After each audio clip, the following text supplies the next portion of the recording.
ಬೆಳ್ತಂಗಡಿಯಲ್ಲಿ ಮಹಾ ಮಳೆ ಆಗ್ತಾ ಇದೆ. ಇವತ್ತು ಸ್ವಲ್ಪ ಮಟ್ಟಿಗೆ ಮಳೆ ಕಡಿಮೆ ಆಗಿದ್ರು ಕೂಡ ಅಲ್ಲಲ್ಲಿ ಸುರಿತಾ ಇರುವಂತಹ ಮಳೆಯಿಂದಾಗಿ ಅಥವಾ ನಿನ್ನೆ ಸುರಿದಿರುವಂತಹ ಮಳೆಯಿಂದಾಗಿ ನಿರಂತರವಾಗಿ ಎಡೆ ಬಿಡದೆ ಸುರಿತಾ ಇರುವಂತಹ ಮಳೆಯಿಂದಾಗಿ ಆತಂಕವೇ ಹೆಚ್ಚು, ಭೀತಿಯೇ ಹೆಚ್ಚು ಅನ್ನುವಂತಹ ಕಾರಣಕ್ಕಾಗಿ ಇವತ್ತು ಕೂಡ ನೇರ ಪ್ರಸಾರಕ್ಕೆ ನಾವು ಬಂದಿದ್ದೇವೆ. ಕಾರಣ ಇಷ್ಟೇ, ನಿಮ್ಮ ನಿಮ್ಮ ಊರಿನ ಸಮಸ್ಯೆಗಳನ್ನು ನಮ್ಮಲ್ಲಿ ಹೇಳ್ಕೋಬಹುದು, ಜೊತೆಗೆ ಇದನ್ನ ಅಧಿಕಾರಿಗಳಿಗೆ ತಲುಪಿಸುವಂತ ಪ್ರಯತ್ನವನ್ನ ಸುದ್ದಿ ಮಾಡುತ್ತೆ ಅನ್ನುವಂತಹ ಒಂದು ಆಶ್ವಾಸನೆಯನ್ನ ಕೊಡ್ತಾ ಈ ಒಂದು ನೇರ ಪ್ರಸಾರ ಕಾರ್ಯಕ್ರಮವನ್ನ ಆರಂಭಿಸ್ತಾ ಇದ್ದೇವೆ. ಬಹಳ ಮುಖ್ಯವಾಗಿ ಮಹಾಮಳೆ ನಿನ್ನೆ ಬಹಳಷ್ಟು ತೊಂದರೆಗಳಾಗಿತ್ತು. ಪುತ್ರಬೈಲ್ನ ಸಮೀಪದ ದೃಶ್ಯಾವಳಿಗಳಾಗಿರ್ಬೋದು, ನನ್ನ ಈ ಒಂದು ಬಿಜಿಯ ಹಿಂಭಾಗದಲ್ಲಿ ಬರ್ತಾ ಇರುವಂತಹ ವಿಜುವಲ್ಸ್ ಅನ್ನ ತಾವೀಗ ನೋಡ್ತಾ ಇದ್ದೀರಿ. ಎಲ್ಲಿಯದ್ದು ಅದು ಉಜಿರೆಯ ವಿಜುವಲ್ಸ್. ಆದ್ರೆ ನಿನ್ನೆ ಉಜಿರೆಯಲ್ಲಿ ಏನಾಗಿತ್ತು ಅನ್ನುವಂಥದ್ದನ್ನ ಕೂಡ ನಾವು ತಿಳಿಯಬೇಕು. ಯಾಕೆಂತಂದ್ರೆ ಉಜಿರೆಯಲ್ಲಿ ಸ್ವಚ್ಛತಾ ಕಾರ್ಯವನ್ನ ಗ್ರಾಮ ಪಂಚಾಯತ್ ಮಟ್ಟದಲ್ಲಿ ತೆಗೆದುಕೊಂಡು ಹೋಗಿ ಗ್ರಾಮ ಪಂಚಾಯತ್ ಮತ್ತು ಹೆದ್ದಾರಿ ಇಲಾಖೆಯವರು ಸ್ವಚ್ಛತಾ ಕಾರ್ಯವನ್ನ ನಡೆಸ್ತಾ ಇದ್ರು. ಈ ವೇಳೆ 50ಕ್ಕೂ ಹೆಚ್ಚು ಸೀರೆಗಳು ಸಿಕ್ಕಿವೆ ಅಂದ್ರೆ ನಂಬ್ತೀರಾ ನೀವು? 10ಕ್ಕೂ 15ಕ್ಕೂ ಹೆಚ್ಚು ತಲೆದಿಂಬು ಸಿಕ್ಕಿವೆ ಅಂದ್ರೆ ನಂಬ್ತೀರಾ? ಹಾಸಿಗೆಗಳು ಸಿಕ್ಕಿವೆ. ಇದೆಲ್ಲವೂ ಕೂಡ ಕಸದ ಕಡ್ಡಿ ಎಲ್ಲವೂ ಕೂಡ ಬಂದು ಸೇರ್ಕೊಂಡಿತ್ತು. ಆದರೆ ನಿನ್ನೆ ಕ್ಲೀನ್ ಮಾಡಿದ್ದಾರೆ. ಇವತ್ತು ಹೋಗಿ ಅದನ್ನ ನೋಡಿದ್ರು ಕೂಡ ಅಲ್ಲಿ ಕಸ ಕಡ್ಡಿಗಳು ತುಂಬಿಕೊಂಡಿರ್ತವೆ. ಇದಕ್ಕೆ ಯಾರು ಹೊಣೆ ಅನ್ನುವಂಥದ್ದು ಕೂಡ ಪ್ರಶ್ನೆ. ಈ ಎಲ್ಲ ಪ್ರಶ್ನೆಗಳನ್ನ ಇಟ್ಟುಕೊಂಡು ಬಹಳಷ್ಟು ಕಡೆ ವಯನಾಡಿನಲ್ಲಿ ಬಹಳ ದೊಡ್ಡ ಸಮಸ್ಯೆಗಳಾಗಿವೆ. ವಯನಾಡಿನಲ್ಲಿ ಕನ್ನಡಿಗರಿಲ್ವಾ? ಕನ್ನಡಿಗರಿದ್ದಾರೆ, ಬೆಳ್ತಂಗಡಿಯವರೇ ಇದ್ದಾರೆ. ವಯನಾಡಿನಲ್ಲಿಯೂ ಕೂಡ ಬೆಳ್ತಂಗಡಿಯವರಿದ್ದಾರೆ. ಅವ್ರನ್ನ ಕೂಡ ನಾವು ಮಾತನಾಡಿಸುವಂತ ಪ್ರಯತ್ನವನ್ನ ಮಾಡ್ತೇವೆ. ಮತ್ತೊಂದು ಕಡೆ ನಮ್ಮ ಊರಿನಲ್ಲಿ ಗುಡ್ಡ ಕುಸಿತ ಆಗ್ಲಿಕ್ಕೆ ಆರಂಭ ಆಗಿದೆ. ದಿಡುಪೆಯಲ್ಲಿ, ಮಲವಂತಿಕೆಯಲ್ಲಿ ಇಲ್ಲೆಲ್ಲವೂ ಕೂಡ ಗುಡ್ಡ ಕುಸಿತ ಆಗ್ತಾ ಇದೆ. ಉಜಿರೆಯಲ್ಲಿ ಗುಡ್ಡ ಕುಸಿತ ಆಗಿದೆ, ಬಳಂಜದಲ್ಲಿ ಗುಡ್ಡ ಕುಸಿತ ಆಗಿದೆ. ಇಲ್ಲೆಲ್ಲರಿಗೂ ಕೂಡ ಭೀತಿ ಏನಿರೋದು ಅಂದ್ರೆ ವಯನಾಡಿನ ರೀತಿಯಲ್ಲಿ ಆಗ್ಬಿಡುತ್ತೋ ಅನ್ನುವಂತ ಭೀತಿ ಇದೆ. ಕಳೆದ 2019ರಲ್ಲಿ ಜೋಡ್ಪಾಲದಲ್ಲಿ ಏನಾಗಿತ್ತು ಆ ರೀತಿ ನಮ್ಮೂರಿನಲ್ಲಿ ಏನಾದ್ರೂ ಆಗುತ್ತಾ ಅನ್ನುವಂತ ಭೀತಿ ಇದೆ. ಇದೆಲ್ಲದರ ಭೀತಿಗಳ ನಡುವೆ ಏನಾಗಿದೆ, ಯಾವ ರೀತಿಯಾಗಿ ಇವತ್ತು ಮಹಾಮಳೆಯಲ್ಲಿ ಏನೆಲ್ಲ ಹೇಳಬೇಕು ಅನ್ನುವಂಥದ್ದನ್ನು ಕೂಡ ನಿರ್ಧಾರ ಮಾಡ್ಕೊಂಡಿದ್ದೇವೆ. ಅದಕ್ಕಿಂತ ಜಾಸ್ತಿಯಾಗಿ ಜನರ ಸಮಸ್ಯೆಗಳನ್ನ ಕೇಳಬೇಕು, ಜನರ ಸಮಸ್ಯೆಗಳನ್ನ ಅಧಿಕಾರಿಗಳಿಗೆ ತಿಳಿಸುವಂತ ಪ್ರಯತ್ನವನ್ನ ಮಾಡಬೇಕು ಅನ್ನುವಂತ ಕಾರಣಕ್ಕಾಗಿ ಇವತ್ತಿನ ನೇರ ಪ್ರಸಾರ ಇರುವಂತದ್ದು. ಮುಖ್ಯವಾಗಿ ಈಗ ಒಂದು ಬ್ರೇಕಿಂಗ್ ನ್ಯೂಸ್ ಬರ್ತಾ ಇದೆ ನೆರಿಯಾದಿಂದ. ಬಹಳ ಅಚ್ಚರಿ ಮತ್ತು ಆತಂಕದ ನ್ಯೂಸ್, ಬ್ರೇಕಿಂಗ್ ನ್ಯೂಸ್ ಅನ್ನ ನೀವೀಗ ನೋಡ್ತಾ ಇದ್ದೀರಿ. ನೆರಿಯದಲ್ಲಿ ಜನರ ಆತಂಕಕ್ಕೆ ಕಾರಣವಾದ ಸತ್ತು. ನೆರಿಯದ ವಯನಾಡಿನಂತೆ ಗುಡ್ಡ ಕುಸಿಯುತ್ತಾ ಅನ್ನುವ ಭೀತಿಯಲ್ಲಿದ್ದಾರೆ ನೆರಿಯದ ಜನ. ನೆರಿಯದ ಹಿಟ್ಟಾಡಿಯಲ್ಲಿ ಭೀಕರ ಸದ್ದು ಕೇಳಿ ಸ್ಥಳಕ್ಕೆ ದೌಡಾಯಿಸಿರುವಂತಹ ಪಂಚಾಯತ್ ಸದಸ್ಯರು, ಸರ್ ನಿನ್ನೆ ರಾತ್ರಿಯಿಂದ ಸದ್ದು ಕೇಳ್ತಾ ಇದೆ ಅನ್ನುವಂತ ಗ್ರಾಮಸ್ಥರು. ನೆರಿಯದಲ್ಲಿ ಜನರ ಆತಂಕಕ್ಕೆ ಕಾರಣವಾಗಿದೆ ಸದ್ದು. ವಯನಾಡಿನಂತೆ ಗುಡ್ಡ ಕುಸಿಯುತ್ತಾ ಅನ್ನುವ ಭೀತಿಯಲ್ಲಿದ್ದಾರೆ ಜನ. ನೆರಿಯದ ಹಿಟ್ಟಾಡಿಯಲ್ಲಿ ಭೀಕರ ಸದ್ದು ಕೇಳಿ ಸ್ಥಳಕ್ಕೆ ದೌಡಾಯಿಸಿರುವಂತಹ ಗ್ರಾಮ ಪಂಚಾಯತ್ ಅಧ್ಯಕ್ಷೆ ಮತ್ತು ಸದಸ್ಯರು, ಸರ್ ನಿನ್ನೆ ರಾತ್ರಿಯಿಂದ ಸದ್ದು ಕೇಳ್ತಾ ಇದೆ ಅನ್ನುತ್ತಿರುವಂತ ಗ್ರಾಮಸ್ಥರು. ಎಲ್ಲಿ ಇದು, ಯಾಕೆ ಸದ್ದು ಕೇಳ್ತಾ ಇದೆ, ಯಾವ ಕಾರಣಕ್ಕೆ ಸದ್ದು ಕೇಳ್ತಾ ಇದೆ? ನಮ್ಮ ಪ್ರತಿನಿಧಿ ಈಗಾಗಲೇ ಆ ಸ್ಥಳವನ್ನ ತಲುಪಿದ್ದಾರೆ. ನೆರಿಯದಲ್ಲಿ ಜನರ ಆತಂಕಕ್ಕೆ ಕಾರಣ ಆಗ್ತಾ ಇದೆ ಆ ಸದ್ದು ಬಹಳಷ್ಟು ಆತಂಕಕ್ಕೆ ಕಾರಣ ಆಗಿದೆ. ನೆರಿಯದಲ್ಲಿ ಬಹಳ ದೊಡ್ಡ ಆತಂಕಕ್ಕೆ ಕಾರಣವಾಗಿರುವಂತಹ ಸದ್ದು. ಏನದು ಸದ್ದು? ನೆರಿಯದಲ್ಲಿ ಯಾವ ರೀತಿಯಾದಂತಹ ಸದ್ದು ಕೇಳಿ ಬರ್ತಾ ಇದೆ, ಯಾವ ಏರಿಯಾದಲ್ಲಿ ಸದ್ದು ಕೇಳಿ ಬರ್ತಾ ಇದೆ? ಹಿಟ್ಟಾಡಿ ಅಂದ್ರೆ ಯಾವುದು? ಹಿಟ್ಟಾಡಿ ಮತ್ತು 2008ಕ್ಕೂ ಹಿಟ್ಟಾಡಿಗೂ ಒಂದು ರೀತಿಯಾದಂತಹ ಸಾಮ್ಯತೆ ಇದೆ. ಏನದು ಸಾಮ್ಯತೆ? ಹಿಟ್ಟಾಡಿಯಲ್ಲಿ 2008ರಲ್ಲಿ ಗುಡ್ಡ ಕುಸಿತ ಆಗಿತ್ತು. ಅದೇ ಸ್ಥಳದಲ್ಲಿ ಈಗ ಮತ್ತೆ ಸದ್ದು ಕೇಳಿ ಬರ್ತಾ ಇದೆ. ಆ ದೃಶ್ಯಾವಳಿಗಳನ್ನ ಎಕ್ಸ್ಕ್ಲೂಸಿವ್ ಆಗಿ ನೀವೀಗ ನೋಡ್ತಾ ಇದ್ದೀರಿ. ಸುದ್ದಿ ನ್ಯೂಸ್ ನಲ್ಲಿ ಆ ಸ್ಥಳದ ದೃಶ್ಯಾವಳಿಗಳನ್ನ ಎಕ್ಸ್ಕ್ಲೂಸಿವ್ ಆಗಿ ನೀವೀಗ ನೋಡ್ತಾ ಇದ್ದೀರಿ. ನೆರಿಯದ ಹಿಟ್ಟಾಡಿಯ ದೃಶ್ಯ. ನೆರಿಯದ ಹಿಟ್ಟಾಡಿಯಲ್ಲಿ ಯಾವ ರೀತಿಯಲ್ಲಿ ಸದ್ದು ಕೇಳಿ ಬರ್ತಾ ಇದೆ, ಯಾಕೆ ಇವತ್ತು ಗ್ರಾಮ ಪಂಚಾಯತ್ ನ ಸದಸ್ಯರು, ಅಧ್ಯಕ್ಷರುಗಳು ಧಾವಿಸಿ ಹೋಗ್ತಾ ಇದ್ದಾರೆ ಅಲ್ಲಿಗೆ? ಏನಾಗಿದೆ ನೆರಿಯಾದಲ್ಲಿ ಆ ಸದ್ದು ಕೇಳಿದ ನಂತರ ಜನರಿಗೆ ಯಾಕೆ ಭಯ, ಯಾಕೆ ಆತಂಕ? ಎಲ್ಲದರ ಬಗ್ಗೆಯೂ ಕೂಡ ನಾವು ಮಾತನಾಡಿಸ್ತಾ ಹೋಗ್ತೀವಿ. ನಮ್ಮ ಪ್ರತಿನಿಧಿಗಳು ಅಲ್ಲಿದ್ದಾರೆ.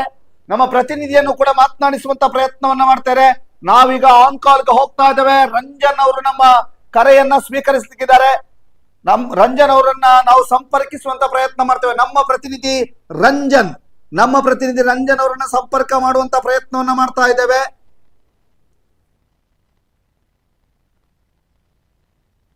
ನೆರಿಯದಲ್ಲಿ ಒಂದು ಸೌಂಡ್ ಬರ್ತಾ ಇದೆ ಅನ್ನುವಂತಹ ಸುದ್ದಿ.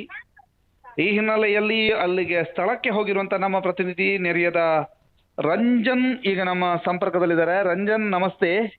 ನಮಸ್ತೆ ದಾಮೋದರ ದುಂಡಲ್ ಅವರೇ. ಈಗ ಅಲ್ಲಿ ಏನ್ ಸೌಂಡ್ ಬರ್ತಿದೆ, ಏನು ಅಂತ ಸೌಂಡ್ ಬರ್ತಿದೆ, ಎಲ್ಲಿ ಅದು? ಪ್ರಸ್ತುತ ಅದು 2008ರ ವೇಳೆಯಲ್ಲಿ ಹಾ. ನೆರಿಯ ಗ್ರಾಮದ ಇಟ್ಟಡಿ ಎಂಬಲ್ಲಿ ಭೂಕುಸಿತ ಆಗಿತ್ತು. ಹ್ಮ್. ಆ ಪ್ರದೇಶದಲ್ಲಿ ಮತ್ತೆ ಒಂದು ಶಬ್ದ ಬರ್ತಾ ಇದೆ ಅನ್ನೋ ಸುದ್ದಿ ಈಗ ಕೇಳಿ ಬರ್ತಾ ಇದೆ. ನೆರಿಯದ ಯಾವ ಗುಡ್ಡೆ? ಅದು ಇಟ್ಟಾಡಿ. ಹಿಟ್ಟಾಡಿ. ಎಸ್. ನೆರಿಯದ ಹಿಟ್ಟಾಡಿಯಲ್ಲಿ ಸೌಂಡ್ ಬರ್ತಾ ಇದೆ ಅನ್ನುವಂಥ ಕಾರಣಕ್ಕೆ ಎಷ್ಟು ದೂರ ಇದೆ ನೆರಿಯದಿಂದ ಅದು? ಅದು ನೆರಿಯ ಪಂಚಾಯತಿನಿಂದ ಒಂದು 1 ಕಿಲೋಮೀಟರ್ 1.5 ಕಿಲೋಮೀಟರ್ ಅಷ್ಟೇ. 1.5 ಕಿಲೋಮೀಟರ್. ಈಗ ನೀವು ಅಲ್ಲಿ ಸ್ಥಳಕ್ಕೆ ತಲುಪಿದ್ದೀರಾ? ಇದೀಗ ಸ್ಥಳದಲ್ಲಿ ಇದ್ದೇನೆ. ಮತ್ತೆ ಅದು ಕೂಡ ಅಲ್ಲಿ ಮೊನ್ನೆ ಸ್ವಲ್ಪ ಭೂಕುಸಿತ ಕೂಡ ಆಗಿತ್ತು. ಹಾ. 2-3 ದಿನ ಹಿಂದೆ ಭೂಕುಸಿತ ಕೂಡ ಆಗಿತ್ತು. ಆ ಪ್ರದೇಶದಲ್ಲಿ ನಾನೀಗಿದ್ದೇನೆ. ನೀವಿದ್ದೀರಿ. ಹೇಗಿದೆ ಅಲ್ಲಿಯ ಪರಿಸ್ಥಿತಿ ನೋಡಿದಾಗ ಅದು ಬಹುಶಃ ಮತ್ತಷ್ಟು ಕುಸಿತ ಆದರೆ ಮನೆ ಕೂಡ ಒಂದು ಹಾನಿಯಾಗುವ ಪರಿಸ್ಥಿತಿಯಲ್ಲಿದೆ. ಕೃಷಿ ಕೂಡ ಇದೆ. ಓಕೆ. ಈಗ ಅಲ್ಲಿ ಸೌಂಡ್ ಬರ್ತಾ ಇದೆ ಅನ್ನುವಂಥವ್ರು ಇದ್ದಾರಾ? ಯಾರು ಸೌಂಡ್ ಬರ್ತಿದೆ ಅಂತ ಹೇಳುವಂಥವ್ರು ಇದ್ದಾರಾ ಅಲ್ಲಿ? ಇದ್ದಾರೆ. ಏನು ಹೆಸರು ಅವ್ರದ್ದು?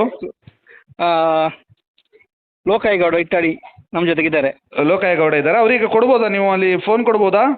ಕೊಡ್ತಾನೆ, ಮಾತಾಡಿಸುವ ಪ್ರಯತ್ನ ಮಾಡ್ತೇನೆ ಸರ್. ಓಕೆ. ಲೋಕಯ್ಯಗೌಡ ಹಿಟ್ಟಾಡಿ ಅವರಿಗೆ ಈಗ ದೂರವಾಣಿಯನ್ನ ಕೊಡ್ಲಿಕ್ಕೆ ಹೇಳಿದ್ದೇವೆ. ಅವರನ್ನ ಮಾತನಾಡಿಸುವಂತ ಪ್ರಯತ್ನವನ್ನು ಮಾಡ್ತೇವೆ. ಲೋಕಯ್ಯಗೌಡ ಹಿಟ್ಟಾಡಿ, ನಿನ್ನೆ ರಾತ್ರಿಯಿಂದ ಗುಡ್ಡದಲ್ಲಿ ಸೌಂಡ್ ಬರ್ತಾ ಇದೆ ಅನ್ನುವಂಥದ್ದನ್ನ ಹೇಳ್ತಾ ಇದ್ದಾರೆ. ನಮಸ್ತೆ.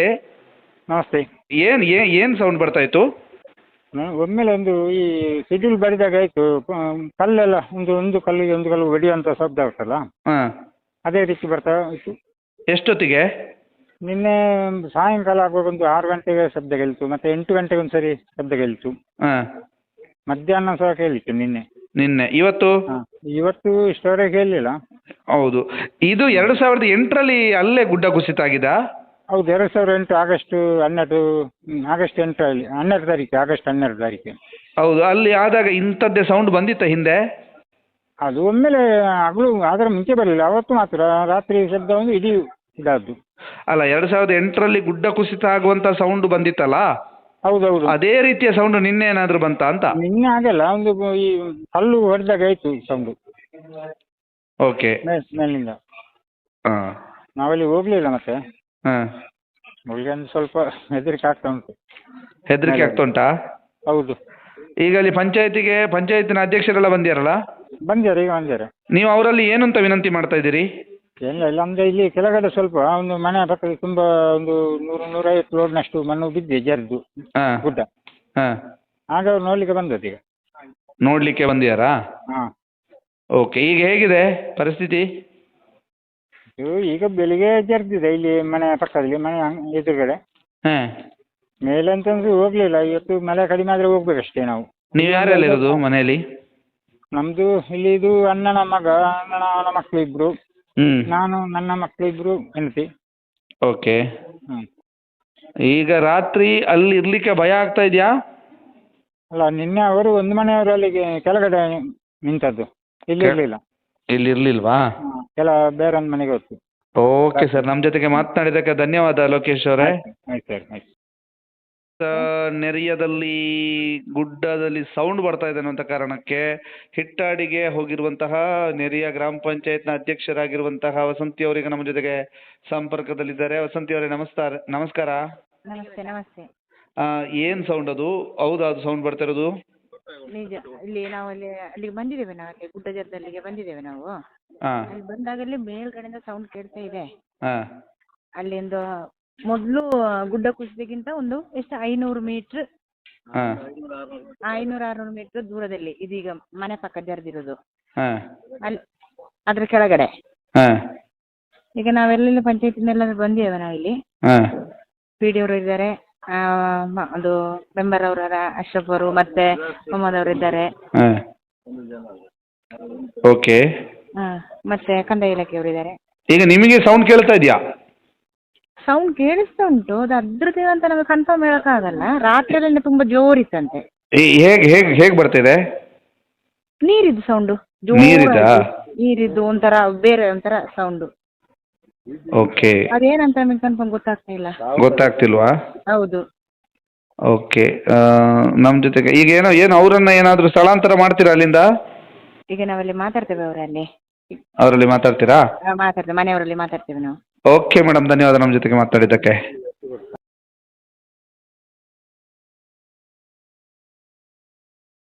ಹಿಟ್ಟಾಡಿ ಅವರೇ ಆಗಿರುವಂತಹ ಗ್ರಾಮ ಪಂಚಾಯತ್ ಸದಸ್ಯ ಮೊಹಮ್ಮದ್ ಅವರಿಗೆ ನಮ್ಮ ಸಂಪರ್ಕದಲ್ಲಿದ್ದಾರೆ. ನಮಸ್ತೆ ಸರ್. ನಮಸ್ತೆ ಸರ್. ಏನಾಗ್ತಿದೆ ಅಲ್ಲಿ? ಈಗ ನಮ್ಮ 2008ರ ಕುಸಿತ ಪ್ರದೇಶದಲ್ಲಿ ಕೆಳಗಡೆ ಹಾಂ ಅಂದ್ರೆ ಆವತ್ತಿನ ನಿರಾಶ್ರಿತರಾದ ನಾರಾಯಣ ಗೌಡ್ರ ಮನೆ ಬಳಿ ಈಗ ತುಂಬಾ ಭೂಕುಸಿತ ಆಗಿದೆ. ಕೆಳಗಡೆ ಒಂದು 600 ಮೀಟರ್ ಕೆಳಗಡೆ. ಹಾಂ ನಿನ್ನ ರಾತ್ರಿ ಅಲ್ಲಿ ಮೇಲ್ಗಡೆಯಿಂದ ಇವರು ಇಲ್ಲಿ 2 3 4 5 7 8 ಮನೆ ಇದೆ. ಇವರು ಹೇಳಿದ ಪ್ರಕಾರ ರಾತ್ರಿ ಒಂದು ಭೂ ಅಂತ ಒಂದು ಸೌಂಡ್ ಬರ್ತಾ ಇತ್ತು ಆ ಕಡೆಯಿಂದ. ಹಾಂ ಹೇಗೆ ಭೂ ಅಂತನಾ?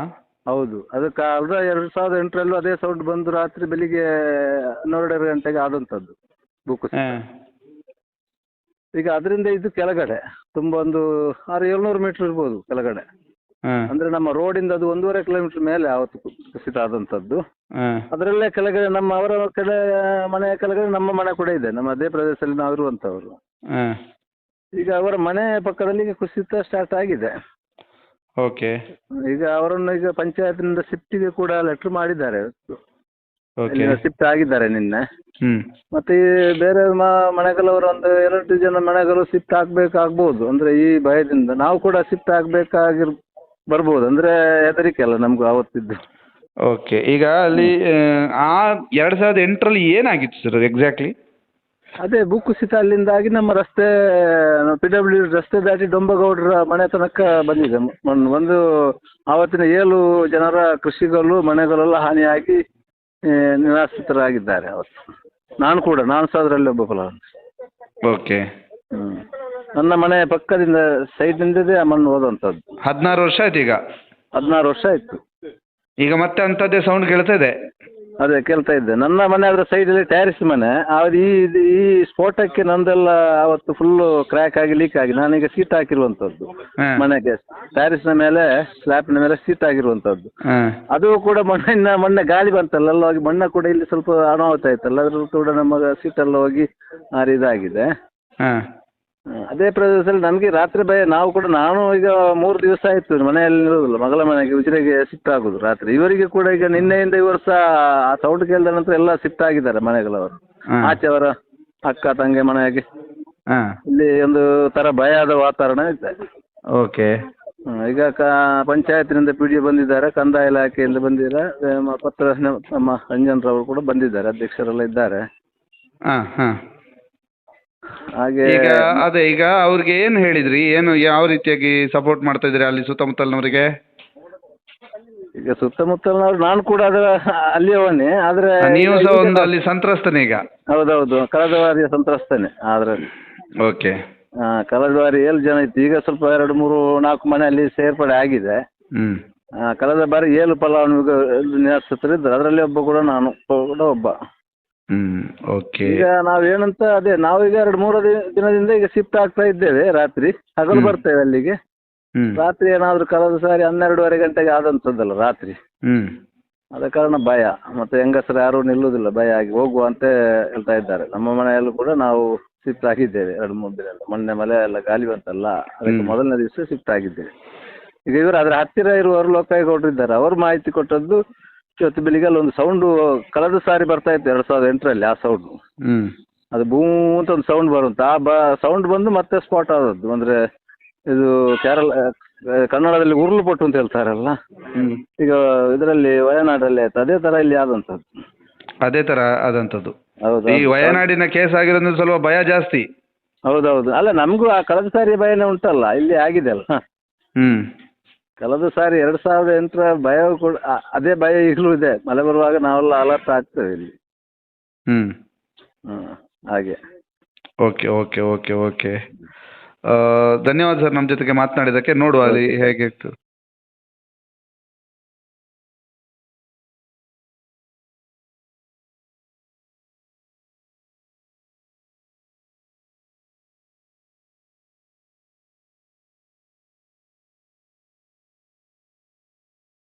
ನೆರಿಯ ಗ್ರಾಮ ಪಂಚಾಯತಿನ ಸದಸ್ಯರಾಗಿರುವಂತಹ ಅಶ್ರಫ್ ಅವರಿಗೆ ಸಂಪರ್ಕದಲ್ಲಿದ್ದಾರೆ. ಅಶ್ರಫ್, ಏನಾಗ್ತಿದೆ ಅಲ್ಲಿ? ಸೌಂಡ್ ಬರ್ತಿರೋದು ನಿಜಾನಾ? ಅದೇ ಅದು ಹೌದೌದು. ಈಗ ನಾವು ಅಲ್ಲಿ ಸ್ಪಾಟ್ ಅಲ್ಲಿ ಇದ್ದೇವೆ.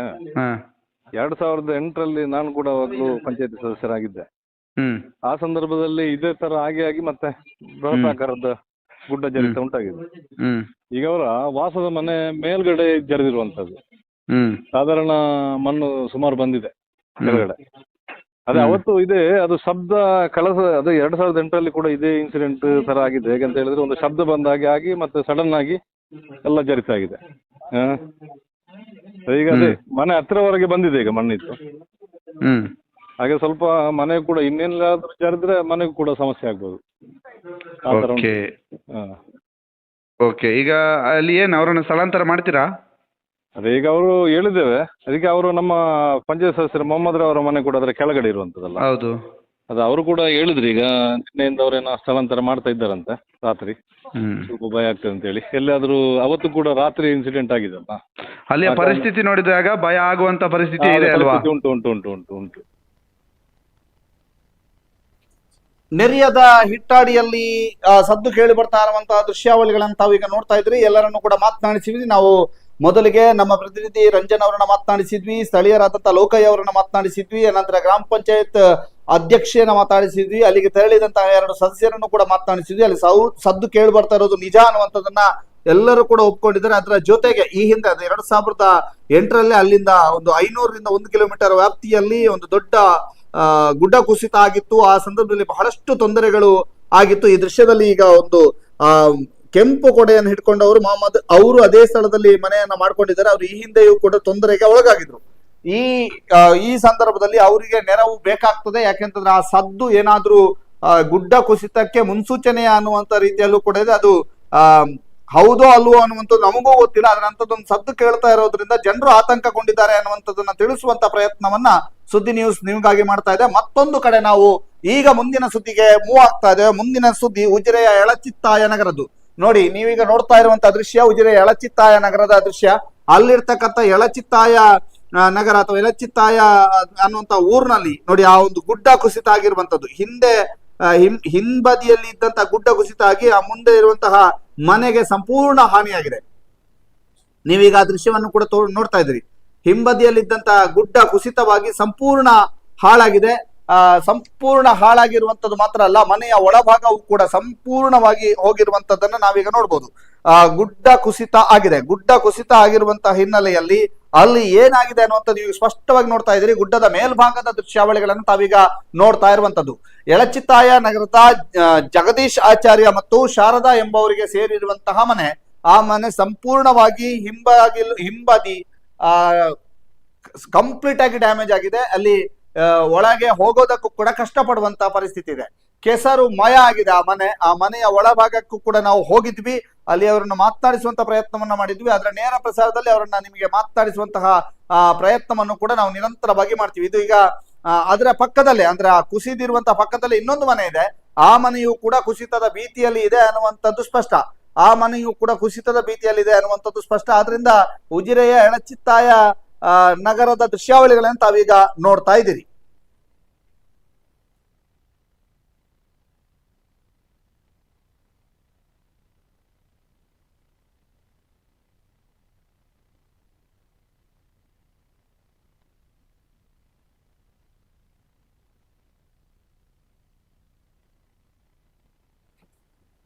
ಎಳಚಿತ್ತಾಯ ನಗರದ ಮನೆಯ ಒಳಭಾಗದ ದೃಶ್ಯಾವಳಿಗಳನ್ನು ತಾವೀಗ ನೋಡ್ತಾ ಇದ್ದೀರಿ. ಹೇಗಿದೆ ಆ ದೃಶ್ಯಾವಳಿಗಳು ಅನ್ನುವಂಥದ್ದು ನಾವು ನಿಮಗೆ ಸ್ಪಷ್ಟವಾಗಿ ತೋರಿಸ್ತಾ ಇದ್ದೀವಿ. ಇದು ಆ ಮನೆಯ ಒಳಭಾಗದ ದೃಶ್ಯ. ಶಾರದಾ ಮತ್ತು ಜಗದೀಶಾಚಾರ್ಯ ಅವರ ಮನೆಯ ಒಳಭಾಗದ ದೃಶ್ಯಾವಳಿಗಳನ್ನು ನಾವೀಗ ನಿಮಗೆ ತೋರಿಸ್ತಾ ಇರುವಂತದ್ದು. ನೋಡಿ, ಅಲ್ಲಿ ಒಳಭಾಗ ಸಂಪೂರ್ಣವಾಗಿ ಅಲ್ಲಿ ತೊಂದರೆಗೆ ಒಳಗಾಗಿದ್ದಾರೆ ಅವರು. ಅವರ ಇಡೀ ಮನೆ ನಜ್ಜುಗುಜ್ಜಾಗಿರುವಂತದ್ದು. ಮನೆ ಸಂಪೂರ್ಣವಾಗಿ ಜಖಂಗೊಂಡಿರುವಂತದ್ದು. ಈ ಮನೆಗೆ ಭೇಟಿ ಆಗೋದಕ್ಕೆ ಈ ಮನೆಯ ಸದಸ್ಯರನ್ನ ಮಾತನಾಡಿಸುವಂತ ಪ್ರಯತ್ನವನ್ನ ನಾವೀಗ ಮಾಡ್ತೇವೆ. ಈ ಸದಸ್ಯರನ್ನ ಮಾತನಾಡುವಂತ ಪ್ರಯತ್ನವನ್ನ ನಾವೀಗ ಮಾಡ್ತೇವೆ. ಈ ಮನೆಯ ಸದಸ್ಯರು ಕೂಡ ನಮ್ಮ ಸಂಪರ್ಕಕ್ಕೆ ಬರ್ತಾರೆ. ಈಗ ಅವ್ರು ಬಂದ್ರೆ ಅವರನ್ನ ಮಾತನಾಡಿಸುವಂತ ಪ್ರಯತ್ನವನ್ನು ಕೂಡ ತಾವು ಈಗ ಮಾಡ್ತೇವೆ. ಈ ಮನೆಯ ಸದಸ್ಯರನ್ನ ಮಾತನಾಡುವಂತ ಪ್ರಯತ್ನವನ್ನು ಕೂಡ ನಾವು ಈಗ ಮಾಡ್ತೇವೆ. ಈ ಮನೆಯ ಸದಸ್ಯರು ಅಂದ್ರೆ ಎಳಚಿತ್ತಾಯ ನಗರದ ಮನೆಯ ಸದಸ್ಯರನ್ನು ಕೂಡ ಮಾತನಾಡಿಸುವಂತ ಪ್ರಯತ್ನವನ್ನ ನಾವೀಗ ಮಾಡ್ತೇವೆ. ನೋಡಿ, ಈಗ ನಿಮ್ಗೆ ತೋರಿಸ್ತಾ ಇದೀವಿ ಒಳಭಾಗ ಸಂಪೂರ್ಣ ನೋಡಿ, ಆ ಗುಡ್ಡ ಕುಸಿದಿರುವಂತ ರೀತಿ, ಯಾವ ರೀತಿಯ ಗುಡ್ಡ ಕುಸಿದಿದೆ, ಮನೆ ಹೇಗೆ ಜಖಂಗೊಂಡಿದೆ ಎಲ್ಲವನ್ನು ಕೂಡ ತಾವೀಗ ನೋಡ್ತಾ ಇರುವಂತದ್ದು. ಉಜಿರೆಯ ಗ್ರಾಮ ಪಂಚಾಯತ್ ವ್ಯಾಪ್ತಿಗೆ ಸೇರಿದಂತ ವಾರ್ಡ್ ನಂಬರ್ 91, 98 ಇದರ ನಡುವಲ್ಲಿ ಬರ್ತಾ ಇರುವಂತಹ ಒಂದು ವ್ಯಾಪ್ತಿ, ಈ ವ್ಯಾಪ್ತಿಯಲ್ಲಿ ಬರುವಂತಹ ಮನೆ ಇದು. ಈ ಮನೆಯ ಸಮೀಪಕ್ಕೆ ಈಗಾಗಲೇ ಗ್ರಾಮ ಪಂಚಾಯತ್ ಅಧ್ಯಕ್ಷರು ಬಂದಿದ್ದಾರೆ. ಗ್ರಾಮ ಪಂಚಾಯತ್ ಉಜಿರೆ ಗ್ರಾಮ ಪಂಚಾಯತ್ ನ ಅಧ್ಯಕ್ಷರಾಗಿರುವಂತಹ ಉಷಾ ಕಾರಂತ್ ಅವರು ಬಂದಿದ್ದಾರೆ. ಅವರು ಬಂದು ಅಲ್ಲಿ ಒಂದಷ್ಟು ಹೆಲ್ಪ್ ಕೂಡ ಮಾಡಿದ್ದಾರೆ. ಈಗ ಮನೆಯ ಸದಸ್ಯರು ನಮ್ಮ ಜೊತೆಗೆ ಸಂಪರ್ಕದಲ್ಲಿದ್ದಾರೆ. ನಮಸ್ತೆ. ನಮಸ್ತೆ. ಏನ್ ಹೆಸರು? ಪೂಜ್ಯ ಅಂತ. ಪೂಜ್ಯ, ನನ್ನ ಧ್ವನಿ ನಿಮಗೆ ಕೇಳ್ತಾ ಇದೆಯಾ ಪೂಜ್ಯ? ಕೇಳ್ತಾ ಇದೆ. ಹಲೋ ಹಲೋ, ಕೇಳ್ತಾ ಉಂಟು. ಹಲೋ ಹಲೋ, ಕೇಳ್ತಾ ಇದೆ, ಹೇಳಿ. ಎಸ್ ಪೂಜ್ಯ, ಈಗ ಏನಾಗಿದೆ ಪೂಜ್ಯ? ಇದು ಗುಡ್ಡ ಎಲ್ಲ ನಮ್ಮ ಮನೆ ಮೇಲೆ ಬಿದ್ದಿದೆ. ನಮ್ಮ ಮನೆ ಫುಲ್ ಹಾನಿಯಾಗಿದೆ. ಜೀವ ಹಾನಿ ಆಗಲಿಲ್ಲ, ಆದ್ರೆ ಗಾಬರಿಯಲ್ಲಿ ಈ ಮನೆಯಲ್ಲಿ ಕೂತ್ಕೊಳ್ಳೋ ಸ್ಥಿತಿಯಲ್ಲಿ ಇಲ್ಲ, ಹೆದರಿಕೆ ಇದ್ದೇವೆ. ಅಲ್ಲ ಈಗ ಈಗ ನಿನ್ನೆ ಎಷ್ಟೊತ್ತಿಗೆ ನಡೆದದ್ದು? ಇದು ನಿನ್ನೆ 3 ಗಂಟೆಗೆ ನಡೆದಿದೆ. 3 ಗಂಟೆಗ? ಹೌದು. ಅಲ್ಲ, ಈಗ ಅದು ನಿಮ್ಮ ಮನೆಗಿಂತ ತುಂಬಾ ಹಿಂದೆ ಇದೆ ಅಲ್ಲ ಗುಡ್ಡೆ? ಹೌದು, ತುಂಬಾ ಹಿಂದೆ ಉಂಟು. ಅದು ಹೇಗೆ ಬಂದಿದೆ ಅಂತ ನಮಗೆ ಅರ್ಥ ಆಗುದಿಲ್ಲ ನೋಡುವಾಗ. ಹಾಗೆ ಬಂದಿದೆ, ಮನೆ ಬಾಗಿಲಿಗೆ ಬಂದು ನಿಂತಿದೆ. ಮನೆಯ ಈಗ ನಿಮಗೆ ಅಲ್ಲಿ ನಿಮ್ಮ ಮನೆಯ ಹಿಂಬದಿಯಲ್ಲಿ ಟಾಯ್ಲೆಟ್ ಬಾತ್ರೂಮ್ಸ್ ಎಲ್ಲ ಇಲ್ವಾ? ಟಾಯ್ಲೆಟ್ ಬಾತ್ರೂಮ್ ಎಲ್ಲ ಹೋಗಿದೆ. ಹೋಗಿ ಅಡಿಗೆ ರೂಮದ ಬಾಗಿಲಲ್ಲಿ ಬಂದು ನಿಂತಿದೆ. ಓಕೆ. ಈಗ ನೀವು ಅಲ್ಲಿ ಯಾರಿದ್ದಾರೆ ಜೊತೆಗೆ ನಿಮ್ದು? ಈಗ ನಾವು ಪಕ್ಕದ ಎಲ್ಲಿದ್ದೀರಿ? ಹಲೋ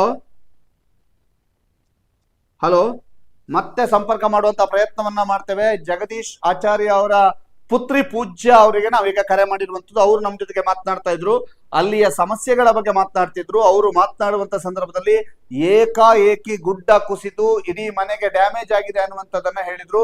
ಈಗ ಹಾಗಾದ್ರೆ ಏನಾಗಿದೆ ಅನ್ನುವಂಥದ್ದನ್ನು ಕೂಡ ನಾವು ನಿಮಗೆ ತೋರಿಸ್ತಾ ಹೋಗ್ತಾ ಇದ್ದೇವೆ. ಅಲ್ಲಿ ಏನಾಗಿತ್ತು, ಯಾವ ರೀತಿಯಾದಂತಹ ಸಮಸ್ಯೆಗಳು ಆಗಿತ್ತು ಅನ್ನುವಂಥದ್ದು. ಅದಕ್ಕಿಂತ ಮೊದಲು ಉಜಿರೆ ಗ್ರಾಮ ಪಂಚಾಯತ್ ಅಧ್ಯಕ್ಷರನ್ನ ಮಾತನಾಡಿಸುವಂತ ಪ್ರಯತ್ನವನ್ನು ಕೂಡ ನಾವು ಮಾಡ್ತೇವೆ.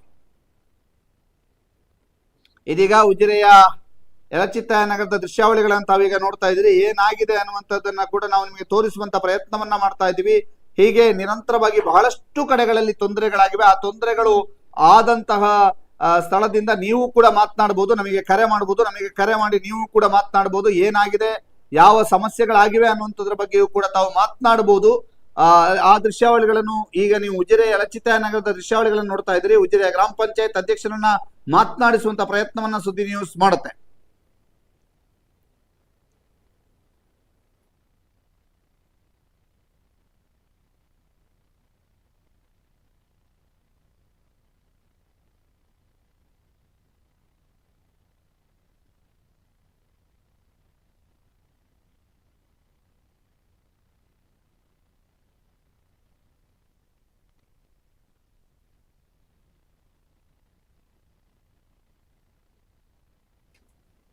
ಎಸ್, ಉಜಿರೆಯ ಯಲಚಿತ್ತಾಯ ನಗರದ ದೃಶ್ಯಾವಳಿಗಳನ್ನು ತಾವೀಗ ನೋಡ್ತಾ ಇದ್ರಿ. ಅಲ್ಲಿ ಮತ್ತೆ ಮನೆಯವರನ್ನ ಮಾತನಾಡಿಸುವಂತ ಪ್ರಯತ್ನವನ್ನ ನಾವು ಮಾಡ್ತೇವೆ.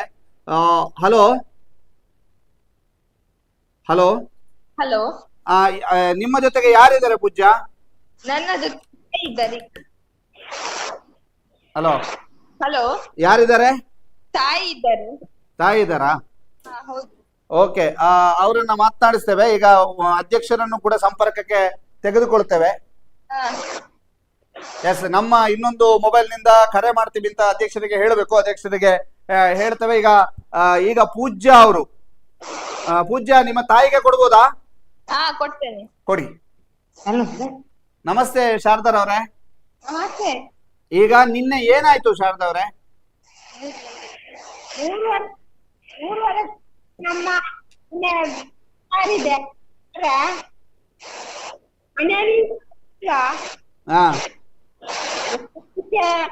ಇದಕ್ಕೆ ರೂಮು ಪ್ಲೇಟ್ ಇದೆ, ರೂಮ್ ಹೋಗಿದೆ. ಓಕೆ ಓಕೆ, ಅಲ್ಲಿ ನೆಟ್ವರ್ಕಿನ ಸಮಸ್ಯೆ ಇದೆ. ಅವರು ಮಾತನಾಡೋದು ಕ್ಲಿಯರ್ ಆಗಿ ಕೇಳ್ತಾ ಇಲ್ಲ. ನಿನ್ನೆ 3:30 ಗಂಟೆಗೆ ನಾನು ಹೊರಗಡೆ ಇದ್ದೆ. ಆ ಸಂದರ್ಭದಲ್ಲಿ ಅಲ್ಲಿ ಗುಡ್ಡ ಕುಸಿತ ಉಂಟಾಗಿ ಬಹಳಷ್ಟು ತೊಂದರೆಗಳು ಆಗಿತ್ತು ಅನ್ನುವಂಥದ್ದನ್ನ ಆ ಮನೆಯವರು ತಿಳಿಸ್ತಾ ಇದ್ದಾರೆ. ಅದರ ಜೊತೆಗೆ ಆ ಮನೆಯಲ್ಲಿ ಕುಳಿತುಕೊಳ್ಳುವುದಕ್ಕೆ ಆಗ್ಲಿ, ಆ ಮನೆಯಲ್ಲಿ ವಾಸಿಸುವುದಕ್ಕೆ ನಮಗೆ ಭಯ ಆಗ್ತಾ ಇದೆ, ನಾವು ಯಾವುದೇ ಕಾರಣಕ್ಕೆ ಅಲ್ಲಿ ಇರೋದಿಲ್ಲ ಅನ್ನುವಂಥದ್ದನ್ನ ತಿಳಿಸ್ತಾ ಇದ್ದಾರೆ. ಪೂಜ್ಯ ಮತ್ತು ಆ ಮನೆಯವರು ಏನ್ ಹೇಳ್ತಾ ಇದ್ದಾರೆ ಅನ್ನುವಂಥದ್ದು ನಿಮ್ಗೆ ಸ್ಪಷ್ಟವಾಗಿ ನಾವು ತಿಳಿಸ್ತಾ ಇದ್ದೇವೆ. ಅವರು ಹೇಳ್ತಾ ಇರುವಂತದ್ದು ಆ ಮನೆಯಲ್ಲಿ ಹೇಗೆ ಇದೆ ಪರಿಸ್ಥಿತಿ ಅನ್ನುವಂಥದ್ದು. ಈ ಬಗ್ಗೆ ಮಾತನಾಡೋದಕ್ಕೆ ನಮ್ಮ ಜೊತೆಗೆ ಉಜಿರೆ ಗ್ರಾಮ ಪಂಚಾಯತ್ ನ ಅಧ್ಯಕ್ಷರಾದಂತಹ ಉಷಾ ಕಿರಣ್ ಕಾರಂತ್ ಅವರಿದ್ದಾರೆ. ನಮಸ್ತೆ. ನಮಸ್ತೆ ಸರ್. ಈಗ ಯಲಚಿತ್ತಾಯ ನಗರದ ಆ ಒಂದು ಮನೆಗೆ ತಾವು ಭೇಟಿ ನೀಡಿದಿರಿ ಅಂತ ಗೊತ್ತಾಯ್ತು. ಏನಾಗಿದೆ ಮೇಡಮ್ ಅಲ್ಲಿ? ಅಲ್ಲಿ ಒಂದು ಗುಡ್ಡ ಜರ್ದು ಮನೆಯ ಹಿಂಭಾಗಕ್ಕೆ ಬಹುತೇಕ ಅರ್ಧ ಭಾಗದಷ್ಟು ಹಾನಿಯಾಗಿದೆ ಅಂತ ಬಂದಿದೆ. ಮತ್ತೆ ನಾವು ಸಂಜೆ ಒಂದು ಸುಮಾರು 6 ಗಂಟೆ ಹೊತ್ತಿಗೆ ಹೋಗಿದ್ದೆವು. ನಾವು ಪಿಡಿಒ ಮತ್ತು ಆ ಭಾಗದ ಜಗನ್ನಾಥ ರೈ ಸದಸ್ಯರು ಮತ್ತು ಸಿಬ್ಬಂದಿ ವರ್ಗದವರು ಹೋಗಿದ್ದೇವೆ. ಮತ್ತೆ ಪರಿಶೀಲಿಸಿದಾಗ ಆ ಮನೆಯಲ್ಲಿ ಈಗ ಸದ್ಯ ವಾಸವಾಗ್ಲಿಕ್ಕೆ ಯೋಗ್ಯವಾಗಿಲ್ಲ. ಮತ್ತೆ ಅವರು ಅವರ ಫ್ರೆಂಡ್ ಮನೆಗೆ ಹೋಗ್ತೇವೆ ಸಂಜೆ ಅಂತ ಹೇಳಿದ್ದಾರೆ. ಸೊ ಅವತ್ತು ರಾತ್ರಿ ಅವರು ಅಲ್ಲಿ ತೆರಳಿದ್ದಾರೆ. ಮತ್ತೆ ಬೆಳಗ್ಗೆ ಬಂದು ಲಗೇಜ್ ಎಲ್ಲ ತಕೊಂಡು ಬೇರೆ ಕಡೆ ಶಿಫ್ಟ್ ಆಗಿದ್ದಾರೆ ಅಂತ ಮಾಹಿತಿ ಬಂದಿದೆ. ಆಮೇಲೆ ತಕ್ಷಣಕ್ಕೆ ಅಂತ ಹೇಳಿ 2,000 ರೂಪಾಯಿಯನ್ನ ಅವರ ಕೈಗೆ ನಾನು ಸ್ವಂತ ಖರ್ಚಿನಿಂದ ಕೊಟ್ಟಿದ್ದೇನೆ ಸರ್. ಓಕೆ, ನೀವು ವೈಯಕ್ತಿಕವಾಗಿ ಅವರಿಗೆ ನೆರವಿನ ಹಸ್ತ ಚಾಚಿದ್ದೀರಿ, ಧನ್ಯವಾದ. ಅದರ ಜೊತೆಗೆ ಉಜಿರೆಯಲ್ಲಿ ಏನೇನಾಗಿದೆ ಮೇಡಮ್? ನಿನ್ನೆ ಇಡೀ ದಿವಸದಲ್ಲಿ ಇದು ಉಜಿರೆಯಿಂದ ಬೆಳ್ತಂಗಡಿಗೆ ಹೋಗುವ ಹೆದ್ದಾರಿಯು ಬ್ಲಾಕ್ ಆಗಿತ್ತು. ಅದಕ್ಕೆ ಮೊದಲನೇದಾಗಿ NH ನವರನ್ನು ಸಂಪರ್ಕಿಸಿ ಅದರಲ್ಲಿ ಒಂದು JCB ತಂದು ಅದನ್ನ ತೆಗೆಸುವ ಕಾರ್ಯವನ್ನು ಮಾಡಿದ್ದೇವೆ. ಮತ್ತೆ ಅದರಲ್ಲಿ ಕೆಲವು ಮೋರಿಗಳಲ್ಲಿ ಫುಲ್ ಮಣ್ಣು ತುಂಬಿತ್ತು, ಅದನ್ನು ತೆಗೆದಿದ್ದೇವೆ. ಅದಕ್ಕೆ ನಮಗೆ ತುಂಬಾ ಬೈಗುಳ ಕೂಡ ಸಿಕ್ಕಿತ್ತು. ಅಂದ್ರೆ ಅವರಿಗೆ ಅವರ ಮನೆಗೆ ಹೋಗುದು ಒಂದು ವಿಷಯ, ಅಂದ್ರೆ ಹೋಗ್ಬೇಕು ಅನ್ನೋದು ಮಾತ್ರ ಅವರ ತಲೆಯಲ್ಲಿ ಇರುದು. ಅಂದ್ರೆ ಅದು ಉಜಿರೆಯಿಂದ ಬೆಳ್ತಂಗಡಿಗೆ ಹೋಗುವ ರೋಡ್, ಮೈನ್ ರೋಡ್, ಜನಾರ್ದನ ಶಾಲೆಯಿಂದ ಮುಂದೆ ಹೋಗುವಾಗ ಕೆಲವುಗಳು ಸಣ್ಣ ಸಣ್ಣ ಮೋರಿಗಳನ್ನ ಹಾಕಿದ್ರು. ಅದರಲ್ಲಿ ಕೆಲವು ಕಡೆ ಮಣ್ಣು ಹೂತು ಫುಲ್ ಆಗಿತ್ತು. ಅದನ್ನು ತೆಗೆಯದೆ ಉಪಾಯ ಇರ್ಲಿಲ್ಲ, ಅಂದ್ರೆ ಅದು ನೀರು ಹೋಗ್ತಾ ಇರ್ಲಿಲ್ಲ.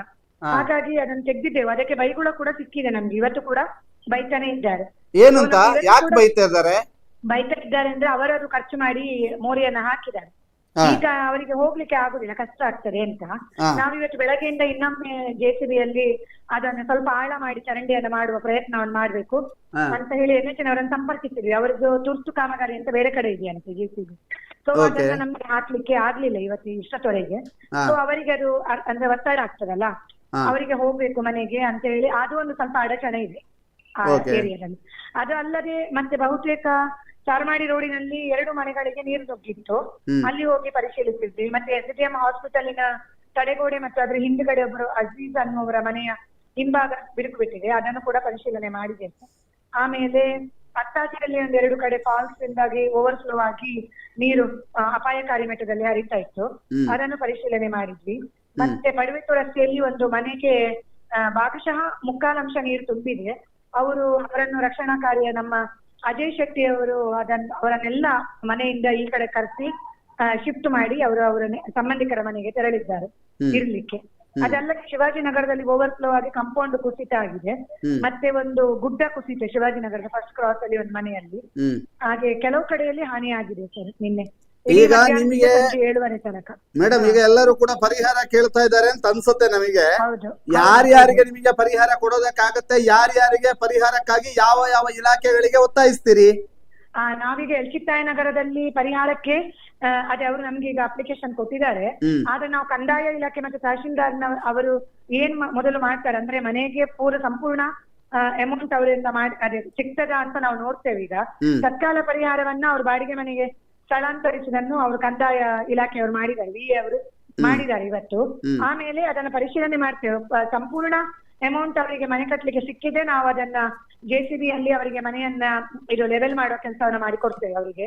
ಅಲ್ಲದಿದ್ರೆ ನಾವು ದಿನಸಿ ಸಾಮಾನು ಅಂತದ್ದು ಅಥವಾ ಅವರಿಗೆ ಆದ್ಯತೆಗೆ ಏನು ನಮ್ಮ ಕೈಯಿಂದ ನಮ್ಮ ಅನುದಾನ ಎಷ್ಟು ಕೊಡ್ಲಿಕ್ಕೆ ಆಗ್ತದೆ ಅಷ್ಟನ್ನು ನಾವು ಪಂಚಾಯಿತಿ 2 ಮನೆಗಳಿಗೆ SDMನ ಹಿಂಭಾಗ ಅಲ್ಲಿ ಒಂದು ಮನೆ ಇದೆ ಅವರಿಗೆ ಮತ್ತು ಅವರಿಗೆ ಅದನ್ನು ಮಾಡಬಹುದು. ಮತ್ತೆ ಉಳಿದ ಕಡೆಯಲ್ಲಿ ನಾವು ಹೋಗಿ ಏನಾದ್ರು ಅಂದ್ರೆ ಸಹಾಯ ಸಮೂಹ ಸಂಘದ ಮೂಲಕ ಮಾಡಬಹುದು ಬಿಟ್ರೆ ಮತ್ತೆ ಉಳಿದ ಕಡೆ ಮಾಡ್ಲಿಕ್ಕೆ ಅಸಾಧ್ಯವಾಗಿದೆ ಸರ್ ನಮ್ಮಿಂದ. ಆಮೇಲೆ ಸಾರ್ವಜನಿಕ ಇದರಲ್ಲಿ ಮೋರಿ ಬ್ಲಾಕ್ ಆದದ್ದು ಮತ್ತು ನೀರು ಇದಾಗುವಂತದನ್ನು ಖಂಡಿತ ನಮ್ಮ ಕೈಯಲ್ಲಿ ಮಾಡಬಹುದು. ತಕ್ಷಣಕ್ಕೆ ನೆರವು ಕೊಡ್ಬೋದು ಅವರಿಗೆ.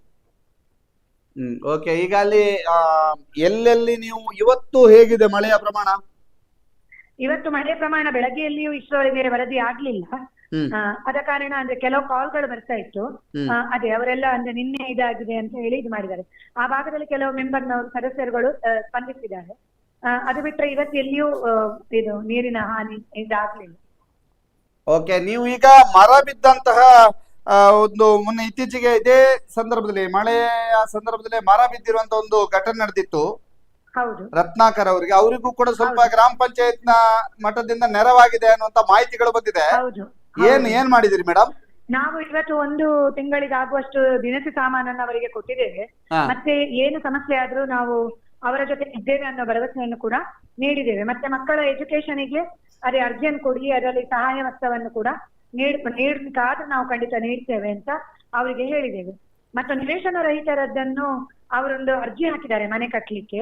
ಅದರ ಬಗ್ಗೆ ಅವರು ವಿಚಾರಿಸಿದ್ರು. ನಾನು ಸರ್ಕಾರಕ್ಕೆ ಮನವಿ ಮಾಡುದು ಏನಂದ್ರೆ, ಅದೆಲ್ಲ ಈಗ 1 ವರ್ಷದ ಮೇಲಾಯ್ತು, ಯಾವುದೇ ವಸತಿ ಯೋಜನೆಗಳು ಬರ್ತಾ ಇಲ್ಲ. ಅದನ್ನ ಒಂದು ಮೂವ್ ಮಾಡಿದ್ರೆ ಸರ್ಕಾರದಿಂದ ಖಂಡಿತ ನಾವು ನಮ್ಮ ಹಸ್ತವನ್ನ ಅವರಿಗೆ ಸಹಾಯ ಹಸ್ತವನ್ನ ನೀಡಬಹುದು ಅಂತ ನಾನು ಸರ್ಕಾರಕ್ಕೆ ಈ ಮೂಲಕ ಮನವಿಯನ್ನು ಮಾಡ್ತೇನೆ. ನಿಮ್ಮ ಚಾನೆಲ್ನ ಮೂಲಕ ಮಾಧ್ಯಮದ ಮೂಲಕ ಮನವಿ ಮಾಡ್ತೇನೆ ಸರ್. ಓಕೆ, ಧನ್ಯವಾದ ಮೇಡಮ್. ನಮ್ಮ ಜೊತೆಗೆ ಮಾತನಾಡಿದ್ದಕ್ಕೆ ಬಹಳ ವಿಶೇಷವಾಗಿ ವೈಯಕ್ತಿಕವಾಗಿಯೂ ಕೂಡ ಸಹಾಯ ಹಸ್ತವನ್ನ ಚಾಚ್ತಾ ಇದ್ದೀರಿ. ಧನ್ಯವಾದ ನಮ್ಮ ಜೊತೆಗೆ ಮಾತನಾಡಿದ್ದಕ್ಕೆ. ಇದೀಗ ಗ್ರಾಮ ಪಂಚಾಯತ್ ನ ಉಪಾಧ್ಯಕ್ಷ ರವಿಕುಮಾರ್ ಬರಮೇಲ್ ಅವರನ್ನು ಮಾತನಾಡಿಸುವಂತ ಸಂದರ್ಭ. ಇನ್ನೇನು ಅವರು ಕೂಡ ಕರೆಗೆ ಸಿಗ್ತಾರೆ. ಯಾಕಂತಂದ್ರೆ ಈ ಒಂದು ಪ್ರದೇಶದಲ್ಲಿ ನೀವೀಗ ನೋಡ್ತಾ ಇರುವಂತ ದೃಶ್ಯಾವಳಿ ಏನಿದೆ, ಇಲ್ಲಿ ನಿನ್ನೆ ಏನೆಲ್ಲ ಸಿಕ್ಕಿದೆ ಅನ್ನುವಂಥದ್ದನ್ನ ಅವರು ಹೇಳ್ತಾ ಇದ್ರು. ಬಹಳ ವಿಶೇಷವಾಗಿ ಇಲ್ಲಿ ಸಮಸ್ಯೆಗಳು ಇದು ಇವತ್ತು ನಿನ್ನೆಯ ಸಮಸ್ಯೆಗಳಲ್ಲ, ಇದು 2-3 ವರ್ಷಗಳಿಂದ ನಾವು ನಿರಂತರವಾಗಿ ವರದಿ ಮಾಡ್ತಾ ಇದ್ರು ಕೂಡ ಈ ಸಮಸ್ಯೆ ಬಗೆಹರಿದಿಲ್ಲ ಅನ್ನುವಂತಹ ವಾದಗಳು ನಿನ್ನೆಯೂ ಕೂಡ ನಾವು ಲೈವ್ ನಲ್ಲಿ ಮಾತನಾಡುವಂತ ಸಂದರ್ಭದಲ್ಲಿ ನಮಗೆ ಕರೆ ಮಾಡಿ ಹೇಳ್ತಾ ಇದ್ರು. ಏನ್ ಸರ್ ನೀವು 3 ವರ್ಷದಿಂದ ಇದೇ ಪ್ರದೇಶದಲ್ಲಿ ವರದಿ ಮಾಡ್ತೀರಿ, ನೀವು ವರದಿ ಮಾಡಿದ ಕೆಲ ದಿನಗಳ ಕಾಲ ಅದು ಸರಿಯಾಗಿರ್ತದೆ, ಆಮೇಲೆ ಸರಿಯಾಗಿರೋದಿಲ್ಲ, ಆಮೇಲೆ ಎಲ್ಲವೂ ಕೂಡ ಸರಿ ಇರೋದಿಲ್ಲ ಅನ್ನುವಂಥದ್ದನ್ನ ಹೇಳ್ತಾ ಇದ್ರು. ಆದ್ರೆ ನಾವು ಅದಕ್ಕೆ ಸರಿಯಾದಂತ ರೀತಿಯ ಉತ್ತರ ಕೊಟ್ಟಿದ್ದೇವೆ. ಕೇವಲ ಆ ಪಂಚಾಯತ್ನವರು ಮಾತ್ರ ಅಲ್ಲ, ಉಳಿದ ಎಲ್ಲರೂ ಕೂಡ ಅದಕ್ಕೆ ಜವಾಬ್ದಾರರು ಅನ್ನುವಂಥದ್ದು ಬಹಳ ಮಹತ್ವವನ್ನು ಪಡೆದುಕೊಳ್ಳುತ್ತೆ. ಯಾಕಂತಂದ್ರೆ ಹೀಗೆ ಕೃತಕ ಪ್ರವಾಹ ಉಂಟಾಗೋದಕ್ಕೆ ಕಾರಣ ಯಾಕೆ ಅಂತಂದ್ರೆ ನಿನ್ನೆ ಅಲ್ಲಿ ಕ್ಲೀನಿಂಗ್ ಮಾಡುವಾಗ ಏನೆಲ್ಲ ಸಿಕ್ಕಿದೆ ಅನ್ನುವಂಥದ್ರ ಬಗ್ಗೆಯೂ ಕೂಡ ಮಾತನಾಡಿಸ್ಬೇಕು. ಈ ಬಗ್ಗೆ ಮಾತನಾಡೋದಕ್ಕೆ ನಮ್ಮ ಜೊತೆಗೆ ಕೆಲವರನ್ನ ಸಂಪರ್ಕಕ್ಕೆ ತೆಗೆದುಕೊಳ್ಳುತ್ತೇವೆ. ಯಾಕೆಂದ್ರೆ ಈಗ ಉಷಾ ಕಿರಣ್ ಕಾರಂತ್ ಅವರು ಯಲಚಿತ್ತ ನಗರದ ವಿಷಯದಲ್ಲಿ ಮಾತನಾಡಿದ್ರು, ಉಜಿರೆಯ ಕ್ಲೀನಿಂಗ್ ಬಗ್ಗೆ ಮಾತನಾಡಿದ್ರು, ರತ್ನಾಕರ್ ಅವರಿಗೆ ನೆರವಾಗಿರುವಂತ ವಿಚಾರದ ಬಗ್ಗೆಯೂ ಕೂಡ ಮಾತನಾಡಿದ್ರು. ಇದೀಗ ಅಲ್ಲಿಯ ಉಪಾಧ್ಯಕ್ಷರನ್ನು ಮಾತನಾಡಿಸುವಂತ ಸಂದರ್ಭ. ನಾವೀಗ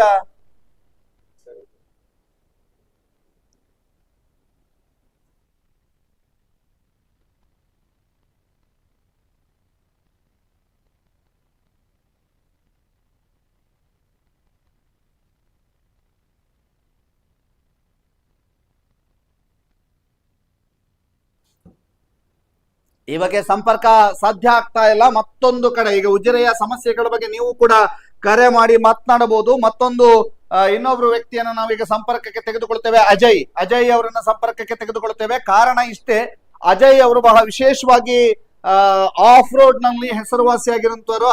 ಅಜಯ್ ಉಜಿರೆ ಅಂತಂದ್ರೆ ಆಫ್ ರೋಡ್ ನಲ್ಲಿ ಹೆಸರುವಾಸಿ.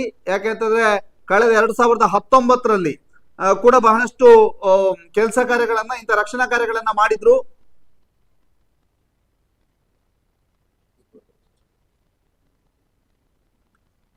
ಒಂದು ಮಗುವಿನ ಕಿಡ್ನಾಪ್ ಆದಂತ ಸಂದರ್ಭದಲ್ಲಿ ಚೇಸ್ ಮಾಡಿದಂತ ಖ್ಯಾತಿಯು ಕೂಡ ಅಜಯ್ ಅವರಿಗಿದೆ. ಅಜಯ್ ಅವರು ಉಜಿರೆಯ ಕೋರಿ ಶೆಟ್ರು ಅಂತ ಖ್ಯಾತಿಯನ್ನ ಪಡೆದಿರುವಂತ ರಾಮಚಂದ್ರ ಶೆಟ್ರ್ ಅವರ ಮಗ.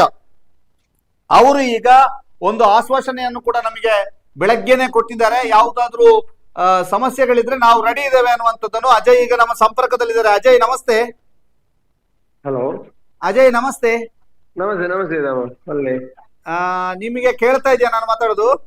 ಹಾ ಕೇಳ್ತದೆ ಹೇಳಿ. ನೇರ ಪ್ರಸಾರದಲ್ಲಿದ್ದೀರಿ ಅಜಯ್. ನೇರ ಪ್ರಸಾರದಲ್ಲಿ ನಿಮ್ಮನ್ನ ಇವತ್ತು ನೀವು ನಿರಂತರವಾಗಿ ರಕ್ಷಣಾ ಕಾರ್ಯದಲ್ಲಿ ತೊಡಗಿಕೊಂಡಿದ್ದೀರಿ, ನಿನ್ನೆಯೂ ಕೂಡ. ಹೌದೌದು. ಅದರ ಜೊತೆಗೆ ನಮ್ಗೆ ಕರೆ ಮಾಡಿ ನೀವು ಒಂದು ಮಾತನ್ನ ಹೇಳಿದ್ರಿ. ನಿನ್ನೆಯಿಂದ 3-4 ಕರೆಯನ್ನು ಕೂಡ ಮಾಡಿದ್ರಿ. ಎಲ್ಲಾದ್ರೂ ರಕ್ಷಣಾ ಕಾರ್ಯದ ಅವಶ್ಯಕತೆ ಇದ್ರೆ, ನಮ್ಮ ವೆಹಿಕಲ್ ನ ಅವಶ್ಯಕತೆ ಇದ್ರೆ, ನಮ್ಮ ಅವಶ್ಯಕತೆ ಇದ್ರೆ ಕರೀರಿ ಅನ್ನುವಂತ ರೀತಿಯಲ್ಲಿ ಮಾತನಾಡಿದ್ರಿ. ಅದೇ ಅದೇ ಅಂದ್ರೆ ನಿನ್ನೆ ನಿನ್ನೆ ಏನೆಲ್ಲ ಒಂದು ಮಾಡಿದಿರಿ ಮನೆಯಲ್ಲಿ ಅಜಯ್? ಮೊದ್ಲಿಂದಾಗಿ ಅದನ್ನ ಕೇಳುವ, ನಿನ್ನೆ ಏನೆಲ್ಲ ಮಾಡಿದಿರಿ?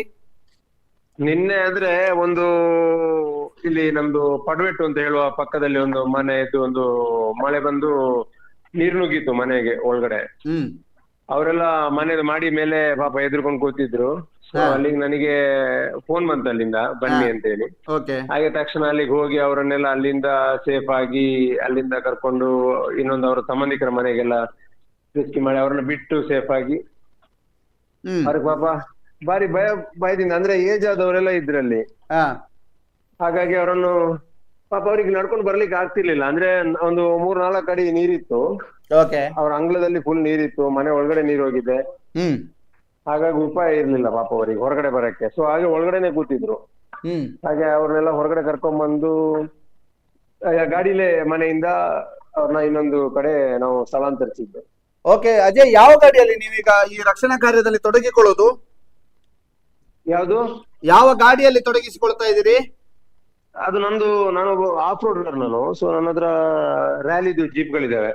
ಸೊ ಅದ್ರಲ್ಲಿ ನಿನ್ನೆ ಅವ್ರನ್ನ ನಾನು ಕರ್ಕೊಂಡು ಬಂದಿದ್ದು. ಓಕೆ, ನೀವು ಲಭ್ಯರಿದ್ದೀರಾ ಈಗ್ಲೂ ಕೂಡ ಏನಾದ್ರೂ ಸಮಸ್ಯೆಗಳಾದ್ರೆ? ಖಂಡಿತ ಖಂಡಿತ ಖಂಡಿತ ಅದನ್ನೇ ಹೇಳಿದ್ ನಾನು ನಿನ್ನೆ ನಿಮ್ಗೆ ಕಾಲ್ ಮಾಡಿದ್ದು. ಅದೇ ಎಲ್ಲಾದ್ರೂ ಏನಾದ್ರೂ ಎಮರ್ಜೆನ್ಸಿ ಇದ್ರೆ, ಏನಾದ್ರೂ ಅದೇ ಯಾವ್ದಾದ್ರು ಮನೆದು ರೆಸ್ಕ್ಯೂ ಮಾಡ್ಬೇಕು ಅಂತ ಅವಶ್ಯಕತೆ ಇದ್ರೆ ಖಂಡಿತವಾಗ್ಲೂ ನನಗೆ ಕಾಲ್ ಮಾಡಿ, ನನ್ನಿಂದ ಸಾಧ್ಯ ಆದದನ್ನ ಖಂಡಿತ ಬಂದು ನಾನು ಮಾಡ್ತೀನಿ. ಓಕೆ, ನಿಮ್ಮ ನಂಬರ್ ಅನ್ನ ನಾವು ಡಿಸ್ಪ್ಲೇ ಮಾಡಬಹುದಲ್ಲ ಅಜಯ್? ಖಂಡಿತ ಖಂಡಿತ ಮಾಡಿ, ಖಂಡಿತ ಮಾಡಿ. ಒಂದ್ಸಲ ನಿಮಗೆ ಯಾವ್ದಾದ್ರು ಕರೆ ಬಂದ್ರು ನೀವು ನನಗೆ ಸಂಪರ್ಕ ಮಾಡಿ, ನಾನು ಖಂಡಿತ ಬರ್ತೀನಿ. ಖಂಡಿತವಾಗಿಯೂ ನಮಗೆ ಕರೆ ಬಂದ್ರೆ ನಿಮಗೆ ನಾವು ಸಂಪರ್ಕ ಖಂಡಿತವಾಗಿಯೂ ಮಾಡ್ತೇವೆ. ಅಜಯ್, ಈಗ ನಿಮ್ಮ ನಂಬರ್ ಅನ್ನ ಒಂದು ನೀವೊಮ್ಮೆ ಹೇಳಿ, ಆನಂತರ ನಾವು ಡಿಸ್ಪ್ಲೇ ಮಾಡ್ತೇವೆ.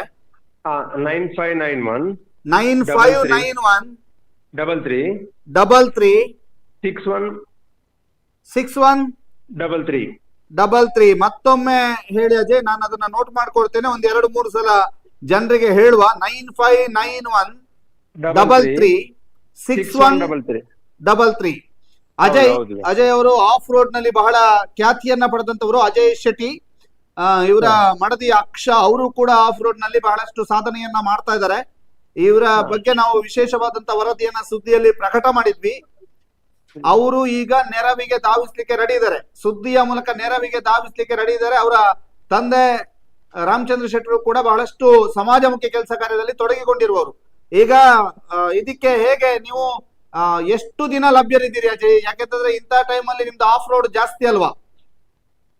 ಆಫ್ ರೋಡ್ ಇದೆ, ಬಟ್ ಆಫ್ ರೋಡ್ ಇವಾಗ ಹೋಗ್ತಾ ಇಲ್ಲ ನಾನು. ಅಂದ್ರೆ ಇವಾಗೆಲ್ಲೂ ಆಗ್ತಾ ಇಲ್ಲ, ಜಾಸ್ತಿ ಸೀಸನ್ ಅಂದ್ರೆ ಮಳೆ ಜಾಸ್ತಿ ಇರೋದ್ರಿಂದ ಎಲ್ಲ ಆಫ್ ರೋಡ್ ನಡೀತಾ ಇಲ್ಲ. ಓಕೆ, ಹಾಗಾಗಿ ನಾವು ಇಲ್ಲೇ ಇದ್ದೀನಿ, ಊರಲ್ಲೇ ಇದ್ದೀನಿ. ಹಾಗೆ ಇಂಥದ್ದು ಏನಿದ್ರು ನನಗೆ ಕಾಲ್ ಮಾಡಿ, ನಾನು ಖಂಡಿತ ಸ್ಥಳಕ್ಕೆ ಬಂದು ನನ್ನ ಕೈಲಿ ಏನಾಗುತ್ತೆ ಖಂಡಿತವಾಗ್ಲೂ ನಾನು ಮಾಡ್ಕೊಡ್ತೀನಿ. ಈಗ ನೀವು ಎಷ್ಟು ದೂರದ ತನಕ ಹೋಗ್ಬೋದು ಅಜಯ್?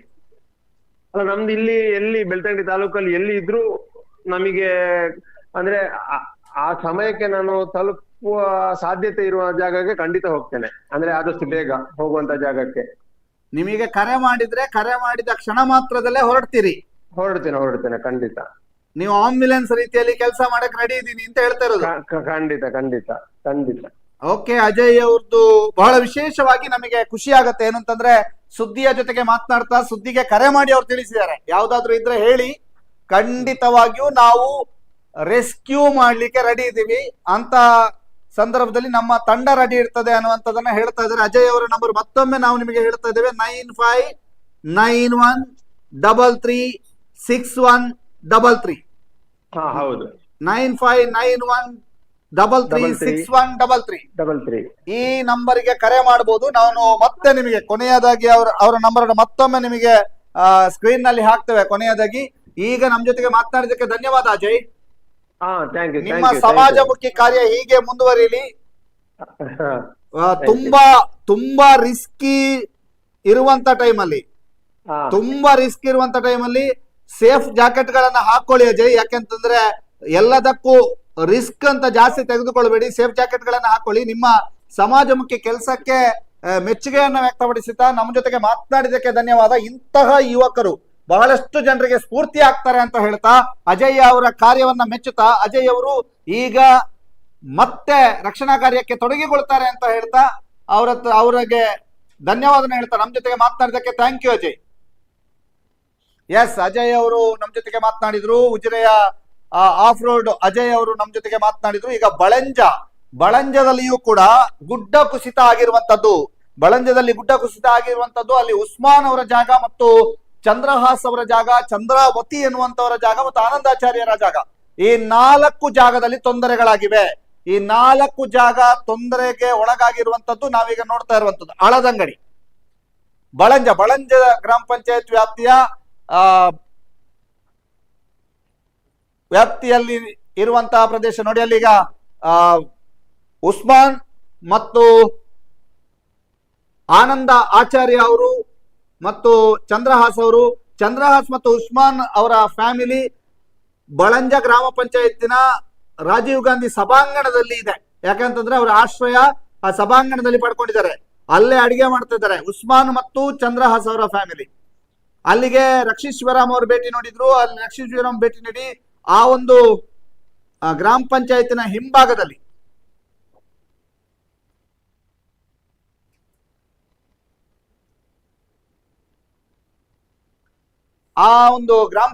ಹಿಂಭಾಗದಲ್ಲಿ ಸಾಮಾಜಿಕ ಅರಣ್ಯ ಅನ್ನುವಂತಹ ಒಂದು ಜಾಗ ಇದೆ, 3 ಎಕರೆ. ಆ ಜಾಗದಲ್ಲಿ ಅವಕಾಶವನ್ನ ಮಾಡಿಕೊಡಿ, ಅವರಿಗೆ ನಿವೇಶನ ಕೊಡಿ ಅನ್ನುವಂತ ಒತ್ತಾಯವನ್ನು ಕೂಡ ರಕ್ಷಿತ್ ಶಿವರಾಮ್ ನಮ್ಮ ಜೊತೆಗೆ ಮಾತನಾಡ್ತಾ ಮಾಡಿದ್ರು. ಅಲ್ಲಿ ಈಗ ಅವರನ್ನ ಭೇಟಿಯಾಗ್ಲಿಕ್ಕೆ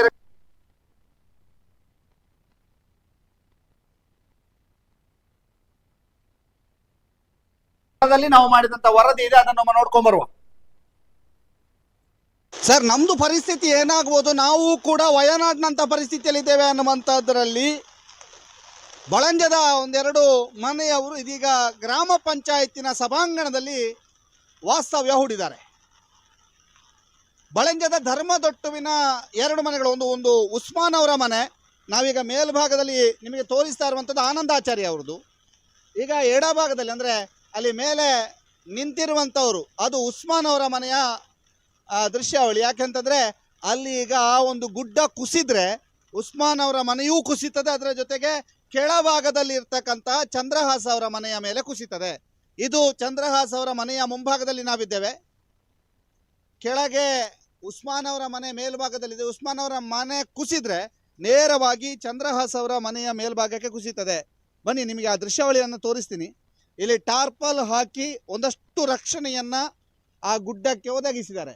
ಒಂದು ವೇಳೆ ಈ ಬಾರಿಯ ಮಳೆಗೆ ಅಂದರೆ ಸಿಕ್ಕಾಪಟ್ಟೆ ಮಳೆ ಇರೋದ್ರಿಂದ ಆ ಒಂದು ಅಂತರ್ಜಲ ಅಥವಾ ಓಸಾರ್ ಅಂತ ಏನು ಕರಿತೇವೆ ಅದು ಜಾಸ್ತಿ ಇರೋದ್ರಿಂದ ಅದು ಕುಸಿಬಹುದು ಅನ್ನುವಂಥ ಭೀತಿ ಇದೆ.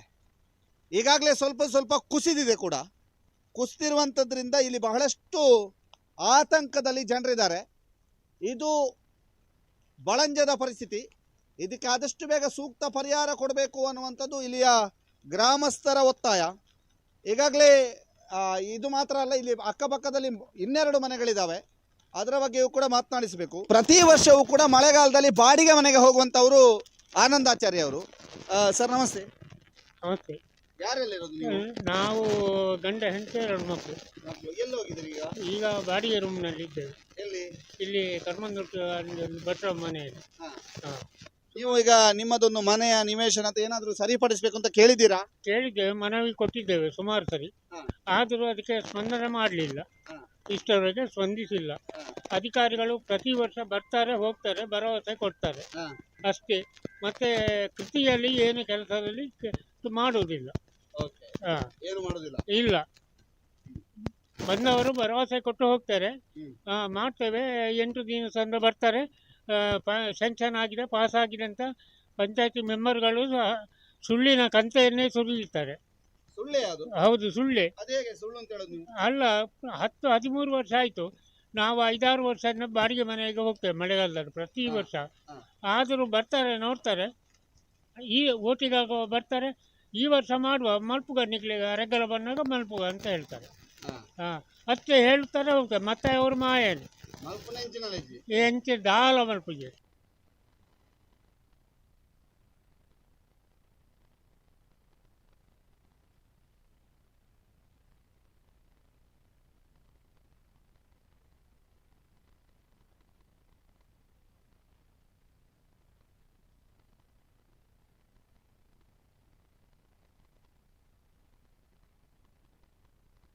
ಎಸ್, ಬಳಂಜದ ವಿಚಾರದಲ್ಲಿ ಮಾತನಾಡೋದಕ್ಕೆ ನಮ್ಮ ಪ್ರತಿನಿಧಿ ಸದಾನಂದ ಸಾಲ್ಯಾನ್ ಬಳಂಜ ಇವರು ನಮ್ಮ ಜೊತೆಗೆ ಸಂಪರ್ಕದಲ್ಲಿದ್ದಾರೆ. ಸದಾನಂದ ಸಾಲ್ಯಾನ್, ನಮಸ್ತೆ.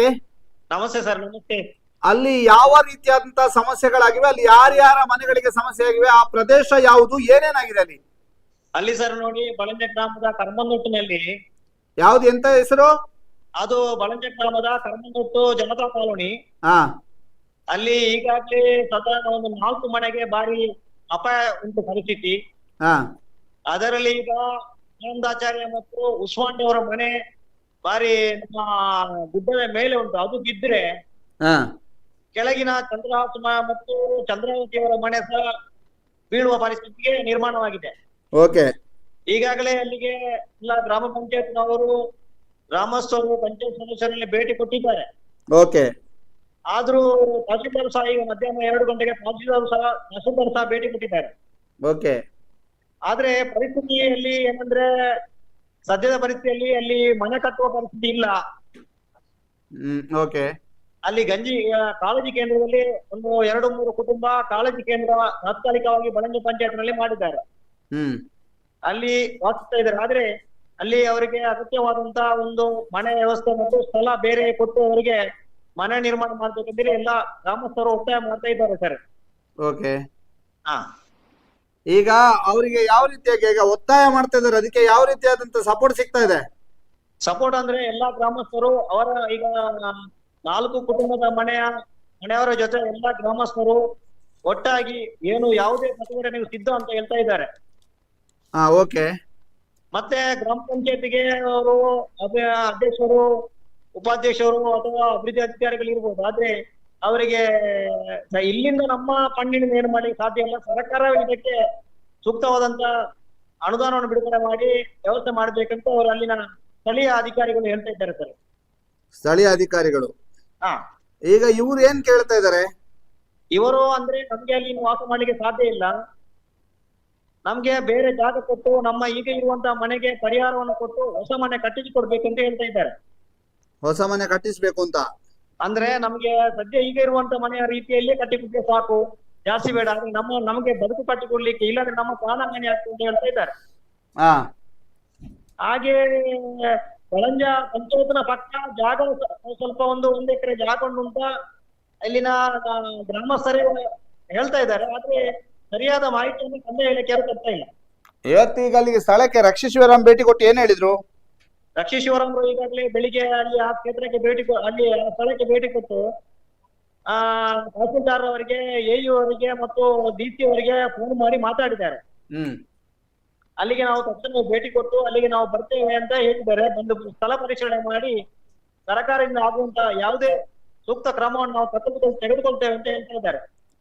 ಓಕೆ. ಈಗ ಅಲ್ಲಿ ಒಂದು ಭೀತಿ ಇದೆಯಲ್ಲ, ವಯನಾಡಿನ ರೀತಿಯಲ್ಲಿ ಆಗುತ್ತೆ ಅಂತ ಹೇಳುವಂತ ಭೀತಿ ಅವರಿಗೆ ಇದೆಯಲ್ಲ? ಅದೇ ಪರಿಸ್ಥಿತಿ ಈಗ ನಮಗೆ ವಯನಾಡಿನ ಪರಿಸ್ಥಿತಿ. ಈಗ ಟಿವಿಯಲ್ಲಿ ಪ್ರತಿ ಕ್ಷಣ ಟಿವಿಯಲ್ಲಿ ನೋಡ್ತಾ ಇದ್ದಾರೆ, ನಾವು ವಯನಾಡಿನ ಪರಿಸ್ಥಿತಿ ನಮ್ಗೆ ಆಗ್ತದೆ ಅಂತ, ಭೂಕುಸಿತ ಆಗ್ತದೆ ಅನ್ನೋ ಒಂದು ಭಯ ಅಲ್ಲಿ ಇರುವವರಿಗಿಂತಲೂ ಬೇರೆ ಗ್ರಾಮದ ಜನರಿಗೆ ಜಾಸ್ತಿ ಭಯ ಕಾಡ್ತಾ ಇದೆ. ಓಕೆ. ಅವರನ್ನ ಅಂದ್ರೆ ಸುದ್ದಿ ಬಿಡುಗಡೆ ಈಗಾಗಲೇ ಬೆಳಿಗ್ಗೆ ಮಧ್ಯಾಹ್ನ ವರದಿಯನ್ನು ಮಾಡಿದ ಕಾರಣ ಎಲ್ಲ ಗ್ರಾಮಸ್ಥರು ನಿಮ್ಮ ಸುದ್ದಿಯ ಒಂದು ಸೇವೆಯನ್ನು ನಾವು ಮೆಚ್ಚುತ್ತೇವೆ ಎಂದು ಮಾತನ್ನು ನಮ್ಗೆ ಈಗಾಗಲೇ ನನಗೆ ಫೋನ್ ಮಾಡಿ ತಿಳಿಸಿದ್ದಾರೆ. ಈಗಾಗಲೇ ಬೆಳಿಗ್ಗೆ ಆನ್ಲೈನ್ ನಾನು ನ್ಯೂಸ್ ಅನ್ನು ಮಾಡಿದ್ದೇನೆ. ಮತ್ತೆ ಸುದ್ದಿ ಪತ್ರಿಕೆಯಿಂದ ಸುದ್ದಿ ಚಾನೆಲ್ ಅವರು ಸಹ ಬಂದು ಭೇಟಿ ಕೊಟ್ಟು ಅದರ ಒಂದು ವರದಿಯನ್ನು ಮಾಡಿದ್ದಾರೆ. ಓಕೆ. ಜನರಿಗೆ ತುಂಬಾ ಖುಷಿಯಾಗಿದೆ. ಎಲ್ಲರೂ ಅದರ ನಾವು ಈಗಾಗಲೇ ಮಧ್ಯಾಹ್ನ ಮಾಡಿದಂತ ಸುದ್ದಿ ನ್ಯೂಸ್ ನ ಕ್ಲಿಪ್ ಅನ್ನ ಎಲ್ಲರೂ ಸ್ಟೇಟಸ್ ಹಾಕಿದ್ದಾರೆ. ಓಕೆ. ಈಗ ಅಲ್ಲಿ ಇದೇ ಒಂದು ವರದಿಯನ್ನು ಆ ಕಾರಣಕ್ಕಾಗಿ ಈಗ ನೇರ ಪ್ರಸಾರದ ಮೂಲಕ ಅಲ್ಲಿಯ ಸಮಸ್ಯೆಗಳನ್ನ ಬಿತ್ತರಿಸಬೇಕು ಅನ್ನೋ ಕಾರಣಕ್ಕಾಗಿ ನೇರ ಪ್ರಸಾರವನ್ನ ಮಾಡ್ತಾ ಇರೋದು ಸದಾನಂದ್. ತುಂಬಾ ಸಂತೋಷ. ಜನರು ಸಹ ಇಲ್ಲಿ ನಮ್ಮ ಸುದ್ದಿ ಪತ್ರಿಕೆ ಬಗ್ಗೆ ಅತಿಯಾದಂತಹ ಖುಷಿಯನ್ನು ವ್ಯಕ್ತಪಡಿಸ್ತಾ ಇದ್ದಾರೆ. ಓಕೆ. ಧನ್ಯವಾದ ನಮ್ ಜೊತೆಗೆ ಮಾತನಾಡಿದಕ್ಕೆ. Okay sir. ಈಗ ನೀವೊಂದು ಕೆಲಸ ಮಾಡ್ಬೇಕು, ಅಲ್ಲಿ ಅವರನ್ನೆಲ್ಲ ಸಂಪರ್ಕ ಸಂಖ್ಯೆ ಕೊಡ್ಬೇಕು ನಮಗೆ. ಕೊಡ್ತೇನೆ ಸರ್. ಈಗ ಕೂಡ್ಲೆ ಅವರನ್ನ ಒಂದು ಸಂಪರ್ಕ ಮಾಡುವಂತ ವ್ಯವಸ್ಥೆ ಮಾಡ್ಬೇಕು ಸದಾನಂದ್. ಆಯ್ತು ಮಾಡ್ತೇನೆ. ಓಕೆ, ಧನ್ಯವಾದಗಳು. ನಮ್ಮ ಜೊತೆಗೆ ನಮ್ಮ ಪ್ರತಿನಿಧಿ ಸದಾನಂದ್ ಸಾಲ್ಯಾನ್ ಮಾತನಾಡಿದ್ರು. ಅಲ್ಲಿ ಅವರು ನಿರಂತರವಾಗಿ ಸಂಪರ್ಕದಲ್ಲಿದ್ದಾರೆ, ಅಲ್ಲಿಯ ಜನರ ಜೊತೆಗೂ ಸಂಪರ್ಕದಲ್ಲಿದ್ದಾರೆ. ಜೊತೆಗೆ ಅಲ್ಲಿಯ ಇವ್ರದ್ದು ಮನೆ ಆಗಿರೋದ್ರಿಂದ ನಿರಂತರವಾಗಿ ಆ ಜನರ ಸಮಸ್ಯೆಗಳನ್ನ ನಿತ್ಯವೂ ಕೂಡ ನೋಡ್ತಾ ಇದ್ದಾರೆ. ನಿತ್ಯ ನೋಡ್ತಾ ಇರೋದ್ರಿಂದ ನಮಗೆ ಈಗಾಗಲೇ ಅವರೊಂದು ವರದಿಯನ್ನು ಕೂಡ ಸುದ್ದಿ ವೆಬ್ಸೈಟ್ ನಲ್ಲಿ ತಾವೆಲ್ಲ ಗಮನಿಸಬಹುದು. ಈಗಾಗಲೇ ವರದಿಯನ್ನ ಮಾಡಿದ್ದಾರೆ. ನಾಳೆ ಪೇಪರ್ ನಲ್ಲೂ ಕೂಡ ಆ ವರದಿ ಪ್ರಕಟ ಆಗ್ಲಿಕ್ಕಿದೆ. ಬಹಳ ವಿಶೇಷವಾಗಿ ಅಲ್ಲಿಯ ಸ್ಥಳೀಯರು ಏನ್ ಹೇಳ್ತಾರೆ, ಯಾವ ರೀತಿಯಂತ ಆತಂಕ ಇದೆ, ವಯನಾಡಿನ ರೀತಿಯಂತ ಆತಂಕ ಅಲ್ಲಿ ಮನೆ ಮಾಡಿದೆ, ಯಾಕೆ ಮನೆ ಮಾಡಿದೆ ಅನ್ನುವಂಥದ್ದನ್ನು ಕೂಡ ಅವರು ನಾಳೆ ಪೇಪರ್ ನಲ್ಲೂ ಕೂಡ ವಿಸ್ತಾರವಾಗಿ ಬರೀಲಿಕ್ಕಿದ್ದಾರೆ. ಅದರ ವರದಿಯನ್ನು ಕೂಡ ತಾವು ವೀಕ್ಷಿಸಬಹುದು.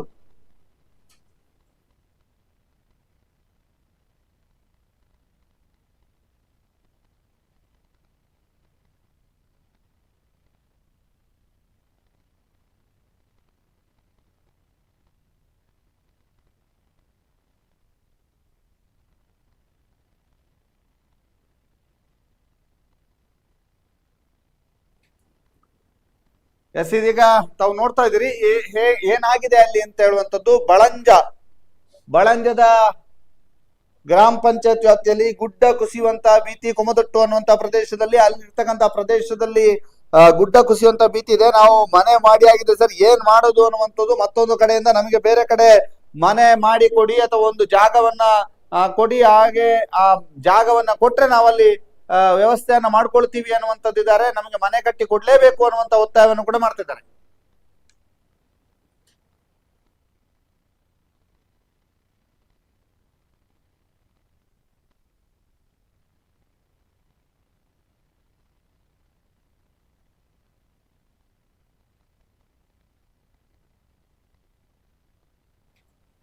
ಎಸ್, ಇದೀಗ ಆ ಒಂದು ಪ್ರದೇಶಕ್ಕೆ ರಕ್ಷಿಸಿವರನ್ನು ಭೇಟಿಯಾದಂತಹ ಒಂದು ಸಂದರ್ಭಗಳನ್ನು ಕೂಡ ನಾವು ನಿಮಗೆ ತೋರಿಸ್ತೀವಿ. ಅವರನ್ನ ಸಂಪರ್ಕ ಮಾಡುವಂತ ಪ್ರಯತ್ನ ಮಾಡ್ತೇವೆ. ಅದಕ್ಕಿಂತ ಮೊದಲು ಬೇರೆ ಸುದ್ದಿಗಳತ್ತ ಗಮನ ಹರಿಸೋಣ. ಯಾಕಂತಂದ್ರೆ ಈಗಾಗಲೇ ಅಲ್ಲಿಯ ಗ್ರಾಮ ಪಂಚಾಯತ್ ಅಧ್ಯಕ್ಷರುಗಳನ್ನ ಸಂಪರ್ಕ ಮಾಡ್ತೇವೆ. ಅದಕ್ಕಿಂತ ಮೊದಲು ಉಪ್ಪಿನಂಗಡಿಯ ಒಂದು ವರದಿಯನ್ನು ಕೂಡ ನೋಡ್ಕೊಂಡ್ ಬರುವ. ಉಪ್ಪಿನಂಗಡಿಯಲ್ಲಿ ಪ್ರವಾಹಕ್ಕೆ ತುತ್ತಾದಂತ ಪ್ರದೇಶಗಳಲ್ಲಿ DC ಅವರು ಭೇಟಿ ನೀಡಿರುವಂತ ಸಂದರ್ಭದಲ್ಲಿ ಏನಾಯ್ತು ನೋಡಿ. ಅಲ್ಲಿ ನಿನ್ನೆ ಸಂಗಮ ಆದ ನಂತರ ಅಲ್ಲಿಯ ಪರಿಸ್ಥಿತಿಯ ಬಗ್ಗೆ ನಾವು ನಿಮಗೆ ವಿಸ್ತಾರವಾಗಿ ತಿಳಿಸ್ತಾ ಹೋಗ್ತೀವಿ. ಅಲ್ಲಿ DC ಆಗಮಿಸ್ತಾ ಇರುವಂತಹ ದೃಶ್ಯಾವಳಿಗಳನ್ನ ತಾವೀಗ ನೋಡ್ತಾ ಇರುವಂತದ್ದು. ಉಪ್ಪಿನಂಗಡಿಗೆ DC ಆಗಮಿಸ್ತಾ ಇರುವಂತಹ ದೃಶ್ಯಾವಳಿಗಳನ್ನ ತಾವೀಗ ನೋಡ್ತಾ ಇರುವಂತದ್ದು. ಉಪ್ಪಿನಂಗಡಿಗೆ DC ಆಗಮಿಸಿದ್ದಾರೆ. ಇವತ್ತು DC ಆಗಮಿಸಿ ಏನ್ ಹೇಳ್ತಾರೆ ಸಂಪೂರ್ಣ ದೃಶ್ಯಾವಳಿಗಳನ್ನ ನೋಡ್ತಾ ಹೋಗಿ. ಇದೀಗ ಉಪ್ಪಿನಂಗಡಿಯಿಂದ ನಾವು ನಿಮಗೆ ಕೊಡ್ತಾ ಇರುವಂತಹ ದೃಶ್ಯಾವಳಿ. ಪ್ರವಾಹ ರಕ್ಷಣೆಯನ್ನು ತೊಡಗುವ ಇಲಾಖೆಗಳು ಹೊಂದಾಣಿಕೆಯಿಂದ ಕೆಲಸ ಮಾಡ್ತಾ ಇದೆ. ಅಪಾಯ ಸಂಭವಿಸಿದಂತೆ ಇಲಾಖೆಗಳು ಮುನ್ನೆಚ್ಚರಿಕೆ ವಹಿಸಿದ್ದು ಎಲ್ಲ ತಂಡಗಳು ಕೂಡ ಸರ್ವಸನ್ನದ್ಧವಾಗಿದೆ. ಪ್ರಾಕೃತಿಕ ವಿಪಕೋಗಳು ಯಾವಾಗ ಸಂಭವಿಸ ಹೇಳಲಾಗದು, ಎಲ್ಲ ಸಂದರ್ಭಗಳಿಗೂ ಕೂಡ ನಾವು ರೆಡಿ ಆಗಿದ್ದೇವೆ ಅನ್ನುವಂಥದ್ದನ್ನು DC ಹೇಳ್ತಾ ಇದ್ದಾರೆ.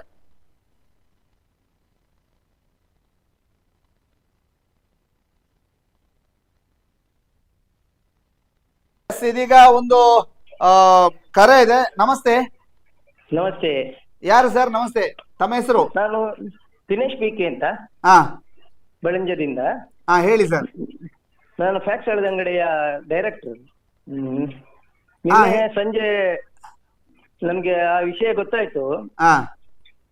ಆ ಕ್ಷಣದಲ್ಲಿ ಅಲ್ಲಿಗೆ ನಾವು ನಮ್ಮ ಕೆಲವು ಫ್ರೆಂಡ್ಸ್ ಗಳ ಜೊತೆ ಹೋಗಿ ಅಲ್ಲಿಯ ಪರಿಸ್ಥಿತಿಯನ್ನು ಅವಲೋಕನ ಮಾಡಿದಾಗ ಬಹಳ ಗಂಭೀರ ಪರಿಸ್ಥಿತಿ ಇತ್ತು.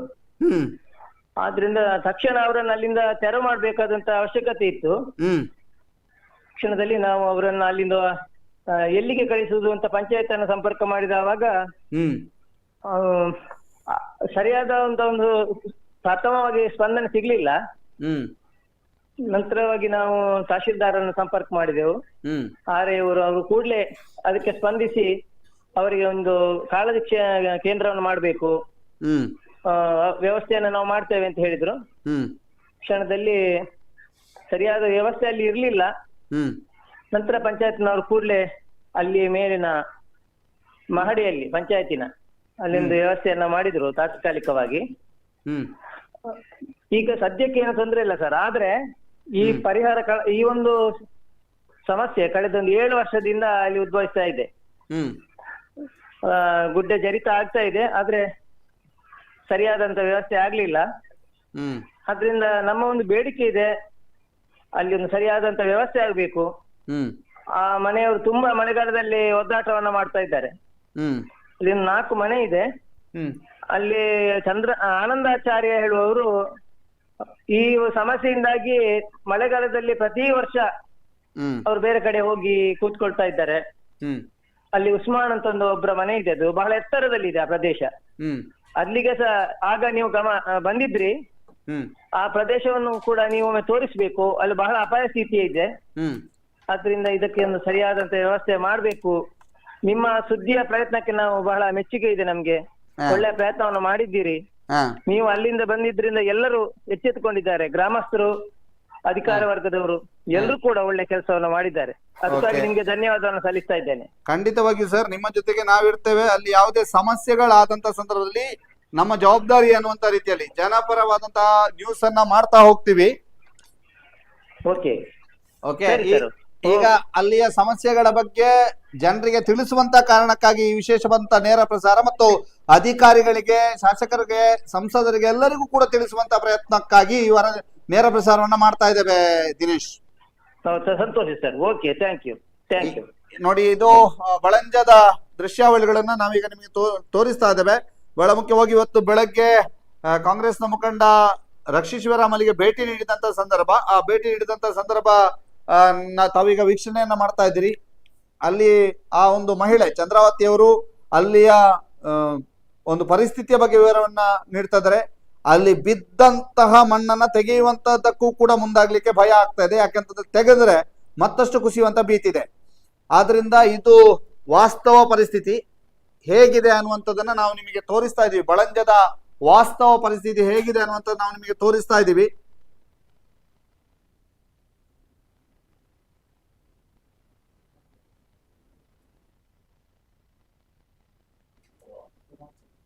ಅಲ್ಲಿಯ ಪರಿಸ್ಥಿತಿಯನ್ನು ವಿವರಿಸ್ತಾ ಹೋಗ್ತೀವಿ.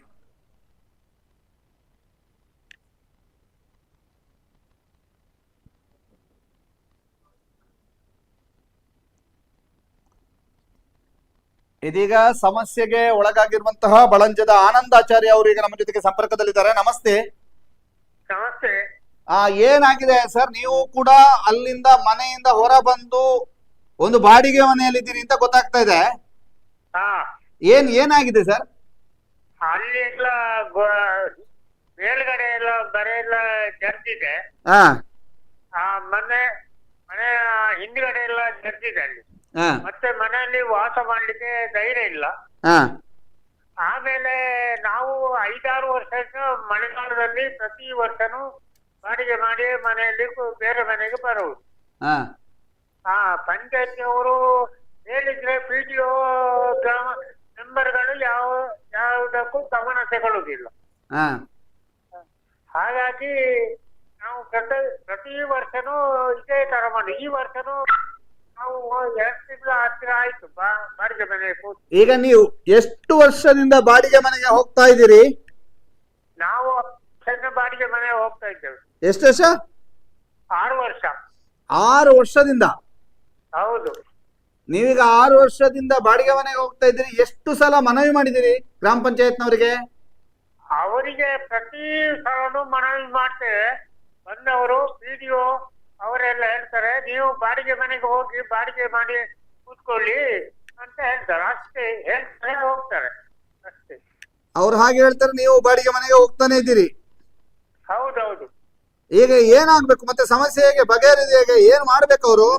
ಅವರು ಹೇಳ್ತಾರೆ, ತಡೆಗೋಡೆಗೆ ಇದು ನಾವು ಅರ್ಜಿ ಕಳಿಸಿದ್ದೇವೆ, ಈಸಿಗೆ ಕೊಟ್ಟಿದ್ದೇವೆ, ತಡೆಗೋಡೆ ಆಗ್ತದೆ, ಈಗ ಸದ್ಯಕ್ಕೆ ಬಾಡಿಗೆ ಮನೆಗೆ ಹೋಗಿ ಅಂತ ಹೇಳ್ತಾರೆ. ಓಕೆ. ಈಗ ನೀವು ಮನೆಯಲ್ಲಿ ಯಾರೆಲ್ಲ ಇರೋದು ಆನಂದಾಚಾರ್ಯ ಅವರೇ? ನಾವು 2 ಮಕ್ಕಳು, ಗಂಡ ಹೆಂಡತಿ. 4 ಜನ ಇದ್ದೇವೆ. 4 ಜನ? ಹೌದು. ಮಕ್ಕಳು 2, ಗಂಡ ಹೆಂಡತಿ. ಪ್ರತಿ ವರ್ಷನೂ ಮಳೆಗಾಲ ಬಂದ್ರೆ ಬಾಡಿಗೆ ಮನೆಗೆ ಹೋಗುದಾ? ಹೌದೌದು. 3 ತಿಂಗಳು ಬಾಡಿಗೆ ಮನೆಗೆ ಹೋಗುದು. 3 ತಿಂಗಳು ಬಾಡಿಗೆ ಮನೆಗೆ ಹೋಗುದು? ಹೌದೌದು. ಈ ವರ್ಷ ಹೇಗಿದೆ ಮಳೆ? ಈ ವರ್ಷ ಭಯಂಕರ. ಈ ವರ್ಷ ನಾವು ಇಲ್ಲಿಗೆ ಅಲ್ಲಿ ಅಡಿಗೆ ಬಿದ್ದು ಸತ್ತು ಹೋಗಿದೆ ಕೆಲಸ. ಯಾವ್ದು? ಈ ವರ್ಷ ಅಲ್ಲೇ ಇದ್ರೆ ವಯನಾಡು, ಸೀನೂರು ಎಲ್ಲ ಹಾಗೆ ಆಗ್ತಿತ್ತು. ಹಾಗೆ ಕಾಣ್ತಾ ಉಂಟು? ವಯನಾಡಿನ ರೀತಿಯಲ್ಲಿ ಆಗತ್ತೆ ಅಂತ ಕಾಣ್ತಾ ಉಂಟು ನಿಮಗೆ? ಹೌದು. ಭೀತಿ ಇದೆ. ಈಗ ಕೆಳಭಾಗದವರೆಲ್ಲ ಏನ್ ಹೇಳ್ತಾರೆ? ಊರಿನ ನಾಗರಿಕರು ಅಥವಾ ಗ್ರಾಮಸ್ಥರು ಏನ್ ಹೇಳ್ತಾರೆ ನಿಮ್ ಬಗ್ಗೆ? ನಮ್ ಬಗ್ಗೆ ಎಂತದು, ಅವರು ಏನು ಅಲ್ಲ, ಕೆಳಗಿನವರು ಬೇಕಂತ JCB ತಂದೆಲ್ಲ ಆಗ್ತದ್ದು. ಅಷ್ಟು ಜಾರ್ಲಿಕ್ಕೆ ಕಾರಣ ಅವರೇ, ಕೆಳಗೆ ಕಟ್ಬಿಟ್ಟವರೇ. ಈಗ ನಿಮಗೆ ಅಲ್ಲಿ ಮನೆ ಕಟ್ಟುವಾಗ ಗೊತ್ತಾಗ್ಲಿಲ್ವಾ ದೊಡ್ಡ ಒಂದು ಬರೆ ಉಂಟು ಕುಸಿಬಹುದು ಅಂತ? ಅದು ಆಗ ಪಂಚಾಯತ್ ಅವರು ಹೇಳಿದ್ರು ಜಾಗ ತೋರಿಸುದು, ಸರ್ವೆ ಮಾಡ್ಲಿಲ್ಲ, ಮಟ್ಟ ಮಾಡ್ಲಿಲ್ಲ. ಈಗ 2002ರಲ್ಲಿ ಅದು ಸ್ಯಾಂಕ್ಷನ್ ಆಗಿದೆ. 2002ರಲ್ಲಿ ಸ್ಯಾಂಕ್ಷನ್ ಆಗಿದಾ? ಹೌದೌದು. ನೀವು ಮನೆ ಕಟ್ಟಿ ಎಷ್ಟು ವರ್ಷ ಆಯ್ತು? ಮನೆ ಕಟ್ಟಿ 13 ವರ್ಷ ಆಯ್ತು. 13 ವರ್ಷ. ಹೌದು. 13 ವರ್ಷದಲ್ಲಿ ಯಾವುದೇ ಸಮಸ್ಯೆಗಳಾಗ್ಲಿಲ್ಲ? ಇಲ್ಲ, ಈಗ ಆಗ್ತಾ ಉಂಟು. ಈ ವರ್ಷ ಜಾಸ್ತಿ. ಈ ವರ್ಷ ಜಾಸ್ತಿ. ಆಚೆ 2-3 ವರ್ಷ ಹಿಂದೆ ಎಲ್ಲ ಜರ್ದು ಹೋಗಿದೆ ಅಲ್ಲ, ಅಲ್ಲಿ ನಮ್ಮ ಟಾಯ್ಲೆಟ್ ಎಲ್ಲ ಗೋಡೆ ಎಲ್ಲ ಬಿದ್ದು ಹೋಗಿದೆ ಎಲ್ಲ. ಹೌದಾ? ಟಾರ್ಪಾಲ್ ಕಟ್ಟಿದ್ದಾರೆ. ಈ ವರ್ಷದ ಮಳೆ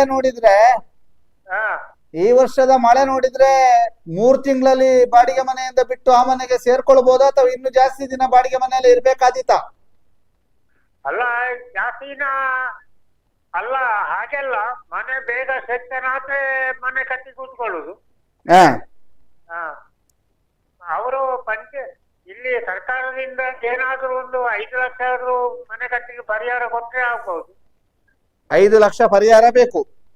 ಹೌದು. ಈಗ ಬೇರೆ ಕಡೆ ಎಲ್ಲ ಕೊಟ್ಟಿದ್ದಾರೆ 5-5 ಲಕ್ಷ.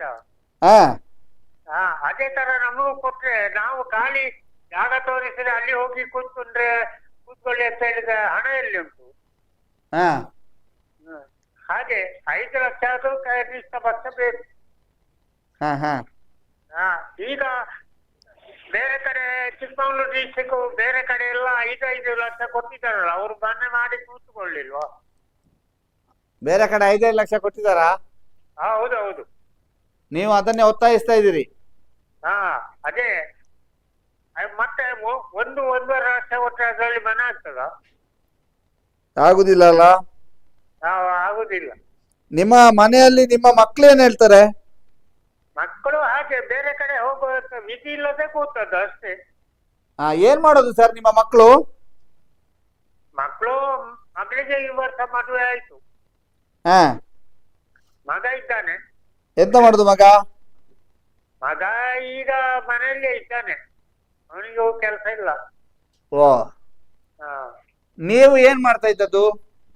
ನಾನು ಕಾರ್ಪೆಂಟ್ರಿ ಕೆಲಸ ಮಾಡ್ತಾ ಇದ್ದದ್ದು ಮೊದ್ಲು. ಈಗ ಹುಷಾರಿಲ್ಲದ 12 ವರ್ಷ ಆಯ್ತು ಮರ ಕೆಲಸ ಬಿಟ್ಟು. ಓಕೆ, ನಮ್ ಜೊತೆಗೆ ಮಾತನಾಡಿದಕ್ಕೆ ಧನ್ಯವಾದ ಆನಂದಾಚಾರ್ಯ ಅವರೇ. ನಮಸ್ಕಾರ. ನೋಡಿ, ಇದು ಆನಂದಾಚಾರ್ಯ ಅವರ ಮಾತು. ನಮ್ಗೆ ಒಂದು ಕಡೆ ಬೇರೆ ಕಡೆ ಒಂದು ನಿವೇಶನ ಕೊಡಿ, ನಿವೇಶನ ಕೊಡುವ ಜೊತೆಗೆ ಒಂದು 5 ಲಕ್ಷ ರೂಪಾಯಿಯನ್ನ ಕೊಡಿ, ನಾವೊಂದು ಮನೆ ಕಟ್ಟಿ ಕೂಡ್ತೇವೆ, ನಮ್ಮದೊಂದು ಶಾಶ್ವತವಾದಂತಹ ಒಂದು ಪರಿಹಾರ ನಮಗೆ ಒದಗಿಸಿ ಕೊಡಿ ಅನ್ನುವಂಥದ್ದನ್ನ ಆನಂದಾಚಾರ್ಯ ಅವರು ಹೇಳ್ತಾ ಇರುವಂತದ್ದು. ಆನಂದಾಚಾರ್ಯ ಅವರ ಆ ಒಂದು ಏನು ಆನಂದಾಚಾರ್ಯ ಅವರ ಕೂಗದು, ಯಾಕಂತಂದ್ರೆ ಬಹಳಷ್ಟು ಜನ ಅದೇ ರೀತಿಯಾದ ಮಾತನ್ನ ಹೇಳ್ತಾ ಇದ್ದಾರೆ. ನಾವು ಮತ್ತೊಬ್ಬರನ್ನು ಸಂಪರ್ಕ ಮಾಡುವಂತ ಪ್ರಯತ್ನವನ್ನ ಮಾಡ್ತೇವೆ. ಯಾಕಂತಂದ್ರೆ ಈಗಾಗಲೇ ನಾವು ಅಲ್ಲಿಗೆ ತೆರಳಿದಂತ ಸಂದರ್ಭದಲ್ಲಿ ಎಲ್ಲರನ್ನು ಕೂಡ ಮಾತನಾಡಿಸಿ ಅವರನ್ನ ಮಾತನಾಡಿಸುವಂತ ಪ್ರಯತ್ನವನ್ನ ಕೂಡ ಮಾಡಿದ್ವಿ. ಆ ಎಲ್ಲ ದೃಶ್ಯಾವಳಿಗಳನ್ನ ತಾವೀಗ ನೋಡ್ತಾ ಇದ್ರಿ. ಸುದ್ದಿ ನ್ಯೂಸ್ ನಲ್ಲಿ ವಿಶೇಷವಾಗಿ ನೇರ ಪ್ರಸಾರ ಬದ್ರುದ್ದೀನ್ ಅಥವಾ ಉಸ್ಮಾನ್ ಅವರು ಈಗ ಸಂಪರ್ಕದಲ್ಲಿದ್ದಾರೆ. ನಮಸ್ತೆ ಉಸ್ಮಾನ್. ನಮಸ್ಕಾರ ಸರ್. ಈಗ ಏನ್ ಹೇಳ್ತೀರಿ? ನೀವು ಎಲ್ಲಿದ್ದೀರಿ? ನಾವು ಇಲ್ಲ ಬಾಡಿಗೆ ಮನೆಗೆ ಶಿಫ್ಟ್ ಆಗ್ತಾ ಇದ್ದೇವೆ ಸರ್. ಬಾಡಿಗೆ ಮನೆ ಶಿಫ್ಟ್ ಆಗ್ತಾ ಇದ್ದೀರಿ? ಇಲ್ಲಿ ಪಂಚಾಯತ್ ನಿಂದ ಹೊರಗೆ ಬಂದ್ರಾ? ಹೌದೌದು. ಓಕೆ, ಈಗ ಎಲ್ಲಿ ಬಾಡಿಗೆ ಮನೆ ಎಲ್ಲಿ ಮಾಡಿದ್ರಿ? ಅಲ್ಲಿ ಸ್ವಲ್ಪ ಪಕ್ಕದ ಹತ್ರ ಸರ್, ಒಂದು ಅರ್ಧ ಕಿಲೋಮೀಟರ್ ಅಷ್ಟೇ. ಅರ್ಧ ಕಿಲೋಮೀಟರ್ ದೂರದಲ್ಲಿ? ಹೌದು ಸರ್, ಹೌದು. ಓಕೆ, ಈಗ ಹೇಗಿದೆ ಮನೆಯ ಪರಿಸ್ಥಿತಿ? ಸರ್, ಈಗ ಮಳೆ ಬರ್ತಾ ಉಂಟು, ಸ್ಟಾರ್ಟ್ ಆಗಿದೆ ಪುನಃ ಒಂದು 3 ಗಂಟೆ ನಂತರ. ಮಳೆ ಜೋರುಂಟು ಈಗ ಸರ್. ಜೋರುಂಟು? ಹೌದು ಸರ್. ಓಕೆ, ಈಗ ನಿಮ್ಮ ಮಕ್ಳು ಯಾರಾದ್ರೂ ಇದ್ರ ಜೊತೆಗೆ ಅಲ್ಲಿ? ಇಲ್ಲ ಯಾರಿಲ್ಲ ಸರ್ ಈಗ ಅಲ್ಲಿ. ಜೊತೆಗೆ ಯಾರಿಲ್ವಾ ಅಲ್ಲಿ? ಇಲ್ಲ. ಬೆಳಿಗ್ಗೆ ನಮ್ಮ ವರದಿಗೆ ಬಂದಂತ ಸಂದರ್ಭದಲ್ಲಿ ನಮ್ಮ ಜೊತೆಗೆ ಮಾತನಾಡಿದವ್ರು ಯಾರಾದ್ರೂ ಇದ್ದಾರಾ? ಈಗ ಇಲ್ಲ ಸರ್, ಅಲ್ಲಿ ಅವರು ಆಚೆ ಇದ್ದಾರೆ. ಎಲ್ಲಿ ಆಚೆ ಅಂದ್ರೆ? ನಾವು ಸ್ವಲ್ಪ ಇಲ್ಲಿ ಬಂದಿದ್ದೇನೆ, ಸ್ವಲ್ಪ ಬಲಂಜದ ಅಲ್ಲಿದ್ದೇನೆ. ಅವರು ಮನೆಗೆ ಹೋಗಿದ್ದಾರೆ, ಶಿಫ್ಟ್ ಮಾಡ್ತಾ ಇದ್ದಾರೆ. ಈಗ ನೀವು ಕಮದಟ್ಟಿನ ಮನೆಯಲ್ಲಿ? ಹೌದು ಸರ್. ಎಷ್ಟು ಜನ ಇದ್ದದ್ದು ಅಲ್ಲಿ? ನಾವೊಂದು 15 ಜನ. 15 ಜನ? ಹೌದು. ಎಷ್ಟು ಜನ ದೊಡ್ಡವರು, ಎಷ್ಟು ಜನ ಸಣ್ಣವರು? ಒಂದು 5 ಮಕ್ಳು ಸರ್. 5 ಮಕ್ಕಳು. ಮತ್ತೆ ಒಂದು 10 ಜನ 11 ಜನ ದೊಡ್ಡವರು. 11 ಜನ ದೊಡ್ಡವರು. ಹೌದು. ಓಕೆ, ಈಗ ನಿಮಗೆ ಎಷ್ಟು ಜನ ಮಕ್ಕಳು? ನಮಗೆ 2 ಜನ ಸರ್. 2 ಜನ. ಹೌದು, ಮತ್ತೆ ತಮ್ಮನ್ಗೆ 2 ಜನ. ಓಕೆ, ಅವ್ರೇನ್ ಹೇಳ್ತಾರೆ ಸರ್? ಎಲ್ಲ ಬಂದಿದ್ರು ಆಗ, ತಹಸೀಲ್ದಾರ್ ಎಲ್ಲ ಬಂದ್ರು. ಅವರು ಮತ್ತೆ ಶಿಫ್ಟ್ ಮಾಡಿ ಅಂತ ಹೇಳಿದ್ರು. ಅಲ್ಲಿ ಮನೆಯಲ್ಲಿ ಕುತ್ಕೊಳ್ಬೇಡಿ, ಶಿಫ್ಟ್ ಮಾಡಿ ಸ್ಪಾಟ್ಗೆ ಎಲ್ಲ ಬಂದಿದ್ದಾರೆ, ಪರಿಶೀಲನೆ ನಡೆಸಿದ್ದಾರೆ ಬಂದು. ನೀವು ಅಲ್ಲಿ ಕುತ್ಕೊಳ್ಬೇಡಿ, ಎಲ್ಲಿಯಾದ್ರೂ ಬಾಡಿಗೆಗೆ ಕುತ್ಕೊಳ್ಳಿ ಅಂತ ಹೇಳಿದ್ರು. ಆಯ್ತು ಅಂತ ಹೇಳಿದ್ರು ನಾವು. ಈಗ ಬಾಡಿಗೆ ಮನೆ ನೀವು ಮಾಡಿದ್ದಾ? ಹೌದು ಸರ್, ಹೌದು. ಓಕೆ, ಈಗ ಅಂದ್ರೆ ಶಿಫ್ಟ್ ಆಗಿದ್ದೀರಿ ನೀವು ಅಲ್ಲಿ ಗ್ರಾಮ ಪಂಚಾಯತ್ ಸಭಾಂಗಣದಲ್ಲಿ? ಇಲ್ಲ ಇಲ್ಲ ಇಲ್ಲ ಇಲ್ಲ ಇಲ್ಲ, ನೀವು ಅಲ್ಲಿಂದ ಶಿಫ್ಟ್ ಆಗಿದ್ದೀರಿ ಈಗ? ಹೌದು ಹೌದು ಹೌದು.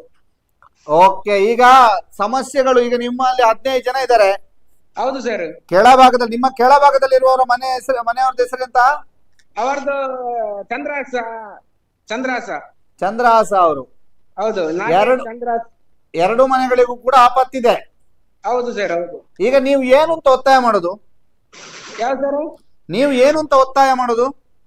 ನಾವು ನಮ್ಗೆ ಕುತ್ಕೊಳ್ಳಿಕ್ಕೆ ಎಲ್ಲಿಯಾದ್ರೂ ಒಂದು ಮನೆಯನ್ನು ಬೇಡಿಕೆಯನ್ನು ಕಲಾಂತರ ಹೇಳಿದ್ದೇವೆ ಅವ್ರ ಹತ್ರ. ಅವರನ್ನು ಅದನ್ನು ಮಾಡಿ ಕೊಡ್ತೇನೆ ಅಂತ ಹೇಳಿದ್ದಾರೆ ತಹಸೀಲ್ದಾರ್ ಅವರು ಸರ್ ಎಲ್ಲ. ಓಕೆ, ಸದ್ಯಕ್ಕೆ ನೀವು ಒಂದು ಬಾಡಿಗೆ ಮನೆಯಲ್ಲಿ ಒಂದು 2 ತಿಂಗಳು ಇದು ಅಲ್ಲಿಂದ ಜಾಗ ಖಾಲಿ ಮಾಡಿ ಅಂತ ಹೇಳಿದ್ದಾರೆ. ಹಾಗೆ ಎಲ್ಲ ಭರವಸೆ ಕೊಟ್ಟಿದ್ದಾರೆ ಸರ್. ಭರವಸೆ ಕೊಟ್ಟಿದ್ದಾರೆ. ತಹಸೀಲ್ದಾರ್ ಎಲ್ಲ ಬಂದ್ರು ಆಗ. ತಹಸೀಲ್ದಾರ್ ಎಲ್ಲ ಬಂದು ಭರವಸೆ ಕೊಟ್ಟಿದ್ದಾರಾ? ಕೊಟ್ಟಿದ್ದಾರೆ. ಏನು ಅಂತ ಭರವಸೆ ಕೊಟ್ರು? ಅಲ್ಲಿ ನಿಮ್ಗೆ ಬೇರೆ ಅಲ್ಲಿ ಪಂಚಾಯತ್ ಹತ್ರ ಮನೆ ಅಲ್ಲಿ ನಿರ್ಮಿಸಿ ಕೊಡ್ತೇನೆ, ಜಾಗ ಮಾಡಿ ನಿಮ್ಗೆ ಇದು ಮಾಡಿ ಕೊಡ್ತಾನೆ ಅಂತ ಹೇಳಿದ್ದಾರೆ ಸರ್ ಎಲ್ಲ. ಹೇಳಿದ್ದಾರೆ. ಓಕೆ, ಸಮಸ್ಯೆ ಬಗೆಹರಿಯುವ ಲಕ್ಷಣ ಇದೆ ಹಾಗಾದ್ರೆ? ಭರವಸೆ ಕೊಟ್ಟಿದ್ದಾರೆ. ಇದೆ ಸರ್, ಇದೆ ಅಲ್ವಾ? ಇದೆ. ಮತ್ತೆ ಅದೇ ಒಂದು 2 ತಿಂಗಳೆಲ್ಲ ಆಗುವಾಗ ಆಗ್ತದೆ ಅಂತ ಹೇಳಿದ್ದಾರೆ. 2 ತಿಂಗಳೊಂದು ಬಾಡಿಗೆ ಮಾಡಿ ಅಂತ ಹೇಳಿದ್ದಾರೆ. ಹಾಗೆ ಸರ್ ಹೇಳಿದ್ದಾರೆ, ಹಾಗೆ ಬಂದು ಹೇಳಿದ್ದಾರೆ. ಹೌದು ಸರ್, ಹೌದು. ಓಕೆ ಸರ್, ಧನ್ಯವಾದ ನಮ್ಮ ಜೊತೆಗೆ ಮಾತನಾಡಿದಕ್ಕೆ. ಓಕೆ, ಧನ್ಯವಾದ ಸರ್. ಇದು ಉಸ್ಮಾನ್ ಅವರ ಮಾತು. ಇದೀಗ ರಕ್ಷೀಶ್ವರಾಮ್ ಅವರನ್ನು ಕೂಡ ಸಂಪರ್ಕ ಮಾಡಬೇಕು, ಯಾಕಂದ್ರೆ ಇವತ್ತು ಆ ಪ್ರದೇಶಕ್ಕೆ ಅವರು ಹೋಗಿದ್ರು. ಅವರು ಏನು ಒತ್ತಾಯ ಸರ್ಕಾರಕ್ಕೆ ಏನಾದ್ರು ಮಾಡಿದಾರ ಅಂತ ಕೇಳ್ಬೇಕು ನಾವು. ಅವ್ರ ಹತ್ರನೂ ಕೂಡ ಮಾತನಾಡಿಸುವ. ಬಹಳ ವಿಶೇಷವಾಗಿ ಇಲ್ಲಿ ಸಮಸ್ಯೆಗಳು ಬಹಳ ತಾಂಡವಾಡ್ತಾ ಇರುವಂತದ್ದು. ಎಲ್ಲ ಗುಡ್ಡ ಪ್ರದೇಶದಲ್ಲಿ ಮನೆಗಳಿರುವಂತದ್ದು, ಕುಸಿದ್ರೆ ಬಹಳ ದೊಡ್ಡ ಆಪತ್ತು, ಕಟ್ಟಿಟ್ಟ ಬುತ್ತಿ ಅನ್ನುವಂತ ರೀತಿಯಲ್ಲಿದೆ. ಆ ಎಲ್ಲ ವಿಚಾರಗಳನ್ನ ಮನಗಂಡು ಈ ನೇರ ಪ್ರಸಾರವನ್ನು ನಾವೀಗ ಮಾಡ್ತಾ ಇದ್ದೇವೆ. ನಿಮ್ಮ ಸಮಸ್ಯೆಗಳನ್ನು ಕೂಡ ನಮ್ಮ ಜೊತೆಗೂ ಕೂಡ ಹೇಳ್ಕೋಬಹುದು. ನಿಮ್ದು ಯಾವ್ದಾದ್ರು ಸಮಸ್ಯೆಗಳಿದ್ರೆ ಆ ಸಮಸ್ಯೆಗಳನ್ನು ಕೂಡ ನಮ್ಮ ಜೊತೆಗೆ ಹೇಳ್ಕೋಬಹುದು. ಆ ಸಮಸ್ಯೆಗಳನ್ನ ನಮ್ಮ ಜೊತೆಗೆ ಹೇಳಿ ನೀವು ಪರಿಹಾರವನ್ನ ಕೂಡ ಸಿಗುವುದಾದ್ರೆ ಪಡ್ಕೋಬಹುದು. ಎಸ್, ಇದೀಗ ಬಳಂಜದ ದೃಶ್ಯಾವಳಿಗಳನ್ನ ತಾವೀಗ ನೋಡ್ತಾ ಇದ್ದೀರಿ.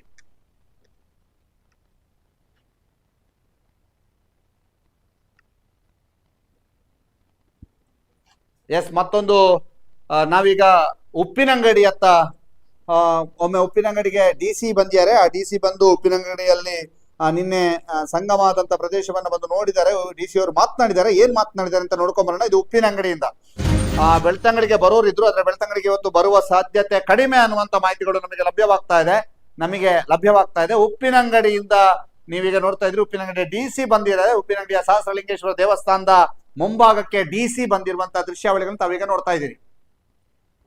ಎಸ್, ಇದೀಗ ರಕ್ಷೀಶ್ವರಾಮ್ ಅವರು ಸಂಪರ್ಕದಲ್ಲಿದ್ದಾರೆ. DC ಬಂದಿರುವಂತಹ ಮಾಹಿತಿಯನ್ನ ನಿಮಗೆ ಕೊಡ್ತಾ ಹೋಗ್ತೀವಿ. ಅದಕ್ಕಿಂತ ಒಂದು ರಕ್ಷೀಶ್ವರಾಮ್ ಅವರು ನಮ್ಮ ಜೊತೆಗೆ ಸಂಪರ್ಕದಲ್ಲಿದ್ದಾರೆ. ನಮಸ್ತೆ ರಕ್ಷೀಶ್ವರಾಮ್ ಅವರೇ. ನಮಸ್ತೆ ಪ್ರಮೋದರ್ ಅವರು. ಈಗ ನೀವು ಇವತ್ತು ಬಳಂಜಕ್ಕೆ ಬಂದ್ರಿ. ನಾವು ಬಂದಂತ ಸಮಯದಲ್ಲೇ ನೀವು ಕೂಡ ಅಲ್ಲಿದ್ರಿ. ಹೌದು. ಏನಾಯ್ತು? ಬಳಂಜದ ಸಮಸ್ಯೆ ಬಗೆಹರಿತಾ? ಯಾರಿಗಾದ್ರೂ ಮಾತನಾಡಿದ್ರ ನೀವು?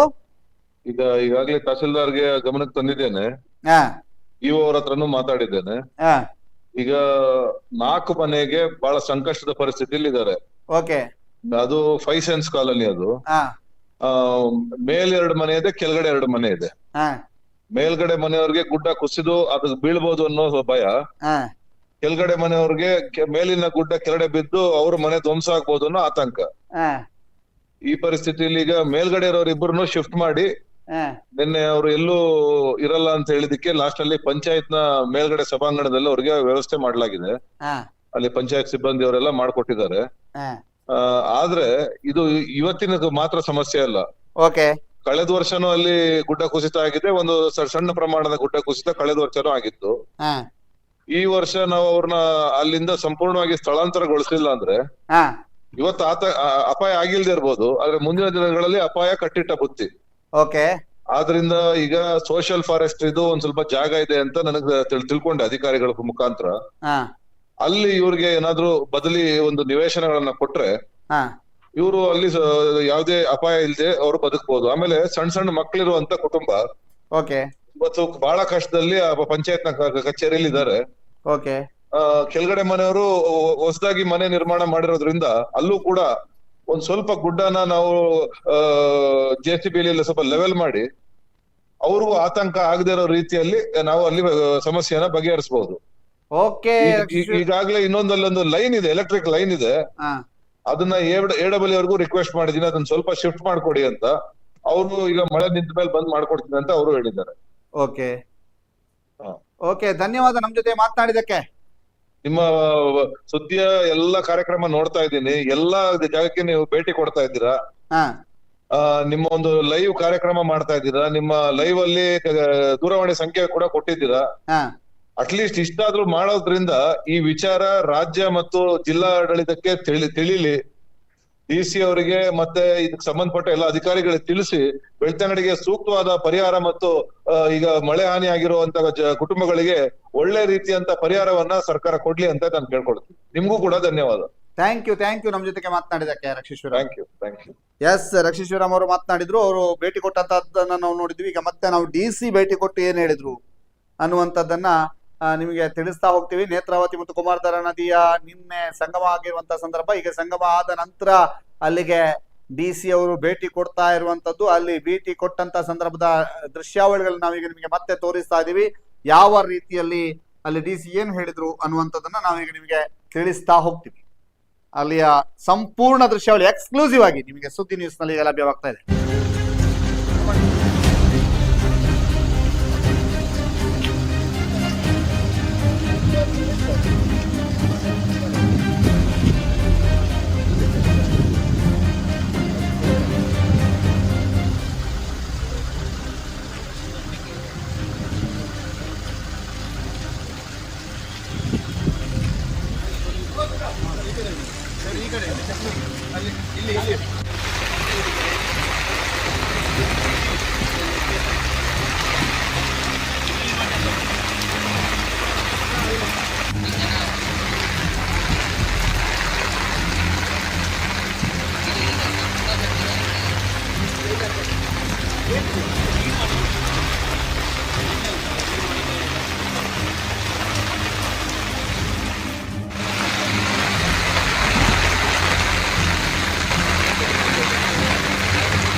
ಭಾರೀ ಮಳೆಯಿಂದ ನೇತ್ರಾವತಿಯಲ್ಲಿ ನೀರು ಹೆಚ್ಚಿನ ಮಟ್ಟಕ್ಕೆ ಹರಿತಾ ಇರುವಂಥ ಒಂದು ಹಿನ್ನೆಲೆಯಲ್ಲಿ ಹಲವಾರು ಕಡೆ ಏನು ಬಂಟ್ವಾಳಲ್ಲಿ ಹಲವಾರು ಕಡೆ ಮತ್ತು ಉಪ್ಪಿನಂಗಡಿ ಮತ್ತು ಬೆಳ್ತಂಗಡಿಯಲ್ಲಿ ಒಂದು ಸ್ಥಳದಲ್ಲಿ ಈ ಥರ ಹಲವಾರು ಕಡೆ ಏನೇನು ಹಾನಿಗಳಾಗಿದ್ದಾವೆ ಯಾವ ರೀತಿಯ ಸಮಸ್ಯೆಗಳಿದೆ ಮತ್ತು ನಾವು ವೀಕ್ಷಣೆ ಮಾಡಲು ನಿನ್ನೆಯನ್ನು ಎಲ್ಲ ತಂಡಗಳು ಸ್ಥಳದಲ್ಲಿದ್ದರೂ ಅವರಿಗೆ ಪರ್ಯಾಯ ವ್ಯವಸ್ಥೆಗಳನ್ನ ಮಾಡಿದ್ದಾರೆ. ಬಂಟ್ವಾಳದಲ್ಲಿ ಕೂಡ ನೀರು ಇಳಿಕೆ ಆಗಿರೋದ್ರಿಂದ ಎಲ್ಲರೂ ಕೂಡ ವಾಪಸ್ಸು ಮನೆಗಳಿಗೆ ತರಲುವಂಥ ಇದು ಕೂಡ ಆಗಿದೆ. ಇಲ್ಲಿ ವಿಶೇಷವಾಗಿ ಉಪ್ಪಿನಂಗಡಿಯಲ್ಲಿ ದೇವಸ್ಥಾನದ ಮುಂದೆ ನೀರು ಸಂಗಮ ಆಗುವಂಥ ಒಂದು ವಿಶೇಷತೆ ಇರೋದ್ರಿಂದ ಜನರು ಸಹ ನಿನ್ನೆ ಹೆಚ್ಚಿನ ಸಂಖ್ಯೆಯಲ್ಲಿ ಬಂದಿದ್ದು ಪೊಲೀಸು ಮತ್ತು ರೆವಿನ್ಯೂ ಇಲಾಖೆ ಮತ್ತು ಪಂಚಾಯತ್ ಅವರು ಎಲ್ಲರೂ ಟೆಂಪಲ್ ಸಮಿತಿಯವರ ಒಂದು ಹೊಂದಾಣಿಕೆ ಜೊತೆ ಅದನ್ನು ಒಂದು ಯಾವುದು ಸಮಸ್ಯೆ ಇಲ್ಲದೆ ನಾವು ಇದನ್ನು ಜನರು ವೀಕ್ಷಣೆ ಮಾಡಲಿಕ್ಕೆ ಒಂದು ಅವಕಾಶ ಮಾಡಿಕೊಟ್ಟಿದ್ದರು. ಅದಕ್ಕೆ ಅವರಿಗೆ ಎಲ್ಲರಿಗೂ ನಾನು ಅಭಿನಂದನೆ ಸಲ್ಲಿಸ್ತೇನೆ. ಮತ್ತು ಇಲ್ಲಿ ಏನು ಮುನ್ನೆಚ್ಚರಿಕೆ ಕ್ರಮಗಳು ವಹಿಸಬೇಕು ಅದಕ್ಕೆ ಇಲ್ಲಿ ಸ್ಥಳೀಯವಾಗಿಯೇ ಹೋಮ್ ಗಾರ್ಡ್ಸು ಮತ್ತು ತಂಡ ಇಲ್ಲೇ ಇದೆ. NDRF ತಂಡನೂ ಕೂಡ ಇಲ್ಲೇ ಹತ್ತಿರದಲ್ಲೇ ನಾವು ಅದಕ್ಕೆ ಸ್ಟೇಷನ್ ಮಾಡಿದ್ದೇವೆ. So we are prepared. But ಇಲ್ಲಿ ಏನಾದರೂ ಲ್ಯಾಂಡ್ಸ್ಲೈಡ್ ಆಗುವಂಥದ್ದು ಸಣ್ಣ ಮಟ್ಟದ್ದು, ಬಟ್ ಆದರೆ ರೋಡ್ ಹತ್ತಿರ ಇರುವಂಥ ಲ್ಯಾಂಡ್ಸ್ಲೈಡ್ ಆಗುವಂಥ ಸ್ಥಳಗಳನ್ನು ಸಹ ವೀಕ್ಷಣೆ. ಸರ್, ಈಗ ಶಿರಾಡಿ ಘಾಟ್ ಯಾವಾಗ ಓಪನ್ ಆಗ್ತದೆ? ಶಿರಾಡಿ ಘಾಟಲ್ಲಿ ನೀವು ನೋಡಿದ್ದೀರಾ, ಮೊನ್ನೆ ನಾವು ಖುದ್ದು ಆ ಸ್ಥಳಕ್ಕೆ PWD ಅವ್ರ ಜೊತೆ ಹೋಗಿ ಭೇಟಿ ಮಾಡಿದ್ವಿ. ನೆಕ್ಸ್ಟ್ ಡೇನೇ ಅದು ದೊಡ್ಡ ಮಟ್ಟದಲ್ಲಿ ಕುಸಿತ ಆಗಿದೆ. ಅಲ್ಲಿ ಏನಾಗಿದೆ ಅಂದರೆ ಕೆಸರು ಮಯವಾಗಿದೆ. ಅಂದರೆ ಕೆಸರನ್ನ ತೆಗೆದರೆ ಮತ್ತೆ ಕೆಸರು ಬೀಳುವಂಥ ರೀತಿಯಲ್ಲಿ ಅದೊಂದು ಡಿಸ್ಟೆಬಿಲೈಸ್ ಆಗಿರುವಂಥ ಒಂದು ವಾತಾವರಣ ಅಲ್ಲಿದೆ. ಸೊ ಬಟ್ ಈಗ ಅದನ್ನು ಕ್ಲೋಸ್ ಮಾಡದೆ ಆದಷ್ಟು ಓಪನ್ ಮಾಡಿಕೊಂಡು ಒಂದೊಂದಾಗಿ ಬಿಡ್ತಾ ಇರುವಂಥ ವ್ಯವಸ್ಥೆಯನ್ನು ಮಾಡ್ತಾ ಇದ್ದೀವಿ. ಸ್ವಲ್ಪ ಮಳೆ ಇದು ಕಡಿಮೆ ಆದ ನಂತರ ಅದು ಸ್ಟೆಬಿಲಿಟಿ ಆಗಬೇಕಾಗುತ್ತೆ. Otherwise there managing. Charmadi Ghat close ಆಗಿಲ್ಲ, ಚಾರ್ಮಡಿ ಘಾಟ್ ಓಪನ್ ಆಗಿನೇ ಇದೆ. ಬಟ್ ಗಣರ ವಾಹನಗಳು ಅಲ್ಲಿ ಹೋಗಲಿಕ್ಕೆ ಅವಕಾಶ ಇಲ್ಲ. ಅದು ಹೋಗಲಿಕ್ಕೂ ಕಷ್ಟ ಸಾಧ್ಯನೂ ಹೌದು. ಅದರಿಂದ ಅಲ್ಲಿ ಹೆವಿ ವೆಹಿಕಲ್ಸ್ ಹೋಗೋಕ್ಕಾಗಲ್ಲ. ಬಟ್ ನಮ್ಮ ಕೊಡಗಿನ ರಸ್ತೆಯೂ ಸಹ ಓಪನ್ ಇರುವುದರಿಂದ ಈಗ ಏನು ಸಮಸ್ಯೆ ಸಂಚಾರಕ್ಕೆ ಏನು ಸಮಸ್ಯೆ. ಸರ್, ಈಗ ಮನೆಗಳು ಜಲಾವೃತ ಆದರೆ ಅವರಿಗೂ ಸ್ವಲ್ಪ ಪ್ರಮಾಣದ ಕಷ್ಟ ನಷ್ಟಗಳಾಗುತ್ತೆ. ಅವರಿಗೆ ಏನಾದರೂ ಪರಿಹಾರ ಉಂಟಾ? 24 ಗಂಟೆ ನೀರು ನಿಂತು ಇಳಿದರೆ ಅವ್ರಿಗೆ NDRF ಪ್ರಕಾರ 10,000 ಕೊಡಲಿಕ್ಕೆ ಅವಕಾಶ ಇದೆ. ಇಲ್ಲಿ ಮೊನ್ನೆ ಬಂಟ್ವಾಳ ಅಲ್ಲೆಲ್ಲ ಆ ಥರ ಮನೆಯಲ್ಲಿ ನೀರು ನುಗ್ಗಿ ಅವರು ಸ್ಥಳಾಂತರ ಆಗಿ ವಾಪಸ್ ಬರಬೇಕಾಗಿರೋ ಒಂದು ಸ್ಥಿತಿಗತಿದ್ದು ಅವರಿಗೆಲ್ಲ ಪರಿಹಾರ ಕೊಡೋ ವ್ಯವಸ್ಥೆ ಕೊಡಬೇಕು. ಈಗ ಸಂಪೂರ್ಣ ಹಾನಿಯಾದ ಮನೆಗಳಲ್ಲಿ ಸಂಪೂರ್ಣ ತೀವ್ರ ಹಾನಿ ಆಗಿರುವಂಥ ಮನೆಗಳಿಗೆ 1,20,000 ರೂಪಾಯಿ ಕೊಡಲಿಕ್ಕೆ ಅವಕಾಶ ಇದೆ. ಜಿಲ್ಲೆಯಲ್ಲಿ ಆದ ಬಗ್ಗೆ ಆಗಿದೆ. ಘಟನೆ ನಮ್ಮ ಜಿಲ್ಲೆಯಲ್ಲಿ ಆಗಬಾರ್ದು, ನಮ್ಮ ಜಿಲ್ಲೆ ಬುದ್ಧಿವಂತರ ಜಿಲ್ಲೆ ಅಂತ ಅದಕ್ಕೆ ಅದನ್ನು ನಾವು ಹೆಸರನ್ನು ಉಳಿಸ್ಕೊಳ್ಳುವ ರೀತಿಯಲ್ಲಿ ಇಂಥ ರೀತಿಯ ವಿಚಾರಗಳನ್ನ ಮಾಡಬಾರ್ದು ಅಂತ ಯುವಕರಲ್ಲಿ ಎಲ್ಲರನ್ನು ನಾನು ವಿನಂತಿ. ಸರ್, ವಯನಾಡಿನಲ್ಲಿ ಯಾರಾದರೂ ನಮ್ಮ ಜಿಲ್ಲೆಯವರು ನಾವು ವಯನಾಡಲ್ಲಿ ನಮ್ಮವ್ರು ಯಾರಾದರೂ ಇರೋದ್ರ ಬಗ್ಗೆ ನಿಮಗೆ ಮಾಹಿತಿ ಇದ್ದರೆ, ಇಲ್ಲ ಅಲ್ಲಿ ರೀಚ್ ಔಟ್ ಮಾಡೋಕ್ಕಾಗಿಲ್ಲ ಅಂತ ಹೇಳಿದರೆ ಕೂಡಲೇ ಡಿಸ್ಟ್ರಿಕ್ಟ್ ಅಡ್ಮಿನಿಸ್ಟ್ರೇಷನ್ ರೀಚ್ ಔಟ್ ಮಾಡಬೇಕು ಅಂತ ಹೇಳಿ ನಾವು ಈಗಾಗಲೇ ನೋಟಿಸನ್ನು ಔಟ್ ಮಾಡಿದ್ದೇವೆ. ಸಾರ್ವಜನಿಕರು ನಮ್ಮ ಕಂಟ್ರೋಲ್ ರೂಮಿಗೆ ಕಾಲ್ ಮಾಡಿಕೊಂಡು ಅಂಥದ್ದೇನಾದರೂ ಇದ್ದರೆ ಅದರ ವಿಚಾರಗಳನ್ನು ರೆಕಾರ್ಡ್ ಮಾಡಿದರೆ ನಾವು ವಯನಾಡು ಜಿಲ್ಲೆ ಮತ್ತು ಕೇರಳ ಸರ್ಕಾರದ ಜೊತೆ ಸಂಪರ್ಕವನ್ನು ಎಸ್ಟಾಬ್ಲಿಷ್ ಮಾಡಿಕೊಂಡು ಅಂಥದ್ದು ಏನಾದರೂ ಅವರಿಗೆ ನಾವು ವ್ಯವಸ್ಥೆ ಮಾಡ್ತೇವೆ. ಇಲ್ಲಿ ತನಕ ನಮ್ಗೆ ಆ ರೀತಿಯಾದ ಯಾವುದು ಮಾಡಿಲ್ಲ.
ಮಲವಂತಿಕೆ ದಿಡುಪೆ ಸೈಡ್ ನಲ್ಲಿ ಬಹಳ ರಮಣೀಯ ದೃಶ್ಯಗಳಿದಾವೆ. ಆ ರಮಣೀಯ ದೃಶ್ಯಗಳ ಜೊತೆಗೆ ಮಲವಂತಿಕೆಯಲ್ಲಿ ಅಲ್ಲಲ್ಲಿ ಗುಡ್ಡ ಕುಸಿತ ಆಗ್ತಾ ಇರುವಂತಹ ವರದಿಗಳು ಕೂಡ ಆಗ್ತಾನೆ ಇದಾವೆ. ಇದೀಗ ಅಲ್ಲಿಯ ಸಮಸ್ಯೆಗಳ ಬಗ್ಗೆ ಮಾತನಾಡೋದಕ್ಕೆ ಅಲ್ಲಿಯ ಅಧ್ಯಕ್ಷರುಗಳನ್ನ ಮಾತನಾಡಿಸುವಂತ ಪ್ರಯತ್ನವನ್ನ ಮಾಡ್ತೇವೆ. ಆದ್ರೆ ಅಧ್ಯಕ್ಷರು ಪ್ರಕಾಶ್ ಜೈನ್ ಅವರು ಎಳನೀರ್ನಲ್ಲಿ ಇರೋದ್ರಿಂದ ಅವ್ರದ್ದು ಕಾಲ್ ಕನೆಕ್ಟ್ ಆಗ್ತಾ ಇಲ್ಲ. ಯಾಕೆಂತಂದ್ರೆ ಅವ್ರದ್ದು ನೆಟ್ವರ್ಕ್ ಸಮಸ್ಯೆ ಇರಬಹುದು ಅನ್ನುವಂತ ಲೆಕ್ಕಾಚಾರ ನಮ್ದು. ಯಾಕಂದ್ರೆ ಅಷ್ಟರ ಮಟ್ಟಿಗೆ ಅಲ್ಲಿ ಸಮಸ್ಯೆಗಳಾಗ್ತಾ ಇದಾವೆ.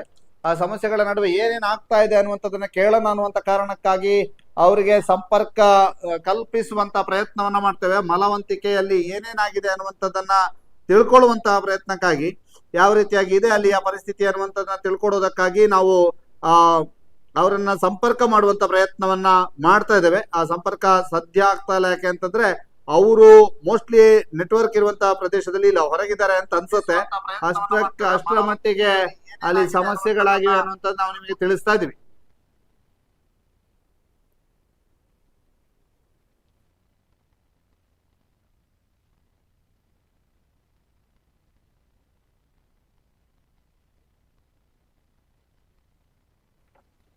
ಮಲವಂತಿಕೆಯ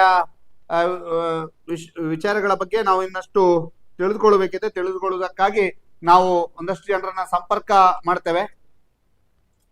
ಮಲವಂತಿಕೆ ಗ್ರಾಮ ಪಂಚಾಯತ್ನಲ್ಲಿ ಏನೇನ್ ಆಗ್ತಾ ಇದೆ ಅನ್ನುವಂಥದ್ದನ್ನು ತಿಳ್ಕೊಳ್ಳುವುದಕ್ಕಾಗಿ ಅಲ್ಲಿಯ ಪಂಚಾಯತ್ನ ಅಧ್ಯಕ್ಷರು ಉಪಾಧ್ಯಕ್ಷರುಗಳಿಗೆ ಸಂಪರ್ಕ ಮಾಡುವಂತ ಪ್ರಯತ್ನವನ್ನ ಮಾಡ್ತೀವಿ. ಇಲ್ಲದೇ ಇದ್ದಲ್ಲಿ ಬಹಳಷ್ಟು ಜನರಿಗೆ ಅಲ್ಲಿ ಸಂಪರ್ಕ ಮಾಡುವಂತಹ ಪ್ರಯತ್ನವನ್ನು ಕೂಡ ಮಾಡ್ತೀವಿ. ಮಲವಂತಿಕೆಯಲ್ಲಿ ನಿನ್ನೆ 2-3 ಮನೆಗಳನ್ನು ಶಿಫ್ಟ್ ಮಾಡಲಾಗಿತ್ತು. ಭೀಕರ ಮಳೆಯಿಂದಾಗಿ ಅಲ್ಲಿ ಮಲವಂತಿಕೆ ಸುತ್ತಮುತ್ತ ಯಾವ ರೀತಿಯಾದಂತಹ ವಾತಾವರಣ ಇದೆ ಅನ್ನುವಂಥದ್ದನ್ನು ನಿಮಗೆ ತಿಳಿಸ್ತಾ ಹೋದ್ವಿ. ಅಲ್ಲಿಯ ಪರಿಸ್ಥಿತಿ ಹೇಗಿದೆ ಅನ್ನುವಂಥ ನಿಮಗೆ ತಿಳಿಸುವುದಕ್ಕಾಗಿ ಈ ವಿಶೇಷ ನೇರ ಪ್ರಸಾರಣ ಮಾಡ್ತಿರುವಂತದ್ದು. ಎಲ್ಲ ಒಂದು 2-3 ಮನೆಗಳನ್ನು ಶಿಫ್ಟ್ ಮಾಡಲಾಗಿದೆ. ಮಲವಂತಿಕೆ ಗ್ರಾಮ ಪಂಚಾಯತ್ನ ಉಪಾಧ್ಯಕ್ಷರು ಆಗಿರುವಂತಹ ರೋಹಿಣಿ ಅವರು ನಮ್ಮ ಜೊತೆಗೆ ಸಂಪರ್ಕದಲ್ಲಿದ್ದಾರೆ. ನಮಸ್ತೆ ಮೇಡಮ್. ನಮಸ್ತೆ. ಏನೇನಾಗಿದೆ ಮೇಡಮ್? ನಮ್ಮ ಪ್ಲೇಸ್ ಅಲ್ಲಿಯಾ?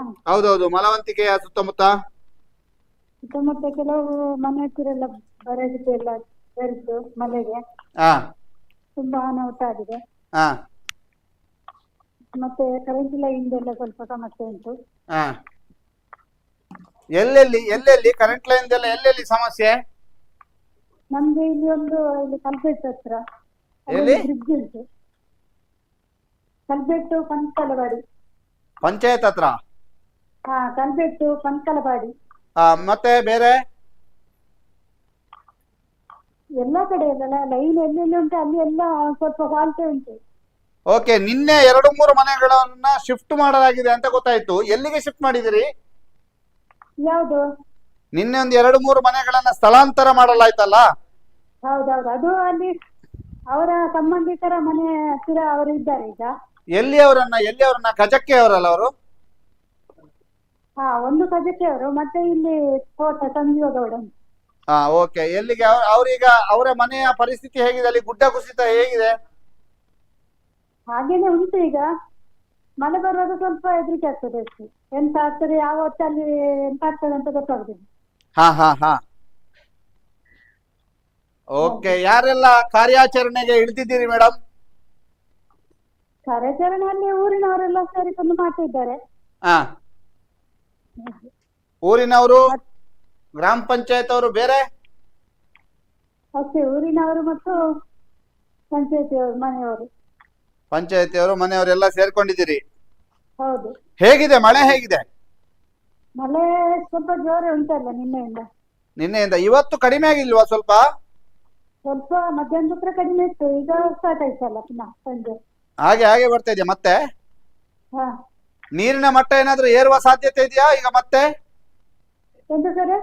ನೀರಿನ ಮಟ್ಟ ಏರುವ ಸಾಧ್ಯತೆ ಇದೆಯಾ? ನೀರಿನ ಮಟ್ಟ ಸ್ವಲ್ಪ ಕಡಿಮೆ ಆಗಿದೆ ಈಗ. ಕಡಿಮೆ ಆಗಿದ್ಯಾ? ಹೌದು. ಈಗ ನಿಮ್ಮಲ್ಲಿ ಕರೆಂಟ್ ಇತ್ತು ಏನು? ತುಂಬಾ ದಿನದಿಂದ ಕರೆಂಟ್ ಇರ್ಲಿಲ್ಲ ಅಂತ, ಹೌದಾ? ಕರೆಂಟ್ ಇರ್ಲಿಲ್ಲ, ಅಂದ್ರೆ ಇಲ್ಲಿ ಲೈನ್ ಎಲ್ಲ ಹೋಗಿತ್ತು, ಮರ ಬಿದ್ದು. ಅದಕ್ಕೆ ಅದನ್ನು ತಪ್ಪಿಸಿಬಿಟ್ಟಿದ್ದಾರೆ, ಲೈನ್ ಮ್ಯಾನ್ ಬಂದು ತಪ್ಪಿಸಿಟ್ಟಿದ್ದಾರಾ? ಹೌದು. ಈಗ ಎಂತ ಮಾಡುದು ಮತ್ತೆ? ಈಗ ಕರೆಂಟ್ ಇದೆ, ಕರೆಂಟ್ ಹೇಗೆ? ಕರೆಂಟ್ ಅಂದ್ರೆ ಅವರಿಗೆ ಬೇರೆ ಲೈನ್ ಮಾಡಿ ಕೊಡಿ ಅಂತ ಹೇಳ್ತಿದ್ರು ಅವರು, ಊರವರು.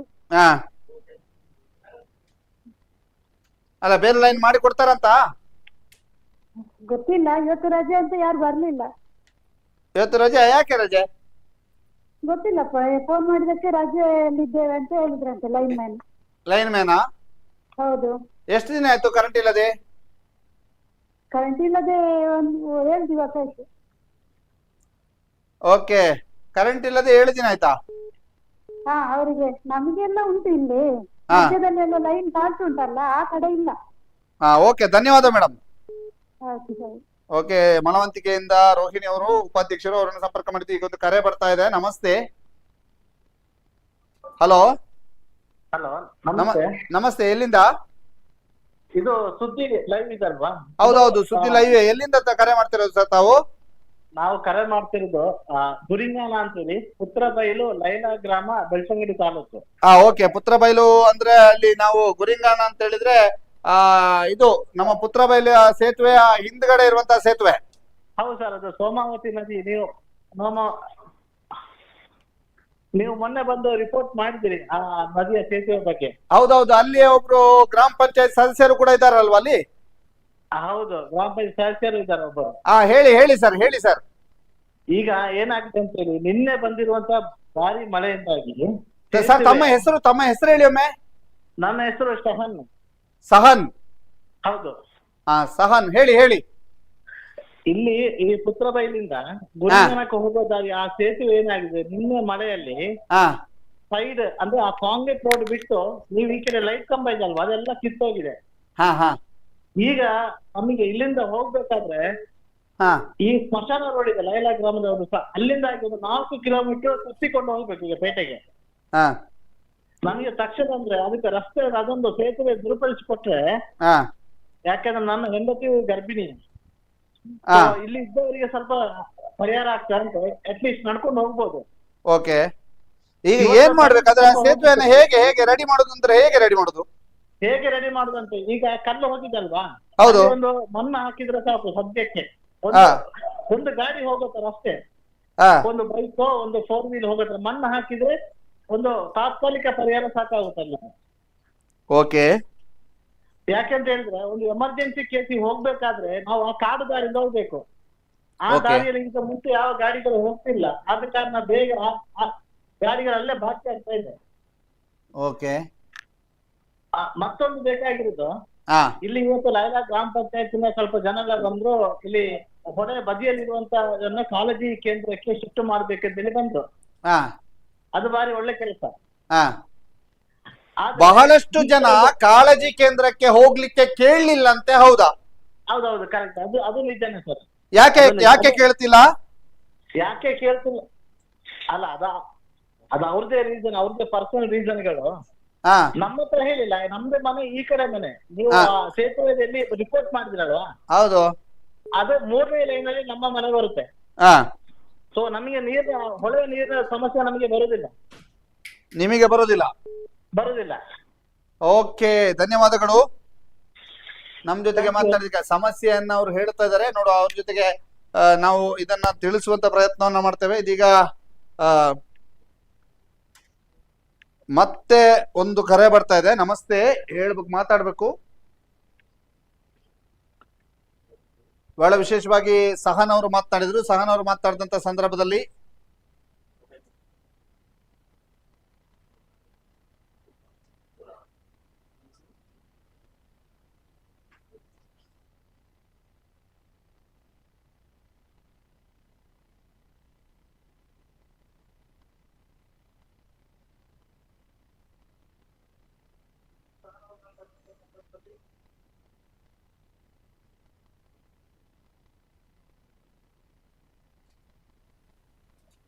ಹಲೋ ಸರ್, ನಮಸ್ತೆ. ನನ್ನ ಧ್ವನಿ ಕೇಳ್ತಾ ಇದೆಯಾ?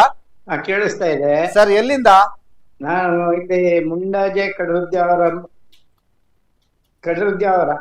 ಹೇಳಿ ಸರ್. ಏನಿಲ್ಲ, ನಮ್ಮಲ್ಲಿ ಏನು ಗೊತ್ತಾ, ಈ ಮಳೆಗಾಲದಲ್ಲಿ ರೋಡ್ಗಳೆಲ್ಲ ಹಾಳಾಗ್ತಾ ಇದ್ದಾವೆ. ಈಗೂ ಹಾಗೆ ಮೋರಿಲಿ ಎಲ್ಲೂ ನೀರು ಹೋಗುದಿಲ್ಲ, ಆಯ್ತಾ? ಓಕೆ,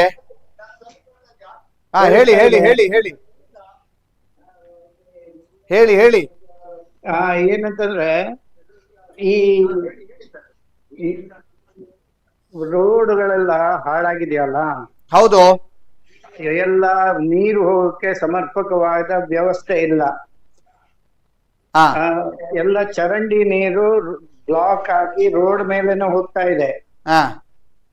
ಇದಕ್ಕೆ ಸಂಬಂಧಪಟ್ಟವರು ಮಳೆಗಾಲ ಶುರು ಆದ್ರೂ ಮೊದಲಾದ್ರೂ ಯಾರು ಬಂದು ನೋಡ್ಲೂ ಇಲ್ಲ.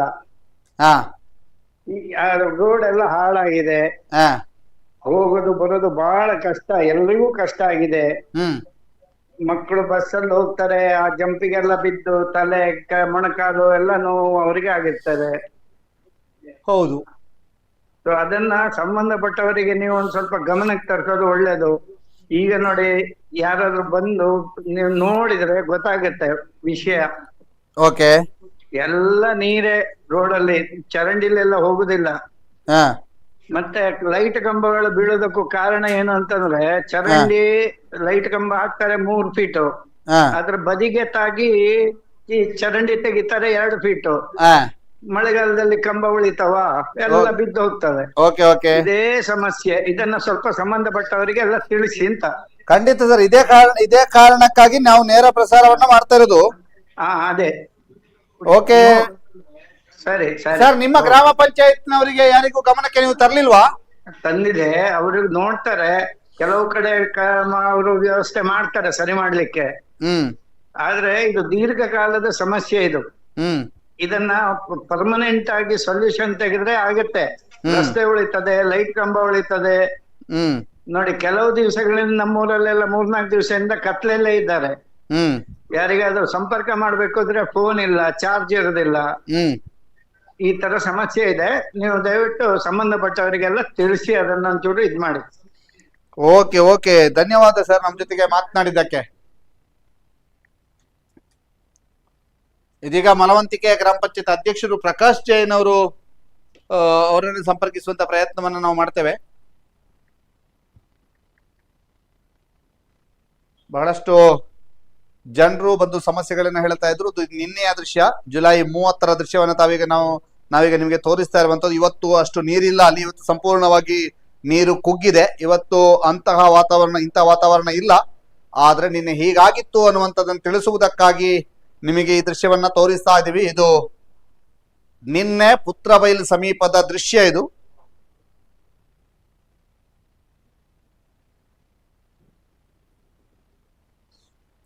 ಈಗ ನಮ್ಮ ಜೊತೆಗೆ ಸಂಪರ್ಕದಲ್ಲಿದ್ದಾರೆ ಪ್ರಕಾಶ್ ಜೈನ್ ಮಲವಂತಿಕೆ. ಸರ್ ನಮಸ್ತೆ. ನಮಸ್ತೆ. ಗ್ರಾಮ ಪಂಚಾಯತ್ನ ಅಧ್ಯಕ್ಷರಾಗಿರುವಂತಹ ಪ್ರಕಾಶ್ ಜೈನ್ ಮಲವಂತಿಕೆ ಅವರು ಇದ್ದಾರೆ. ಸರ್, ಏನಾಗ್ತಾ ಇದೆ ಮಲವಂತಿಕೆಯಲ್ಲಿ? ಮಲವಂತಿಗೆಯಲ್ಲಿ ತುಂಬಾ ಮಳೆಯಿಂದ ಮನೆಗಳಿಗೆಲ್ಲ ಏನಾಗಿದೆ, ಸಂಪೂರ್ಣ ಹಾನಿಯಲ್ಲ, ಆದ್ರೆ ಗುಡ್ಡ ಕುಸಿತ ಆಗಿ ಮನೆಗಳೇ ಕುಸಿದು ಹೋಗುವಂತ ಪರಿಸ್ಥಿತಿ ಇದೆ.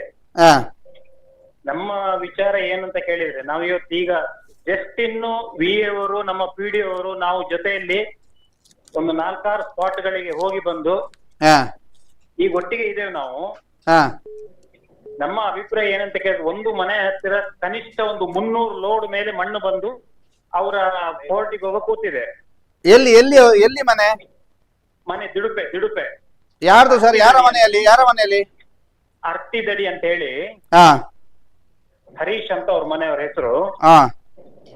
ಈಗ ಅಲ್ಲಿ ಏನ್ ಪರಿಸ್ಥಿತಿ ಆಗಿದೆ ಅಂದ್ರೆ, ಮಿಷನರಿ ತಗೊಂಡೋಗಿ ಅದನ್ನು ಖಾಲಿ ಮಾಡುವ ಪರಿಸ್ಥಿತಿಯಲ್ಲೂ ಇಲ್ಲ. ಸದ್ಯಕ್ಕೆ ನಾವೀಗ ಅವರನ್ನೆಲ್ಲ ಮನೆಯಿಂದ ಬೇರೆ ಕಡೆಗೆ ಅವರ ಸಂಬಂಧದವ್ರ ಮನೆ ಕಳಿಸಿದೀವಿ. ಆ ವ್ಯಕ್ತಿಗಳಿಗೆ ನಿಜವಾಗಿ ಆದ್ರೆ ಏನಾದ್ರೂ ಸರ್ಕಾರದ ಸಹಾಯ ಸಿಗ್ಬೇಕು. ಓಕೆ. ಈಗ ಆ ನಿಟ್ಟಿನಲ್ಲಿ ಏನ್ ಕ್ರಮ ಕೈಗೊಳ್ಳಿಕ್ಕೆ ಆಗ್ತದೆ? ನಾವು ಇವತ್ತು ನಮ್ಮ ಗ್ರಾಮ ಸಭೆ ಇತ್ತು.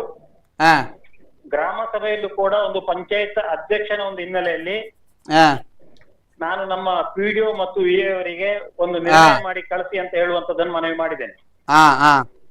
ಏನು ಮನೆ ಈಗ ಒಂದು ಮನೆ ಹೋಗ್ತದೆ, ಮನೆ ಜೊತೆಯಲ್ಲಿ ಶೌಚಾಲಯ, ಬಚ್ಚಲು ಕೊಟ್ಟಿಗೆ ಇರ್ತದೆ. ಸರ್ಕಾರದ ನಿಯಮ ಹೇಗಿದೆ ಅಂತ ಕೇಳಿದ್ರೆ, ಅವರ ಮನೆಗೆ ಡ್ಯಾಮೇಜ್ ಆದ್ರೆ ಮಾತ್ರ ಪರಿಹಾರ ಕೊಡುದು ಅಂತ ಇರ್ತದೆ. ಒಂದು ಶೌಚಾಲಯ, ಒಂದು ಬಚ್ಚಲು ಮನೆ ಇಲ್ಲದೆ ಅವ ಹೇಗ್ ಬದುಕು ಮಾಡ್ತಾನೆ? ಕರೆಕ್ಟ್. ಮನೆಗೆ ಅಟ್ಯಾಚ್ ಆಗಿ ಅವ 2 ದನ ಕಟ್ಕೊಂಡು ಜೀವನ ನಡೆಸ್ತಾ ಇರ್ತಾನೆ. ಆ ಹಟ್ಟಿ ಫುಲ್ಲು ಹೋಗಿ ದನ ಕಟ್ಕೊಳ್ಲಿಕ್ಕೆ ವ್ಯವಸ್ಥೆ ಇರುವುದಿಲ್ಲ. ಹೌದು. ಅಂತದ್ರಲ್ಲಿ ಅವನಿಗೆ ಜೀವನಕ್ಕೆ ಆಧಾರ ಏನು? ಹೌದು. ಇಂಥ ವಿಚಾರಗಳನ್ನು ಮನಗಂಡು ನಾವು ನಿರ್ಣಯ ಮಾಡಿ ಕಳಿಸಿದೀವಿ. ಸರ್ಕಾರದ ಮಟ್ಟಕ್ಕೆ ಹೋಗ್ಬೇಕು ಅಂತ ಹೇಳೋ ದೃಷ್ಟಿಯಲ್ಲಿ ಓಕೆ ನಮ್ಮ ವಿಚಾರ ಇಷ್ಟೇ, ಅವರಿಗೆ ಸಂಪೂರ್ಣ ಹಾನಿ ಅಂತ ಪರಿಹಾರ ಕೊಡೋದು ಅಲ್ಲದೆ ಇದ್ರು ಭಾಗಶಃ ಮಟ್ಟದಲ್ಲಿ ಹಾನಿ ಅಂತ ಹೇಳುವಂತ ರಿಪೋರ್ಟ್ ಅನ್ನು ವಿಎ ಮತ್ತು ಪಿಡಿ ಅವರಿಂದ ಸರ್ಕಾರ ಮಾಡಿಸ್ಕೊಂಡು ಅವರಿಗೆ ಒಂದು ಪರಿಹಾರ ಸಿಗುವ ನಿಟ್ಟಿನಲ್ಲಿ ನಾವು ಪ್ರಯತ್ನ ಮಾಡ್ಬೇಕಂತ ಹೇಳುದು ನಮ್ಮ ಅಭಿಪ್ರಾಯ. ಹಾಗೆ ಈ ತರ ನೋಡಿ, ಗುಡ್ಡ ಜರಿದು ಕುಸಿತ ಮಾಡಿದವರಿಗೆ ನಾವು ಅವರಿಗೆ ಅಟ್ಲೀಸ್ಟ್ ಆ ಮನೆಯನ್ನು, ಈಗ ಮನೆ ತೊಳೆದು ಜೀವ ಹೋದ ನಂತರ ಪರಿಹಾರ ಕೊಡೋ ಬದಲು ಅಲ್ಲಿ ವೆಕೇಟ್ ಮಾಡ್ಲಿಕ್ಕೆ ಏನು ಸಾಧ್ಯ ಅದನ್ನು ಮಾಡ್ಲಿಕ್ಕೆ ನಾವು ಅವಕಾಶ ಮಾಡಿ ಕೊಡ್ಬೇಕು. ಹೌದೌದು, ಇದು ನಮ್ಮ ಅಭಿಪ್ರಾಯ. ಈಗ ನೀವು ಯಾರ್ಯಾರು ಹೋದ್ರಿ ಸರ್ ಅಲ್ಲಿ ಮನೆಗಳ ಭೇಟಿಗೆ? ನಾವು ನಮ್ಮ ವಿ ಅವರು, ನಮ್ಮ ಪಿಡಿಒ ಅವರು, ಆಮೇಲೆ ಪಂಚಾಯತ್ ಸಿಬ್ಬಂದಿಗಳು, ಪಂಚಾಯತ್ ಸದಸ್ಯಗಳು ಎಲ್ಲರನ್ನು ಒಟ್ಟುಗೂಡಿಸಿಕೊಂಡು ಇನ್ನು ಊರಿನ ಕೆಲವರು ಕೂಡ ಇದ್ರ ಜೊತೆಯಲ್ಲಿ. ಈಗ ಅಲ್ಲಿ ಎಷ್ಟು ಮನೆಗಳಿಗೆ ಸಮಸ್ಯೆಗಳಾಗಿವೆ? ಯಾರ್ಯಾರನ್ನ ಸ್ಥಳಾಂತರಗೊಳಿಸಿದ್ರಿ ಪ್ರಕಾಶ್ ಅವರೇ? ನಾವು ಈಗಾಗಲೇ ಸುಮಾರು 3 ಮನೆಯವರನ್ನು ಸ್ಥಳಾಂತರಗೊಳಿಸಿದ್ದೇವೆ. ಒಂದು ಸಂಜೀವ ತೋಟ ಅಂತ ಹೇಳಿ, ಇನ್ನೊಂದು ಹರೀಶ್ ಅರ್ಪಿದಡಿ, ಇನ್ನೊಂದು ನಾರಾಯಣ ಎಂಕೆ. ಈ 3 ಮನೆಗಳನ್ನು ಈಗ ನಾವು ಸ್ಥಳಾಂತರ ಮಾಡಿದೀವಿ, ಬೇರೆ ಅವರ ಸಂಬಂಧಿಕರ ಮನೆ ಕಳಿಸಿದ್ದೇವೆ. ಇನ್ನು ಉಳಿದಂತೆ ಕೆಲವಷ್ಟು ಮನೆಗಳಿಗೆ ನಾವು ಭೇಟಿ ಕೊಟ್ಟು ಅವರು ಅಲ್ಲೇ ಇದ್ದಾರೆ, ಬಟ್ ಅವ್ರು ನಿಜವಾಗಿ ಹಾನಿ ಆಗಿದೆ ಅವರಿಗೆ. ಓಕೆ, ಈಗ ನಾವು ಏನಾಗ್ತದೆ, ವಿ ಅವರಿಗೆ ಈ ತರ ಶಿಫಾರಸ್ ಮಾಡಿ ಅಂತ ಹೇಳಿದ್ರೆ ಅವ್ರಿಗೆ ಮಾಡ್ಲಿಕ್ಕೆ ಯಾಕೆ ಅವಕಾಶ ಇಲ್ಲ ಅಂದ್ರೆ ಅವ್ರಿಗೆ ಸರ್ಕ್ಯುಲರ್ ಆ ತರ ಇದೆ, ಮನೆ ಹಾನಿ ಆದ್ರೆ ಮಾತ್ರ ನೀವು ಸರ್ಕ್ಯುಲರ್ ಮಾಡಿಕೊಡಿ ಅಂತ ಹೇಳುವಂತ ಒಂದು ಇದಿದೆ. ನಾನು ಈ ಪತ್ರಿಕೋದ್ಯಮದವರು ಏನು ನಮಗೆ ಇದು ಮಾಡ್ತಾ ಇದ್ದಾರೆ, ಇದ್ರ ಮೂಲಕ ನಾನು ಹೇಳ್ಕೊಳ್ಳೋದಿಷ್ಟೇ, ನೀವು ಕೂಡ ಸರ್ಕಾರಕ್ಕೆ ಗಮನ ಹರಿಸುವ ನಿಟ್ಟಿನಲ್ಲಿ ಇದಕ್ಕೊಂದು ಪ್ರಯತ್ನ ಪಡ್ಬೇಕು ಸರ್. ಖಂಡಿತ ಖಂಡಿತ ಪ್ರಕಾಶ್ ಅವರೇ, ನಾವೀಗ ನೇರ ಪ್ರಸಾರ ಮಾಡ್ತಾ ಇರೋದಕ್ಕೆ ಕಾರಣವೇ ಅದು. Okay okay, thank you thank you. ಈಗ ನೀವು ಇದನ್ನ ಶಾಸಕರ ಗಮನಕ್ಕೆ ಏನಾದ್ರೂ ತಂದಿದ್ದೀರಾ ಸರ್? ನಾವು ಆಲ್ರೆಡಿ ಈಗ ಈ ತರ ಆಗಿದೆ ಅಂತ ತಂದಿದ್ದೇವೆ, ಬಟ್ ಇವತ್ತು ಹೋಗಿ ನೋಡುವಾಗ ನಾವು ನಿನ್ನೆ ಹೋಗಿದ್ದು, ನಿನ್ನೆಗಿಂತ ಇವತ್ತು ತುಂಬಾ ಜಾಸ್ತಿ ಜರ್ಕೊಂಡಿದೆ ಅಲ್ಲಿ ಸರ್. ಇದನ್ನ ನಾನು ಉತ್ಪ್ರೇಕ್ಷೆಯಾಗಿ ಹೇಳ್ತಾ ಇಲ್ಲ, ತಾವೇನಾದ್ರೂ ಗಮನಿಸಿದ್ರೆ ನಿಮಗೆ ಅನ್ಸ್ಬೋದು. ಅವರ RCC ಅವ್ರದ್ದೇನು ಸಿಂಗಲ್ ಫ್ಲೋರ್ ಮನೆ ಏನು ಅಪ್ಸ್ಟೈರ್ ಏನಿಲ್ಲ, ಆ ಜರ್ದು ಬಂದು ಕೂತ ಗುಡ್ಡೆ ಇದೆ ಅಲ್ವಾ? ಹೌದೌದು, ಅವರ RCC ಗಿಂತ ಹೈಟ್ ಇದೆ. ಓಕೆ, ಒಂದು 300 ಲೋಡ್ ಮೇಲೆ ಮಣ್ಣಿದೆ ಅದ್ರಲ್ಲಿ ಲಾರಿಯಲ್ಲಿ. ಓಕೆ, ಆ ತರ ಆಗಿದೆ ಪರಿಸ್ಥಿತಿ. ಏನಾದ್ರೂ ನಮ್ಮಿಂದ ಸಾಧ್ಯ ಆದ್ರೆ ಅಂತವ್ರಿಗೆ ಸಹಾಯ ಆಗುವ ನಿಟ್ಟಿನಲ್ಲಿ ನಾವು ಪ್ರಯತ್ನ ಪಡ್ಬೇಕು. ಓಕೆ, ಈಗ ಪ್ರಯತ್ನ ಖಂಡಿತವಾಗಿಯೂ ಪಡಬೇಕು. ಮತ್ತು ಈಗ ನಿಮಗೆ ರೆಸ್ಕ್ಯೂ ಕಾರ್ಯಕ್ಕೆ ತೊಂದರೆ ಆಗ್ತಾ ಇದೆಯಾ? ಈಗ ಸದ್ಯದ ಪರಿಸ್ಥಿತಿಯಲ್ಲಿ ಅಲ್ಲಿ ನಾವು ಏನು ಮಾಡುವ ಸ್ಥಿತಿಯಲ್ಲಿ ಇಲ್ಲ ಸರ್. ಏನಂದ್ರೆ ಆ ಮಣ್ಣೆಲ್ಲ ಮೆತ್ತಗಾಗಿ ಬಿಟ್ಟಿದೆ. ಓಕೆ, ಆ ಮನೆಯ ಕೆಳಭಾಗ ತುಂಬಾ ಜರಿ ಪ್ರದೇಶ. ಓಕೆ, ನಮಗೆ ಆತಂಕ ಇರೋದು ಅದೇನೆ, ಆ ಲೋಡಿಗೆ ಮನೆಯೇ ಕುಸಿದು ಕೆಳಗೆ ಬರ್ಬೋದು ಅಂತ ಹೇಳುವಂತ ಆತಂಕ ಇದೆ. ಓಕೆ, ಹಾಗಂತ ನಾವು ಟೆಕ್ನಿಕಲ್ ಇದನ್ನ ಸಂಪೂರ್ಣ ಹೇಳಿಕ್ಕೆ ಅಷ್ಟು ನಾವು ಟೆಕ್ನಿಕಲಿ ಜ್ಞಾನವಂತರಲ್ಲ. ಈಗ ಪ್ರಕಾಶ್ ಅವರೇ, ಈಗ ಏನಾದ್ರೂ ಒಂದು ಸಮಸ್ಯೆಗಳಾದ್ರೆ ಫಸ್ಟ್ ಕಾಣುದು ಗ್ರಾಮ ಪಂಚಾಯತ್ ಅವರು. ಹೌದು, ಎಂತ ಇದ್ರು ನಿಮಗೆ ನಿಮ್ಮ ಮೇಲೆ ಜನ ಮಾತಾಡೋದು. ಈಗ ಜನ ನಿರಂತರವಾಗಿ ನಿಮಗೆಲ್ಲ ಕರೆ ಮಾಡ್ತಾ ಇರ್ಬೋದಲ್ಲ? ಖಂಡಿತ ಮಾಡ್ತಾ ಇದ್ದಾರೆ. ನಾವು ಈಗಾಗಲೇ ಈ ಪ್ರದೇಶಗಳಿಗೆ 3-4 ರೌಂಡ್ ಭೇಟಿ ಕೊಟ್ಟೆವು. ಆ ಭೇಟಿ ಕೊಡುವುದ್ರ ಜೊತೆಗೆ ನಮಗೆ ಬೇಸರ ಆಗ್ತಾ ಇದೆ ಸರ್. ಯಾಕೆ ಅಂತ ಕೇಳ್ಬೋದು ನೀವು. ನಾವು ಅಷ್ಟು ಸಶಕ್ತರಾಗಿದ್ರೆ, ನಮ್ಮ ಹತ್ರ ಒಳ್ಳೆ ಸಂಪತ್ತಿದ್ರೆ ಖಂಡಿತ ವೈಯಕ್ತಿಕ ಹಿನ್ನೆಲೆಯಲ್ಲಿ ನಾವು ಸ್ವಲ್ಪ ಸಹಾಯ ಮಾಡ್ಬೋದಿತ್ತು. ಬಟ್ ನಮಗೆ ಏನಾಗ್ತಾ ಇದೆ, ನಾವು ಬರೀ ಕೈಯಲ್ಲಿ ಬಂದು ಹೋಗುವ ಪರಿಸ್ಥಿತಿ. ಅವ್ರಿಗೂ ಪಾಪ ಹೇಳೋದು ನಮಗೆ ಬೇಸರ ಆಗ್ತದೆ. ನಾವು ಅದಕ್ಕೆ ಹೇಳೋದು ಏನಂತ ಕೇಳಿದ್ರೆ, ಸರ್ಕಾರ ಈ ನಿಟ್ಟಿನಲ್ಲಿ ಕ್ರಮ ಕೈಗೊಳ್ಬೇಕಾಗ್ತದೆ. ಖಂಡಿತ, ಇದು ನಾವು ಮನಸಾರೆ ಹೇಳುವ ಮಾತು ಸರ್ ಇದು. ಖಂಡಿತ ಸರ್. ಈಗ ನೀವು ಎಳ್ನೀರಲ್ಲಿ ಇದ್ದೀರಾ, ಮಲವಂತಿಗೆಯಲ್ಲಿ ಇದ್ದೀರಾ? ನಾನು ಇವತ್ತು ಇನ್ನೂ ಕೂಡ ನಿಮಗೆ ನಾನು ಸುಳ್ಳು ಹೇಳ್ತಾ ಇಲ್ಲ. ಏನಾದ್ರು ನೀವು ಲೈವ್ ಅಲ್ಲಿ ನಾನು ತೋರಿಸುವಾಗಿದ್ರೆ ತೋರಿಸ್ತಾ ಇದ್ದೆ. ನಾನೀಗ ವಿ ಅವರ ಮತ್ತು ಪಿಡಿ ಅವರ ಜೊತೆಯಲ್ಲಿ ಒಂದು ಗಾಡಿಯಲ್ಲಿ ಬೆಳ್ತಂಗಡಿಗೆ ಬರ್ತಾ ಇದ್ದೀನಿ ಮಲವಂತಿಗೆಯಿಂದ. ಸರ್, ಈಗ ಮಲವಂತಿಗೆಯಿಂದ ಒಂದು 4-5 ಕಿಲೋಮೀಟರ್ ಕ್ರಮಿಸಿದ್ದೀನಿ ಅಷ್ಟೇ. ಅಲ್ಲ, ಈಗ ನೀವು ಹೇಗೆ ಅಂದ್ರೆ ನೀವು ಮತ್ತೆ ನೀವು ಎಳನೀರಿಗೆ ಹೋಗುದು ಹೇಗೆ ಸರ್? ನನ್ನ ಸಮಸ್ಯೆಯನ್ನು ಹೇಳಲಿಕ್ಕೆ ಹೋದ್ರೆ ನಾನು ಇನ್ನು ಅರ್ಧ ಗಂಟೆ ಮಾತಾಡ್ಬೋದೇನೋ ತಮ್ಮ ಹತ್ರ. ಮಾತನಾಡಿ, ಯಾಕೆಂತಂದ್ರೆ ನಿಮ್ಮ ಸಮಸ್ಯೆ ದೊಡ್ಡದು. ನೀವು ಎಳನೀರಿನ ರಸ್ತೆಯ ಸಮಸ್ಯೆಯನ್ನ ನಾವು ಬಹಳಷ್ಟು ಬಾರಿ ವರದಿ ಮಾಡಿದ್ವಿ. ನೀವು ಎಳನೀರಿನ ಮೇಲ್ಭಾಗದಲ್ಲಿ ಇದ್ದೀರಿ ಅನ್ನುವಂಥದ್ದನ್ನು ಕೂಡ ಈಗಷ್ಟೇ ನಿಮಗೆ ಕರೆ ಮಾಡಿದಂತ ಸಂದರ್ಭದಲ್ಲಿ ನಿಮ್ಮ ಕರೆ ಕನೆಕ್ಟ್ ಆಗ್ತಾ ಇರ್ಲಿಲ್ಲ. ಆಗ ನಾವು ಒಂದು ಗೆಸ್ ಮಾಡಿದ್ವಿ ಏನಂತಂದ್ರೆ ಇವರು ಎಳನೀರಿನಲ್ಲಿ ಇರಬಹುದು ಅನ್ನುವಂತ ಗೆಸ್ ಕೂಡ ಮಾಡಿದ್ದೆವು ನಾವು. ನಾವು ಏನಂತ ಕೇಳಿದ್ರೆ ಸರ್, ನಿಮ್ಮ ಆ ಕಾಳಜಿಗೆ ನಾವು ಯಾವತ್ತೂ ಚಿರಋಣಿಗಳು. ಆದ್ರೆ ನಾವು ಏನಂತ ಕೇಳಿದ್ರೆ ಆ ರಸ್ತೆ ಬಗ್ಗೆ ನಮಗೆ ಖಂಡಿತ ತುಂಬಾ ಇಂಪಾರ್ಟೆನ್ಸ್ ಇದೆ. ನಾನೀಗ ಪಂಚಾಯತಿಗೆ ಬಂದು ಹೋಗ್ಬೇಕಂದ್ರೆ ನಮಗೆ ಜನರಿಂದ ಒಂದು ಜವಾಬ್ದಾರಿ ಸಿಕ್ಕಿದೆ. ಹೌದೌದು, ಅದನ್ನು ಸರಿಯಾಗಿ ನಿರ್ವಹಿಸಿಕೊಂಡು ಹೋಗುವಂತದ್ದು ನಮ್ಮ ಕರ್ತವ್ಯ. ಅದಕ್ಕೆ ಚ್ಯುತಿ ಬಾರದಾಗಿ ನಡ್ಕೊಳ್ಬೇಕನ್ನೋದು ಮ್ಯಾಕ್ಸಿಮಮ್ ಪ್ರಯತ್ನ ನಾವು ಮಾಡ್ತೇವೆ. ಖಂಡಿತ.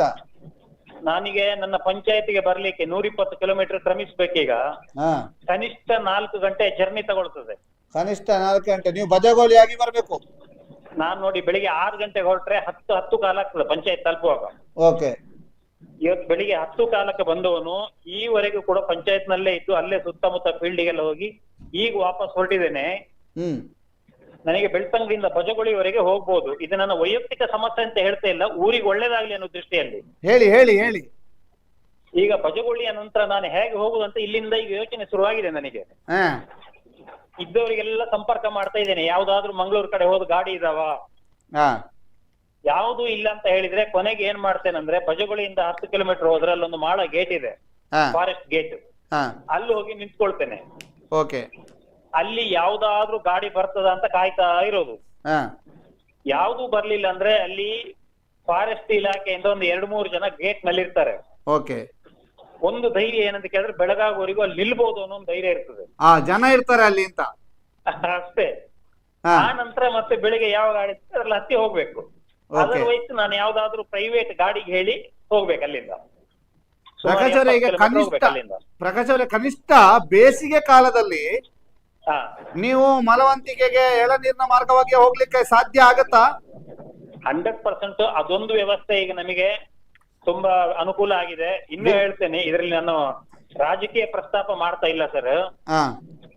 ನಾವು ಹಿಂದೆ ತುಂಬಾ ಕಷ್ಟಪಟ್ಟು ಒಂದು ಹಾರೆ ಹಿಡಿದ್ರು ನಮಗೆ ಅರಣ್ಯ ಇಲಾಖೆಯಿಂದ ಕೇಸ್ ಆಗ್ತಾ ಇತ್ತು. ನಾವು 2019ರಲ್ಲಿ ಫ್ಲಡ್ ಆದಾಗ ಇನ್ನೇನು ಆ ರಸ್ತೆ ಸಂಪೂರ್ಣ ನಿಲ್ತದಂತ ಆಯ್ತು. ಆ ಸಂದರ್ಭದಲ್ಲಿ ನಮಗೆ ಉಜಿರೆಯಲ್ಲಿ ಒಂದು ಸಂಘಟನೆ ವತಿಯಿಂದ ಒಂದು ಮೀಟಿಂಗ್ ಕರೆದಿದ್ರು. ಅಲ್ಲಿ ನಾನು ನನ್ನ ಅಹವಾಲನ್ನು ಮಾನ್ಯ ಶಾಸಕರಲ್ಲಿ ಹೇಳಿಕೊಂಡೆ, ಹೀಗೀಗಿದೆ, ನಾವು ಒಂದು ಪಾಕಿಸ್ತಾನದ ರೀತಿ ಆಗಿದ್ದೇವೆ, ನಮಗೆ ಅದಕ್ಕೊಂದು ಏನಾದ್ರೂ ವ್ಯವಸ್ಥೆ ಆಗ್ಬೇಕು, ನಮಗೆ ಮಿಷನರಿ ತಂದು ರಸ್ತೆ ನಿರ್ಮಾಣ ಮಾಡಿಕೊಡುವ ಕೆಲಸ ಆಗ್ಬೇಕು, ಕಾನೂನಾತ್ಮಕವಾಗಿ ನಿಮಗೆ ತೊಡಕ ಆಗ್ತದೆ ಅಂತ ಕಂಡ್ರೆ ನೀವು ಅಧಿಕಾರಿಗಳನ್ನು ಬಾರದೇ ಇರುವಾಗ ನೋಡ್ಕೊಳ್ಳಿ, ಮಿಷನರಿ ಹಾಕಿ ಕೆಲಸ ಮಾಡುವ ಜವಾಬ್ದಾರಿ ಖಂಡಿತ ನಾನು ದಾನಿಗಳನ್ನು ಹಿಡಿದು ಮಾಡಿಸುವ ವ್ಯವಸ್ಥೆ ಮಾಡ್ತೇನೆ. ಅದಕ್ಕೂ ತೊಂದರೆ ಆಗ್ತದೆ ಅಂತ ಕಂಡ್ರೆ 1 ವಾರಗಳ ಕಾಲ ಪ್ರತಿದಿನ 500 ಜನರ ಶ್ರಮವನ್ನು ನನಗೆ ಒಟ್ಟು ಮಾಡಿ ಕೊಡುವ ವ್ಯವಸ್ಥೆ ಮಾಡ್ಬೇಕು. ನಾವು ಆ ರಸ್ತೆಯನ್ನು ನಿರ್ಮಾಣ ಮಾಡ್ಲಿಕ್ಕೆ ಪ್ರಯತ್ನ ಪಡ್ತೀವಿ ಅಂತ ಹೇಳಿದೆವು. ಆ ಪ್ರಕಾರ ಶಾಸಕರು ಅದಕ್ಕೊಂದು ಟೈಮ್ ಬಾಂಡ್ ಕೊಟ್ಟರು. ನಂತರ ಅದನ್ನು ಯಾವುದೋ ಒಂದು ರೀತಿಯಲ್ಲಿ ಇಟಾಚಿ ಹಾಕಿ ಇತಿಹಾಸದಲ್ಲಿ ಮೊದಲನೇ ಬಾರಿಗೆ ಆ ರಸ್ತೆಯಲ್ಲಿ ಮಿಷನರಿ ವರ್ಕ್ ಆಗುವಾಗ ಮಾಡಿದ್ರು.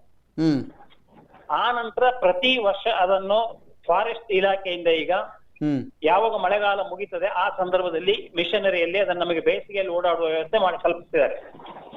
ಒಂದು 5-6 ತಿಂಗಳು ನಾವೀಗ ಬೈಕ್ ಅಲ್ಲಿ ಓಡಾಡ್ತೇನೆ ಅದರಲ್ಲಿ. ನೀವೀಗ ಅದನ್ನೇ ಕೇಳಕ್ ಹೊರಟಿದ್ದು ಪ್ರಕಾಶ್ ಅವರೇ, ನೀವು ಬೇಸಿಗೆಯಲ್ಲಿ ಬೈಕ್ ಅಲ್ಲಿ 8 ಕಿಲೋಮೀಟರ್ ನಲ್ಲಿ ನಿಮ್ಮ ಪಯಣ ಮುಗಿಯುತ್ತೆ. ಹೌದು, ಮುಗಿತದೆ. ಈಗ ನೀವು ಮಲವಂತಿಕೆಯಿಂದ ಎಳನೀರಿಗೆ ಹೊರಟ್ರೆ ಎಷ್ಟು ನಿಮಿಷದಲ್ಲಿ ತಲುಪ್ತೀರಿ ಮನೆಗೆ? ಬೇಸಿಗೆಯಲ್ಲಿ 1 ಗಂಟೆ ಮ್ಯಾಕ್ಸಿಮಮ್. 1 ಗಂಟೆಯಲ್ಲಿ ತಲುಪ್ತೀರಿ. ಈಗ 4 ರಿಂದ 4:15 ಗಂಟೆ ಬೇಕು. 4 ರಿಂದ 4:15 ಗಂಟೆ ಬೇಕೀಗ? 4:15ನೇ ಬೇಕು. 4:15ನೇ ಬೇಕು. ಹೌದು. ಈಗ ನೀವು ಹೊರಟಿದ್ದೀರಿ, ಇನ್ನೂ ಕೂಡ ಗುರಿ ಮುಟ್ಟುತ್ತೇನೆ, ಎಷ್ಟೊತ್ತಿಗೆ ಮುಟ್ತೇನೆ, ಎಷ್ಟೊತ್ತಿಗೆ ಮನೆ ತಲುಪ್ತೇನೆ ಅನ್ನುವಂತ ಸ್ಪಷ್ಟತೆ ನಿಮ್ಮಲ್ಲಿಲ್ಲ? 100% ಇಲ್ಲ ಸರ್, 100% ಇಲ್ಲ.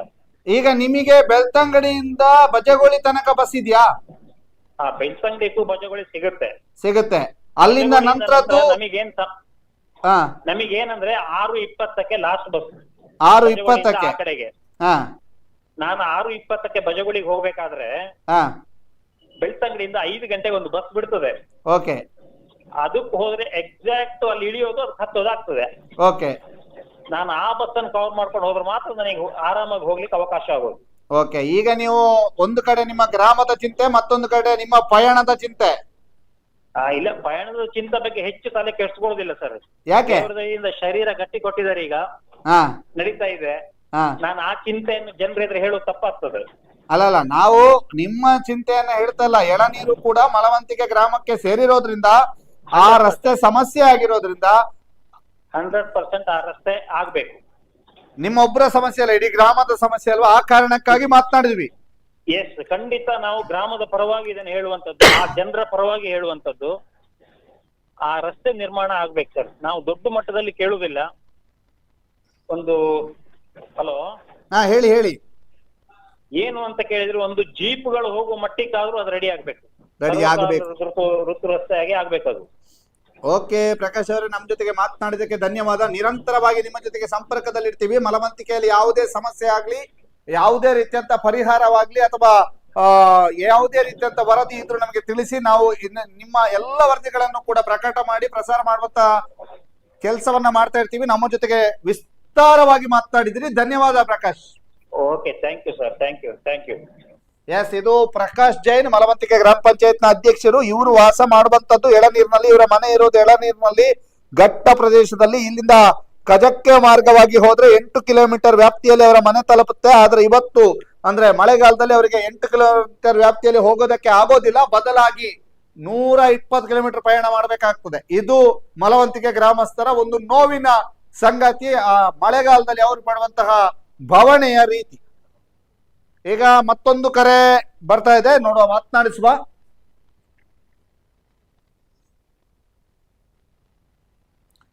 ಹಲೋ ಹಲೋ, ನಮಸ್ತೆ. ಎಲ್ಲಿಂದ?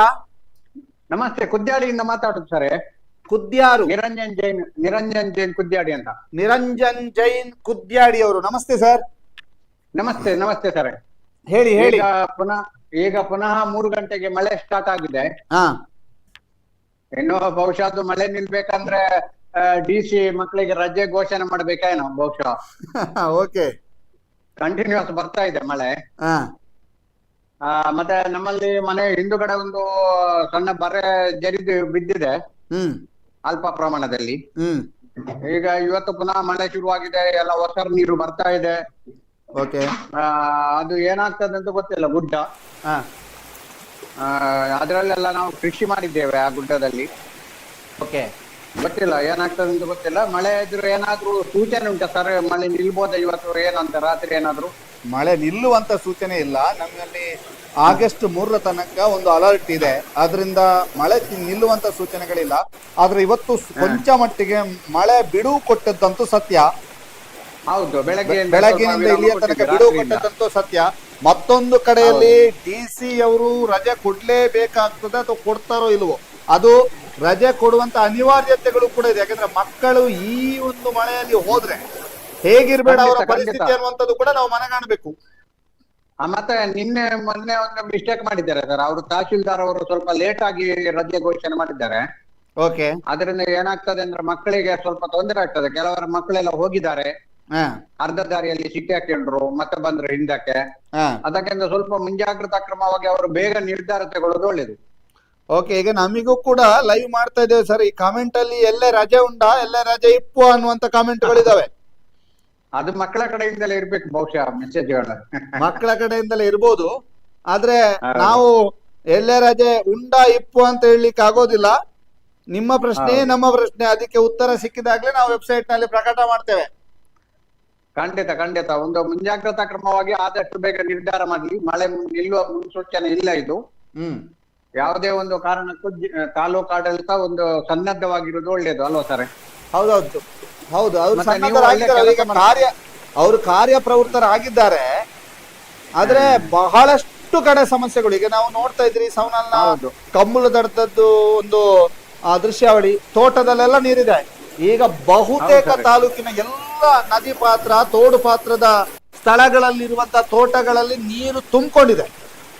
ಹೌದು, ನಮ್ಮ ಕಡೆಯಲ್ಲೂ ಹಾಗೆ ಆಗಿದೆ. ತೋಟಕ್ಕೆಲ್ಲ ನೀರು ನುಗ್ಗಿದೆ. ಮತ್ತೆ ಕರೆಂಟ್ ಕಂಬಗಳು, 2 ಕಂಬಗಳು ತೋಡಿನ ಬದಿಯಲ್ಲಿ ಇದೆ, ಒಂದು ಬೀಳುವ ಅಪಾಯದಲ್ಲಿದೆ. ಗೊತ್ತಿಲ್ಲ ಅದು ಏನಾಗ್ತದೆ ಅಂತ. ಹೀಗೆ ನಿರಂತರ ಮಳೆ ಬಂದ್ರೆ ಇವತ್ತಿನ ರಾತ್ರಿ ಏನಾಗ್ತದೆ ನಿದ್ದೆ ಮಾಡ್ಲಿಕ್ಕೆ ಧೈರ್ಯ ಬರಲ್ಲ, ಅಷ್ಟು ಇದಾಗ್ತಾ ಉಂಟು. ಅದರ ಎಡೆಯಲ್ಲಿ ನೀವು ಒಂದು ಒಳ್ಳೆ ಕೆಲಸ ಮಾಡ್ತಾ ಇದ್ದೀರಿ ಸರ್, ಸುದ್ದಿ ಬಿಡುಗಡೆಯವರು. ಎಂತ ಸರ್? ಒಂದು ಮಳೆ ಪ್ರವಾಹದ ಬಗ್ಗೆ ಎಲ್ಲ ಒಳ್ಳೆ ಮಾಹಿತಿ ಎಲ್ಲ ಕೊಡ್ತಾ ಇದ್ದೀರಿ, ಮತ್ತೆ ಎಚ್ಚರಿಸ್ತಾ ಇದ್ದೀರಾ ಇದ್ರ ಬಗ್ಗೆ. ಖಂಡಿತ. ನಾವು ನಿನ್ನೆ ಅಷ್ಟೇ ಧರ್ಮಸ್ಥಳದ ನೇತ್ರಾವತಿ ನದಿಯ ಹರಿವು ಹೇಗಿದೆ ಅನ್ನುವಂತ ವರದಿಗೆ ಹೋದಂತ ಸಂದರ್ಭದಲ್ಲಿ ರೀಲ್ಸ್ ಮಾಡುವಂತ ಪ್ರಯತ್ನ ಮಾಡ್ತಾ ಇದ್ರು. ಅವರನ್ನ ಕೂಡ್ಲೇ ಅಲ್ಲಿಯ ಕ್ಷೇತ್ರದ ಸಿಬ್ಬಂದಿಗಳವ್ರನ್ನ ಮೇಲೆ ಕರೆಸಿದ್ರು. ಹೌದು, ನೋಡಿದ್ದೆ ಸರ್. ಅದು ನೀವೇ ದಮ್ಮದರ ದೋಂಡೆಲ್ಲ ಅಲ್ವಾ ನೀವು ಮಾತಾಡೋದು? ಹೌದೌದು. ಅದೇ ಅವರಿಗೆ ಹೇಳಿದ್ರಿ ನೀವು ಅಲ್ಲೆಲ್ಲ ರೀಲ್ಸ್ ಮಾಡಬೇಡಿ, ಅಪಾಯ ಇದೆ ಅಂತ ಹೇಳಿದ್ರಿ. ಹೌದೌದು, ಖಂಡಿತ. ಆ ಎಲ್ಲಾ ಕಾಳಜಿಗೆ ನಿಮಗೆ ಧನ್ಯವಾದಗಳು. ಓಕೆ, ಧನ್ಯವಾದ ಸರ್. ಮತ್ತೆ ಎಲ್ರು ಏನು ಅಂದ್ರೆ ಜನಗಳು ಕೂಡ ಜಾಗೃತರಾಗ್ಬೇಕು ಸರ್. ಹೌದೌದು, ಮಕ್ಕಳು ತೂಡು ದಾಟುದು, ದೊಡ್ಡವರು ಕೂಡ ಹೊಳೆ ದಾಟುದು ಎಲ್ಲ ಮಾಡ್ತಾ ಇದ್ದಾರೆ. ಅಂತದನ್ನೆಲ್ಲ ಸ್ವಲ್ಪ ಜನಗಳು ಕೂಡ ಜಾಗೃತಿಯನ್ನು ಮಾಡಬೇಕಾಗ್ತದೆ. ಓಕೆ. ಇಂತಹ ಒಂದು ರಣಭೀಕರ ಮಳೆಯನ್ನು ನನ್ನ ಜೀವನದಲ್ಲಿ ನಾನು ನೋಡೇ ಇಲ್ಲ. ಎಷ್ಟು ವರ್ಷ ಸರ್ ತಮಗೆ? ಒಂದು 50 ವರ್ಷ ಆಯ್ತು. 50 ವರ್ಷ ಅಂದ್ರೆ ಕನಿಷ್ಠ ನೀವು 40 ವರ್ಷದಿಂದ ನೋಡ್ಲಿಲ್ಲ? ಇಲ್ಲ, ಅದೇ ನಂಗೆ ಬುದ್ಧಿ ತಿಳಿದಲ್ಲಿಂದ ಒಂದು 35 ವರ್ಷದಿಂದ ಅಂತ ಹೇಳ್ಬೋದು. 35 ವರ್ಷದಿಂದ ನೋಡ್ಲಿಲ್ಲ. ಹೌದು, ಇಂತಹ ಋಣಭೀಕರ ಮಳೆ ನೋಡಿಲ್ಲ ನಾನು. ಅಂತಹ ಒಂದು ಮಳೆ ಸುರಿತಾ ಉಂಟು. ಜಾಗೃತರಾಗಿರ್ಬೇಕು ಜನಗಳು. ಬರೆ ಬದಿಯೆಲ್ಲ ಇರುವವರು ಸ್ವಲ್ಪ ಜಾಗೃತಿ ಆಗಿರ್ಬೇಕು. ಗುಡ್ಡ ಕುಸಿಯುವಾಗ ಅದು ನೀರು ಬಿದ್ದು ಹೊಸ ನೀರು ಬರುವ ರಭಸದಲ್ಲಿ ಅದು ಕೂಡ ಗುಡ್ಡ ಕುಸಿಯುತ್ತದೆ. ಮತ್ತೆ ಎಲ್ಲರೂ ಮಾನವೀಯತೆಯನ್ನು ಈ ಕಾಲದಲ್ಲಿ ತೋರಿಸ್ಬೇಕಾಗ್ತದೆ, ಈ ಸಮಯದಲ್ಲೂ ಕೂಡ. ಖಂಡಿತವಾಗಿಯೂ ಎಲ್ಲರೂ ಮಾನವೀಯತೆಯನ್ನ ತೋರಿಸ್ತಾನೂ ಇದ್ದಾರೆ. ನಮ್ಮ ಜೊತೆಗೆ ನಾವು ನಿಮಗೂ ತಿಳಿಸ್ಲಿಕ್ಕೆ ಪ್ರಯತ್ನ ಮಾಡ್ತೇವೆ. ಮತ್ತೆ ಕೆಲವರು ನೇರ ಪ್ರಸಾರವನ್ನ ಬೆಳಗಿನಿಂದ ಅಥವಾ ಮಧ್ಯಾಹ್ನದಿಂದ ನಾವು ಆರಂಭ ಮಾಡಿದಂದಿನಿಂದ ನೋಡದೇ ಇದ್ರೆ, ಈಗ ಮತ್ತೊಮ್ಮೆ ನಿಮಗೆ ವಿನಂತಿಯನ್ನ ಅವರಿಗೆ ಮಾಡ್ತಾ ಇದ್ದೇವೆ. ಏನು ಅಂತಂದ್ರೆ, ಉಜಿರೆಯ ಅಜಯ್ ಶೆಟ್ಟಿ ಅಂತ ಹೇಳಿ ಉಜಿರೆಯವರು ಯಾವುದೇ ಸಂದರ್ಭದಲ್ಲೂ ಕೂಡ ತಾನು ರಕ್ಷಣಾ ಕಾರ್ಯಕ್ಕೆ ಬರೋದಕ್ಕೆ ಸನ್ನದ್ಧನಾಗಿದ್ದೇನೆ ಅನ್ನುವಂಥದ್ದನ್ನ ಹೇಳಿದ್ದಾರೆ. ಅವರ ನಂಬರ್ ಕೂಡ ಕೊಟ್ಟಿದ್ದಾರೆ. ಯಾವುದೇ ಸಂದರ್ಭದಲ್ಲೂ ರಕ್ಷಣಾ ಕಾರ್ಯಕ್ಕೆ ಅವರೊಂದು ಆಫ್ ರೋಡಿನ ಡ್ರೈವರ್, ಅವರು ಆಫ್ ರೋಡ್ ಅನ್ನೆಲ್ಲ ಓಡಿಸ್ತಾರೆ. ಅವ್ರ ಹತ್ರ ಒಂದು ವೆಹಿಕಲ್ ಇದೆ.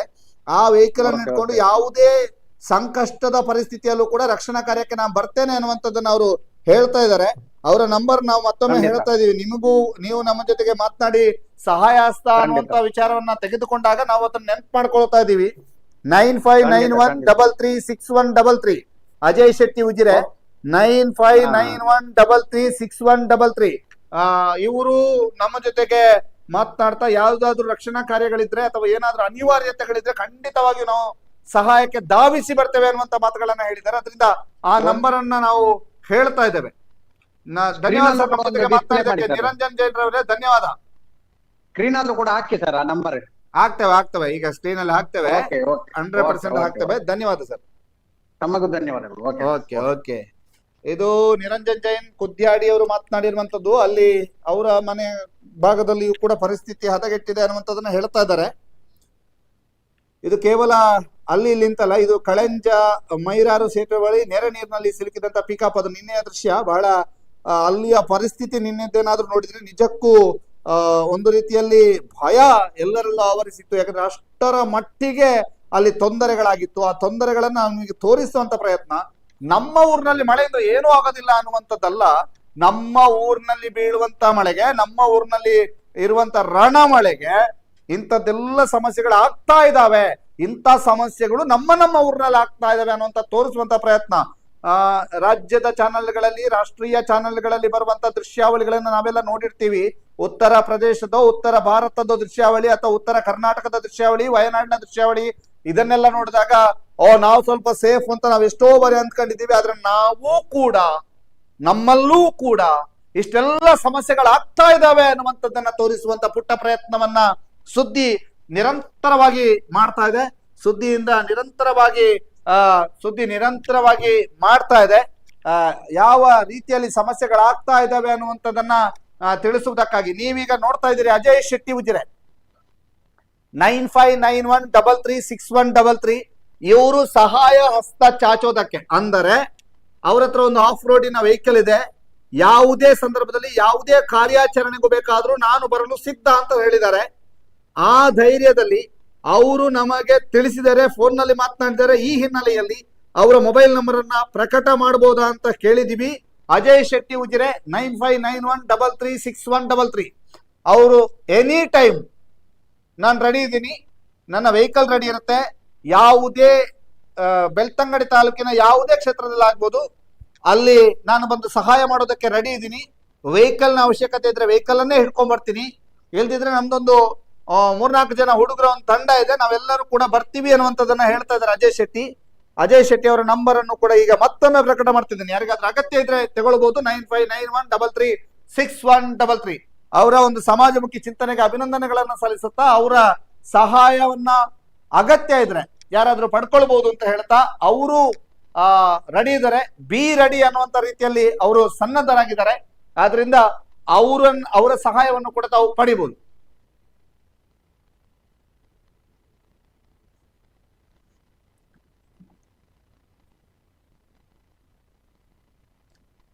ಎಸ್, ಈಗ ನಿರಂತರವಾಗಿ ಬಹಳಷ್ಟು ವಿಚಾರಗಳ ಬಗ್ಗೆ ನಾವು ಮಾತಾಡಿದ್ವಿ. ಮೊಲವಂತಿಕೆಯಲ್ಲಿ ಏನಾಗಿದೆ, ಉಜಿರೆಯಲ್ಲಿ ಏನಾಗಿದೆ, ಮುಂಡಾಜೆಯಲ್ಲಿ ಏನಾಗಿದೆ, ಮತ್ತು ಉಪ್ಪಿನಂಗಡಿಯಲ್ಲಿ ನಿನ್ನೆ ಸಂಗಮ ಆಯ್ತು, ಇವತ್ತು ಏನಾಗಿದೆ, DC ಬಂದು ಏನ್ ಹೇಳಿದ್ರು, ಈ ಎಲ್ಲ ವಿಚಾರಗಳ ಬಗ್ಗೆ ಮಾತಾಡಿದ್ವಿ. ಬಹಳಷ್ಟು ಜನ ತಮ್ಮ ತಮ್ಮ ಊರಿನಲ್ಲಿ ಆಗ್ತಾ ಇರುವಂತ ಸಮಸ್ಯೆಗಳ ಬಗ್ಗೆ ಮಾತನಾಡಿದ್ರು. ಬಳಂಜದಲ್ಲಿ ಆಗ್ತಾ ಇರುವಂತಹ ಗುಡ್ಡ ಕುಸಿತದ ಬಗ್ಗೆ ಮಾತನಾಡಿದ್ವಿ. ಉಜಿರೆಯ ಎಳಚಿತ್ತಾಯ ನಗರದಲ್ಲಿ ಆಗಿರುವಂತಹ ಗುಡ್ಡ ಕುಸಿತ, ಆ ಮನೆಯವರ ರೋದನೆ ಎಲ್ಲವನ್ನೂ ಕೂಡ ನೋಡಿದ್ವಿ. ಇದರ ಜೊತೆ ಬಹಳಷ್ಟು ಸಮಸ್ಯೆಗಳಾಗಿರ್ಬೋದು, ಮಲವಂತಿಕೆಯಲ್ಲಿ ಆಗ್ತಾ ಇರುವಂತಹ ಸಮಸ್ಯೆಗಳ ಬಗ್ಗೆಯೂ ಕೂಡ ಮಾತನಾಡಿದ್ವಿ. ಅದರ ಜೊತೆಗೆ ನಾವು ಏನು ಮಾಡಬೇಕು, ಯಾಕೆಂತಂದ್ರೆ ಉಜಿರೆಯ ಕೃತಕ ನೆರೆ ಉಂಟಾಗುವಂತ ಪ್ರದೇಶದಲ್ಲಿ ನಿನ್ನೆ 25ರಿಂದ 50ಕ್ಕೂ ಹೆಚ್ಚು ಸೀರೆಗಳು ಸಿಕ್ಕಿವೆ ಅನ್ನುವಂತ ಮಾಹಿತಿಗಳಿದೆ. ಅಂದ್ರೆ ಆ ಸೀರೆಗಳನ್ನ ಬಿಸಾಕೋದು ಯಾರು? ನಾವೇ ಅಲ್ವಾ? ನಾವ್ ಎಚ್ಚೆತ್ಕೊಳ್ಬೇಕು ಅನ್ನುವಂಥದ್ದನ್ನ ಹೇಳ್ತಾ, ಯಾರ್ಯಾರು ಸಂಬಂಧಪಟ್ಟದ್ದು ಜನರಿಗೆ ಸಮಸ್ಯೆಗಳಾದಾಗ ಯಾರ್ಯಾರನ್ನ ಕೇಳಬೇಕು, ಆದಷ್ಟು ಬೇಗ ಕೇಳಬೇಕು, ಆದಷ್ಟು ಬೇಗ ಪರಿಹಾರವನ್ನು ಒದಗಿಸಿಕೊಡ್ಬೇಕು ಅಂತ ಹೇಳ್ತಾ ಇವತ್ತಿನ ಮಹಾಮಳೆ ವಿಶೇಷ ಕಾರ್ಯಕ್ರಮವನ್ನ ಮುಗಿಸ್ತಾ ಇದ್ದೀವಿ. ಬಹಳಷ್ಟು ವಿಚಾರಗಳ ಬಗ್ಗೆ ಇನ್ನೂ ಕೂಡ ಮತ್ತೆ ಏನಾದ್ರು ಸಮಸ್ಯೆಗಳು ಇದ್ರೆ ಅದನ್ನು ಕೂಡ ನಾವು ನಿಮಗೆ ತಿಳಿಸ್ತಾ ಹೋಗ್ತೀವಿ. ಮತ್ತೆ ನೇರ ಪ್ರಸಾರದ ಮೂಲಕ ನಿಮ್ಮನ್ನ ಸಂಪರ್ಕ ಮಾಡುವಂತ ಪ್ರಯತ್ನವನ್ನ ಮಾಡ್ತೀವಿ. ಅದರ ಜೊತೆಗೆ ಬೆಳ್ತಂಗಡಿ ತಾಲೂಕಿನಲ್ಲಾದಂತಹ ಮಹಾಮಳೆಯ ಹಾನಿಗಳ ಬಗ್ಗೆ ಈಗಾಗಲೇ ವರದಿಗಳು ಪ್ರಕಟ ಆಗ್ತಾ ಇದ್ದಾವೆ. ಸುದ್ದಿ ನ್ಯೂಸ್ ಬೆಳ್ತಂಗಡಿ ಯೂಟ್ಯೂಬ್ ಚಾನಲ್ ನಲ್ಲಿ ಈಗಾಗಲೇ ಅಪ್ಲೋಡ್ ಆಗಿ 1000ಗಟ್ಟಲೆ ವ್ಯೂಸ್ ಅನ್ನ ಪಡ್ಕೊಂಡಿವೆ. ಹೊಸ ಸುದ್ದಿಗಳು ಅಪ್ಲೋಡ್ ಆಗ್ತಾನೆ ಇದ್ದಾವೆ. ಎಲ್ಲರೂ ಕೂಡ ಸುದ್ದಿ ನ್ಯೂಸ್ ಬೆಳ್ತಂಗಡಿಯನ್ನ ನಿರಂತರವಾಗಿ ನೋಡ್ತಾ ಇರಿ ಅಂತ ಹೇಳ್ತಾ ಈ ಕಾರ್ಯಕ್ರಮವನ್ನು ಮುಗಿಸ್ತಾ ಇದ್ದೀವಿ. ಧನ್ಯವಾದ.